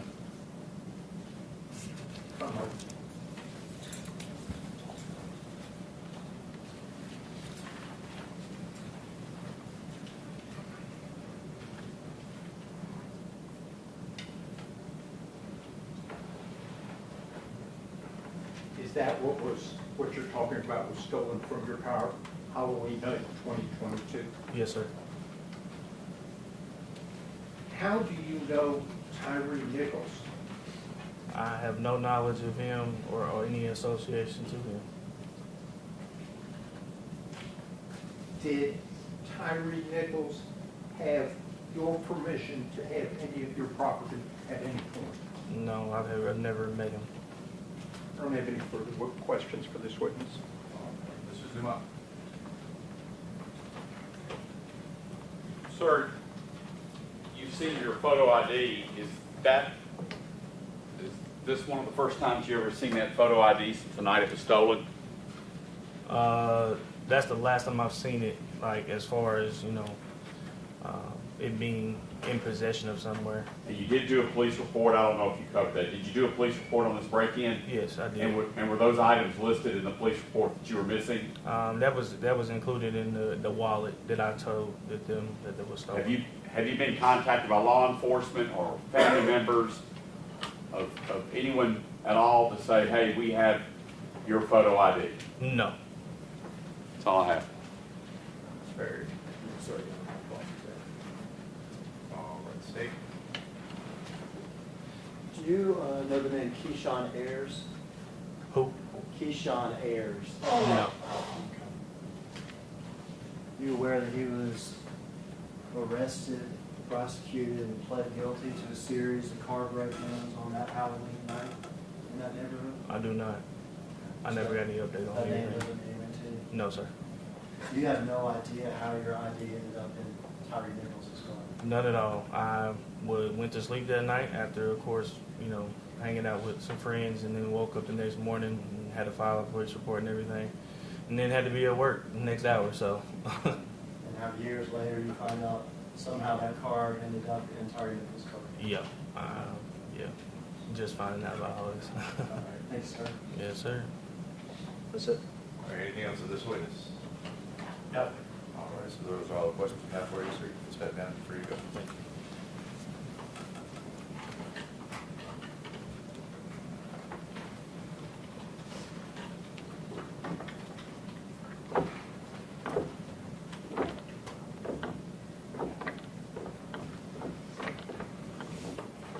The attorney's approach one more time.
See, this is Officer Greg Turner.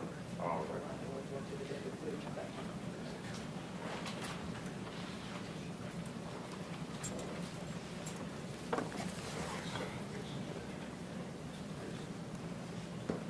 Sir, do you solemnly swear or affirm that the testimony you give today will be the truth and nothing but the truth so help you God? Yes, sir. All right, please have a seat, sir.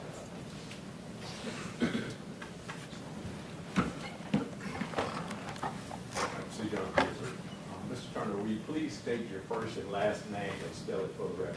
Yes, first name is Gregory, last name Turner, Gregory, Turer.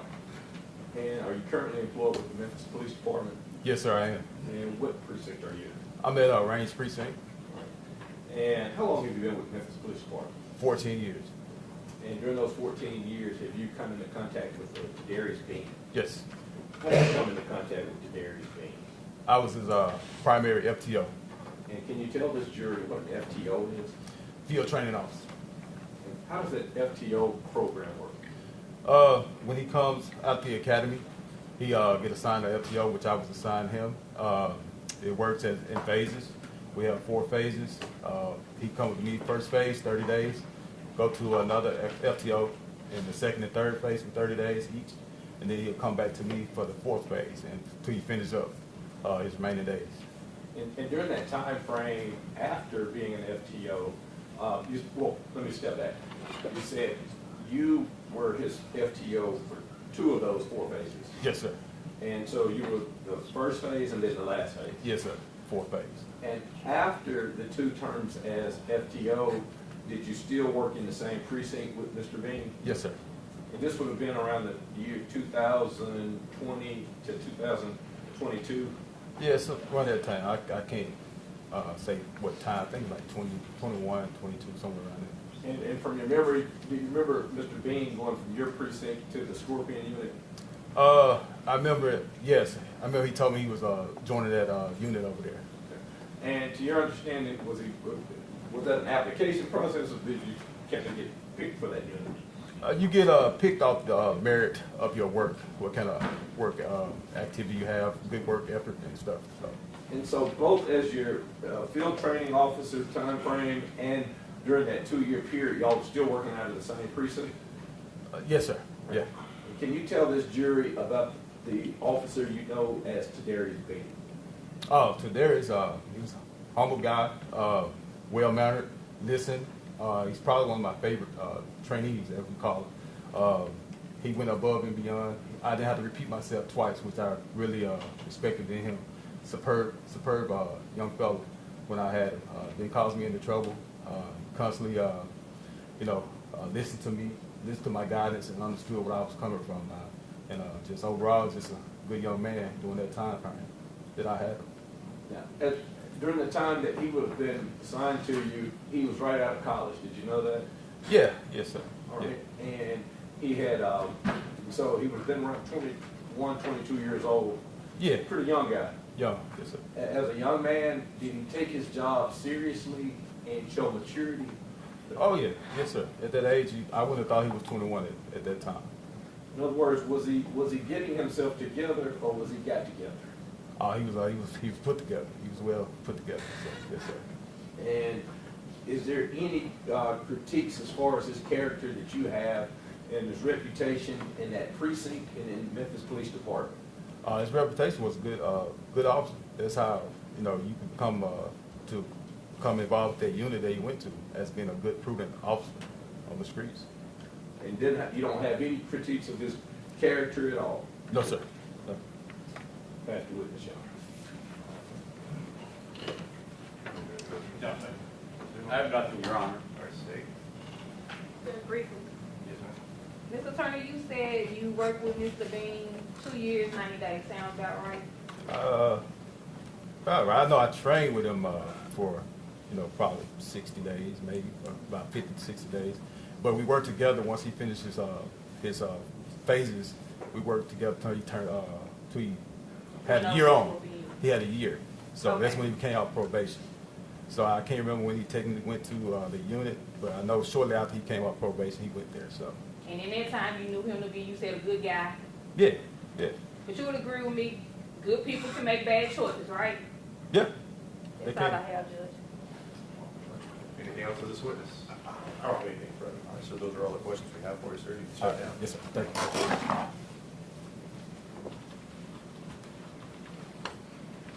All right. The next witness.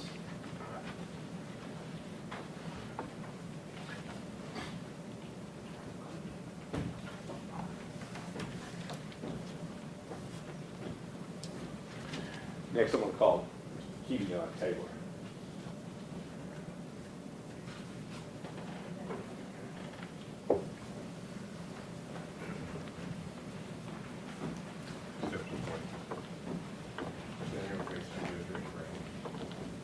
Sir, you solemnly swear or affirm that the testimony you give today will be the truth and nothing but the truth, so help you God. I do. Come out, see, sir.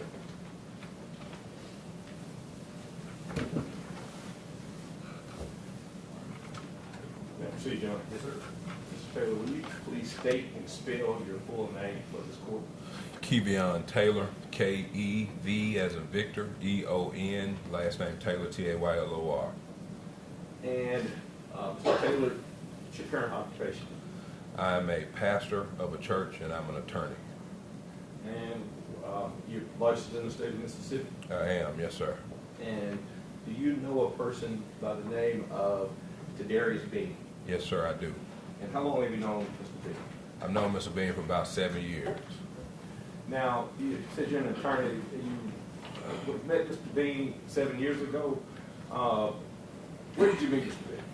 I met Mr. Bean while we were students at the University of Mississippi. And at that time, how did you first come into contact with him? I came into contact with him when he wanted to join a fraternity on campus. I was a chapter president of that fraternity, and he was one of the applicants, and I got to observe him and get to know him from that point. And you said you got to observe him. Prior to being a student at the University of Mississippi, had you had any military service? Yes, sir. I enlisted in the Mississippi Army National Guard when I was in high school, served all through undergrad and law school as well. Are you also trained as a firefighter? Yes, sir. I'm a certified fireman in the state of Mississippi. I joined the volunteer department when I was 15 years old, and then when I got to college, I joined the department in Lafayette County as well, and I served all through college. And so you've been in contact with people that have to serve as a team, is that correct? Absolutely. And in your experience as a firefighter, your experience in the military, your experience with your fraternity, and your observation of Mr. Bean, how would you describe his character based off of your background and experience? I would say he's humble. I'd say he's a man of integrity. I'd say he's a man of the truth. And he's a friend, I would say. And when you describe the integrity that he has, was there a particular situation that occurred while he was, and you said that you were your chapter's president, did Mr. Bean ever serve while you would have been in law school as the president of that same chapter? He did, actually. So the year after I ceased being the president of the chapter, Tyre Bean became the chapter president. And was there a situation where his character would have been tested at least? Absolutely. We had some chapter members who took some funds out of the chapter account that they were not authorized to take, in sum of over $3,000. Bean and I found out about it. Of course, I wasn't the chapter president at the time, but he let me know, and I stopped what I was doing. He stopped what he was doing, and we went to the bank immediately, and we rectified that situation, and that included confronting those members that had committed that wrong and letting everybody else know what had happened. And is there anything about his personality, character, etc., that would lead you as a member of the bar, man of cloth, etc., from coming to this court and testifying to this jury regarding that man's character, that would give you problems about doing that? Absolutely not. As you know, as a member of the bar, as a fireman, as a military officer, and a member of the cloth, I have raised my hand and taken oaths like all the other officers of this court have done, and I take my oath seriously because I know that there's another judge that's judging on whether or not when we tell the truth or not. So absolutely not. There's nothing that gives me reprehension about being a witness on his behalf. Good man. Absolutely. That's the witness. All right. Single. No, thank you, Ron. Stay. Great. Mr. Taylor, you said in that incident that you and Mr. Perry were just talking about where the money was stolen, Bean was the president at that time? Yes, ma'am. And the money was taken, and he notified you immediately, right? Yes, ma'am. You all rectified that situation immediately, Yes, ma'am. and you all confronted the people who did something immediately. Yes, ma'am. So he does know how to do all those things, right? I would assume so. That's all I have, Judge. No problem. All right, thanks, sir. Those are all the questions.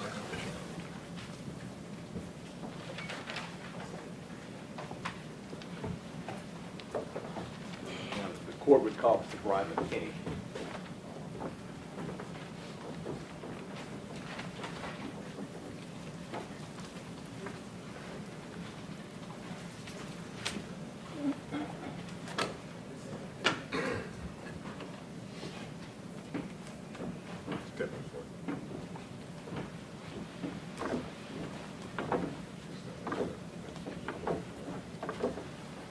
Sir, do you solemnly swear or affirm that the testimony you give today will be the truth and nothing but the truth to help you God?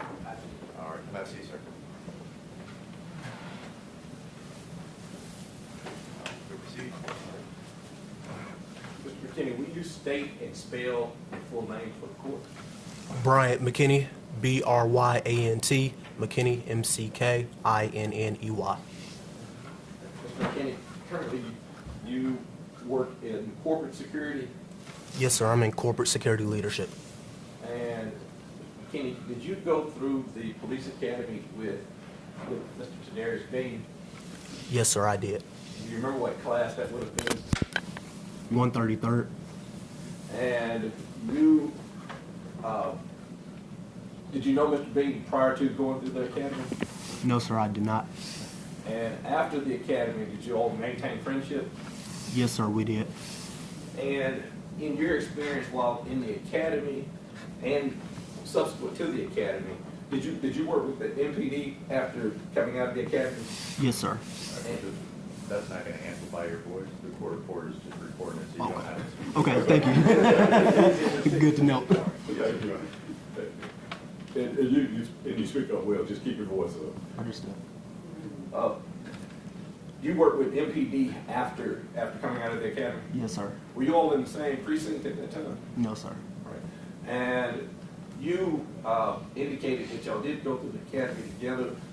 Can you describe Mr. Bean as a student in that academy? As a student in the academy, he was always prepared, always seeking to try to help people throughout the academy when we were doing physical fitness or tests or anything like that. He always just had a mild-mannered mentality and always kept a level head to try to just help others just be the best they could. If somebody came up and said, man, Bean's such a loudmouth, I can't believe it. Would that shock you?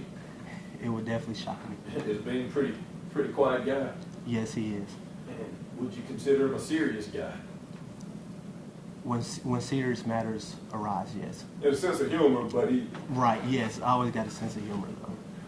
Did he take his job and what you all were trying to do as law enforcement officers to be at that time, did he take that seriously? He did. He honestly did. He felt that the job was very serious and there was a need to kind of help keep the city safe and play his part in doing so. Now, after, when you came out of the academy, did you all keep in contact with each other? Yes, sir, we did. We're still friends to this day, right? Yes, sir, we are. Now, would you describe Mr. Bean as a person just kind of on his own program, or did Mr. Bean try to follow the book, the man by the book? Definitely a man by the book. And when you say by the book, do you have an example of how by the book Mr. Bean is? Yes, sir, I do. When he first gave me the call that he got to OCU, it was a great time for him because he got a take-home car as well. And during that time, he was having some vehicle maintenance issues. And he called me. He was like, you know, do you mind taking me to get something to eat? Because we stayed in close proximity. And I was like, why? You have a take-home car. You know, he was like, well, no, we can't use a take-home car if it's not work duties. And so I had to go pick him up and take him up the street, even though he had a take-home car. But he was by the book, no matter what it calls for. He didn't use his badge or anything given from the department to, you know, for his own benefit. So you had to run him, you had to go to his house, run him to the burger store or whatever to get a hamburger. Because, and he had a car outside that OCU had. Yes, sir. And that's how by the book he is. Yes, sir. Is that how he's always been since you've known him? Yes, sir, until this day. Would you have any problems if you had to serve in policing the same way with him at this point, with him being an officer with you? No, sir, I would have no problem. Anything about his character that you have a criticism of? No, sir, you never have to second guess him. Now, a few moments ago, I asked you about being in the academies. Did you go through an exercise in the academy called Bad Bob? Yes, sir, I did. What is the Bad Bob exercise? It's an exercise where we were in the gym, if I remember correctly, and we were pepper sprayed. And we were pepper sprayed, and they asked us a series of questions, some related to what is our tag number, and to give the chemical agent some time to kind of really sit in. And after that, we were asked to run down the court and grab a kind of like a dummy that weighed a certain amount of pounds and hit the dummy, if I'm not mistaken, until the dummy stopped resisting, and then we were asked to then try to handcuff the dummy. Is that a part of an exercise that it could go into your muscle memory? In other words, if you're in a situation like that, that would help you if you are facing somebody resisting? Yes, sir. And if you are faced with being pepper sprayed trying to arrest a person, does that create any difficulties? Yes, sir. It was still even difficult. They had the videos, but it was still even difficult on a dummy that wasn't moving when we were doing that training exercise. I'm going to pull up a video, and I'm going to ask you if you can identify. Has this been shown to the state? Yes, Your Honor. Is this queued up? It is. It's him. All right. Thank you, Your Honor. Now, see. Yes, sir.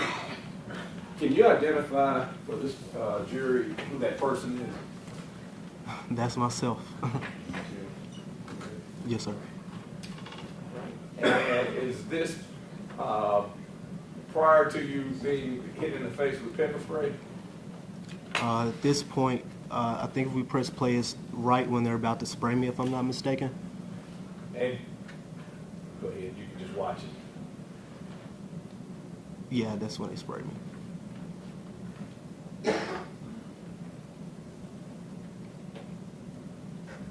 You cut the volume up.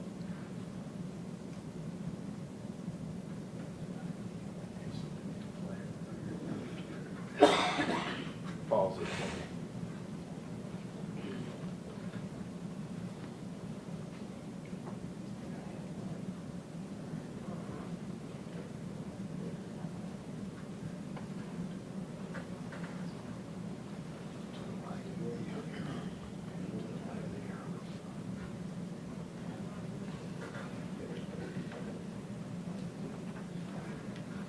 Okay.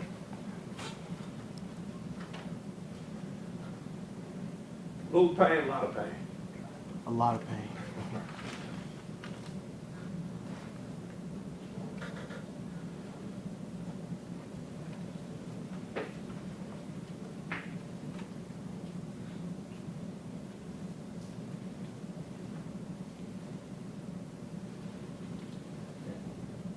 If you recall, are they saying anything to you at this time? Yeah, they're. I think they started asking me questions about my tag number, driver license number. Then they kind of tell me to gather myself so that I can.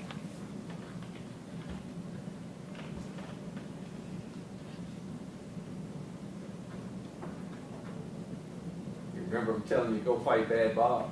Yes, sir. Yeah, they asked me to point to him.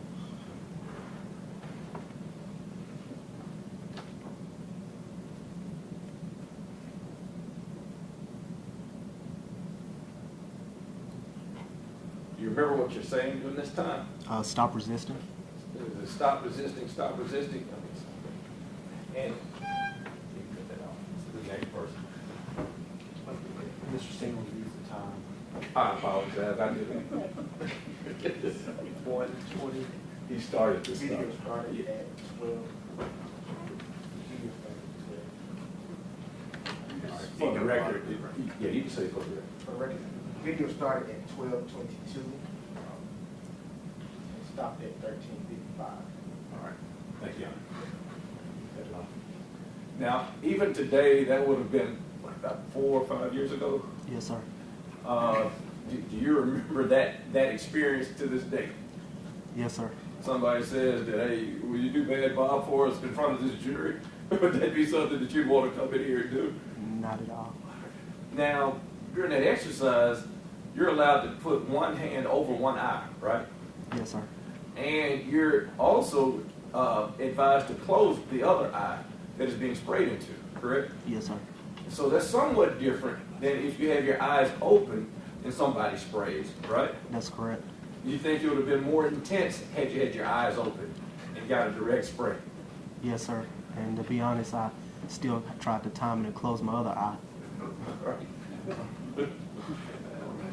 And so, just as a recap, as far as Mr. Bean's character, you have no criticisms, right? None whatsoever. All right.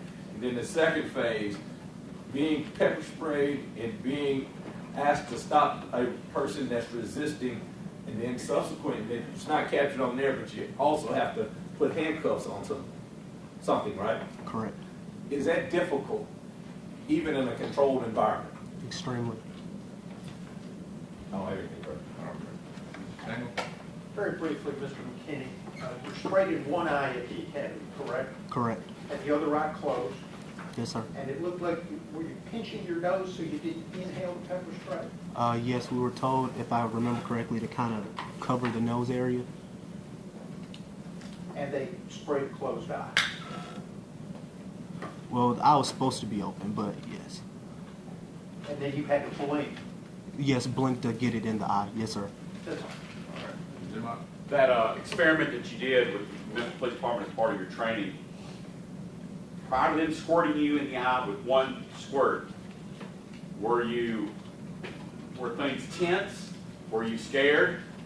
Yes, sir. I was scared. It felt like sand, burning sand in your eye. Listen to my question. Before they squirted you in the eye, was your life in jeopardy? Were you scared of anything? No, sir. And then you get squirted, and you know you have all your friends around you, and you have your instructors around you. Did you then panic once you did get shot in the eye with the pepper spray? I did. That's all I have. Is it still Officer McKinney? No, no, No ma'am. longer with MPD? No, ma'am. Okay.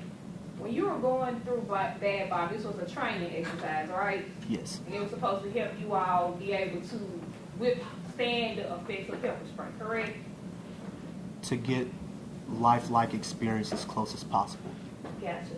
And so, you only did Bad Bob one time at the academy, is that right? That's correct. So you're not repeating Bad Bob over and over, are you? Correct. And are you telling the jury that Memphis Police Department said, hey, when you get out in the streets, punch people in the head? You're not saying it, right? That's correct. They didn't say that. They never told you, out in the streets, kick people in the head, did they? No, ma'am. That's all I have. Anything else? Briefly, just because Mr. Johnson asked the last two questions. Did anybody say, hey, this is a disclaimer as it relates to Bad Bob, don't fight a resistor like this? I'm sorry, can you repeat that question? Did anybody while you're in the academy say this is not the way to actually try to stop somebody resisting? Did they say that to you? No, sir.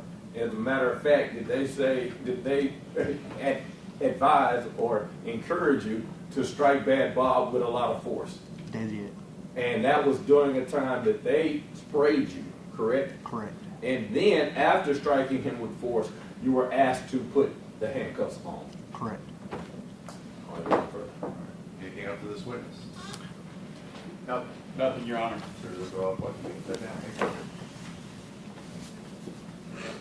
All right, ladies and gentlemen of the jury, your lunch is en route, if not here. We're going to go ahead and excuse you all for lunch at this time. If you can please make sure you leave your notes in your chairs, and please do not discuss the case. We'll call you back in as soon as we are ready for you. Jury can be excused.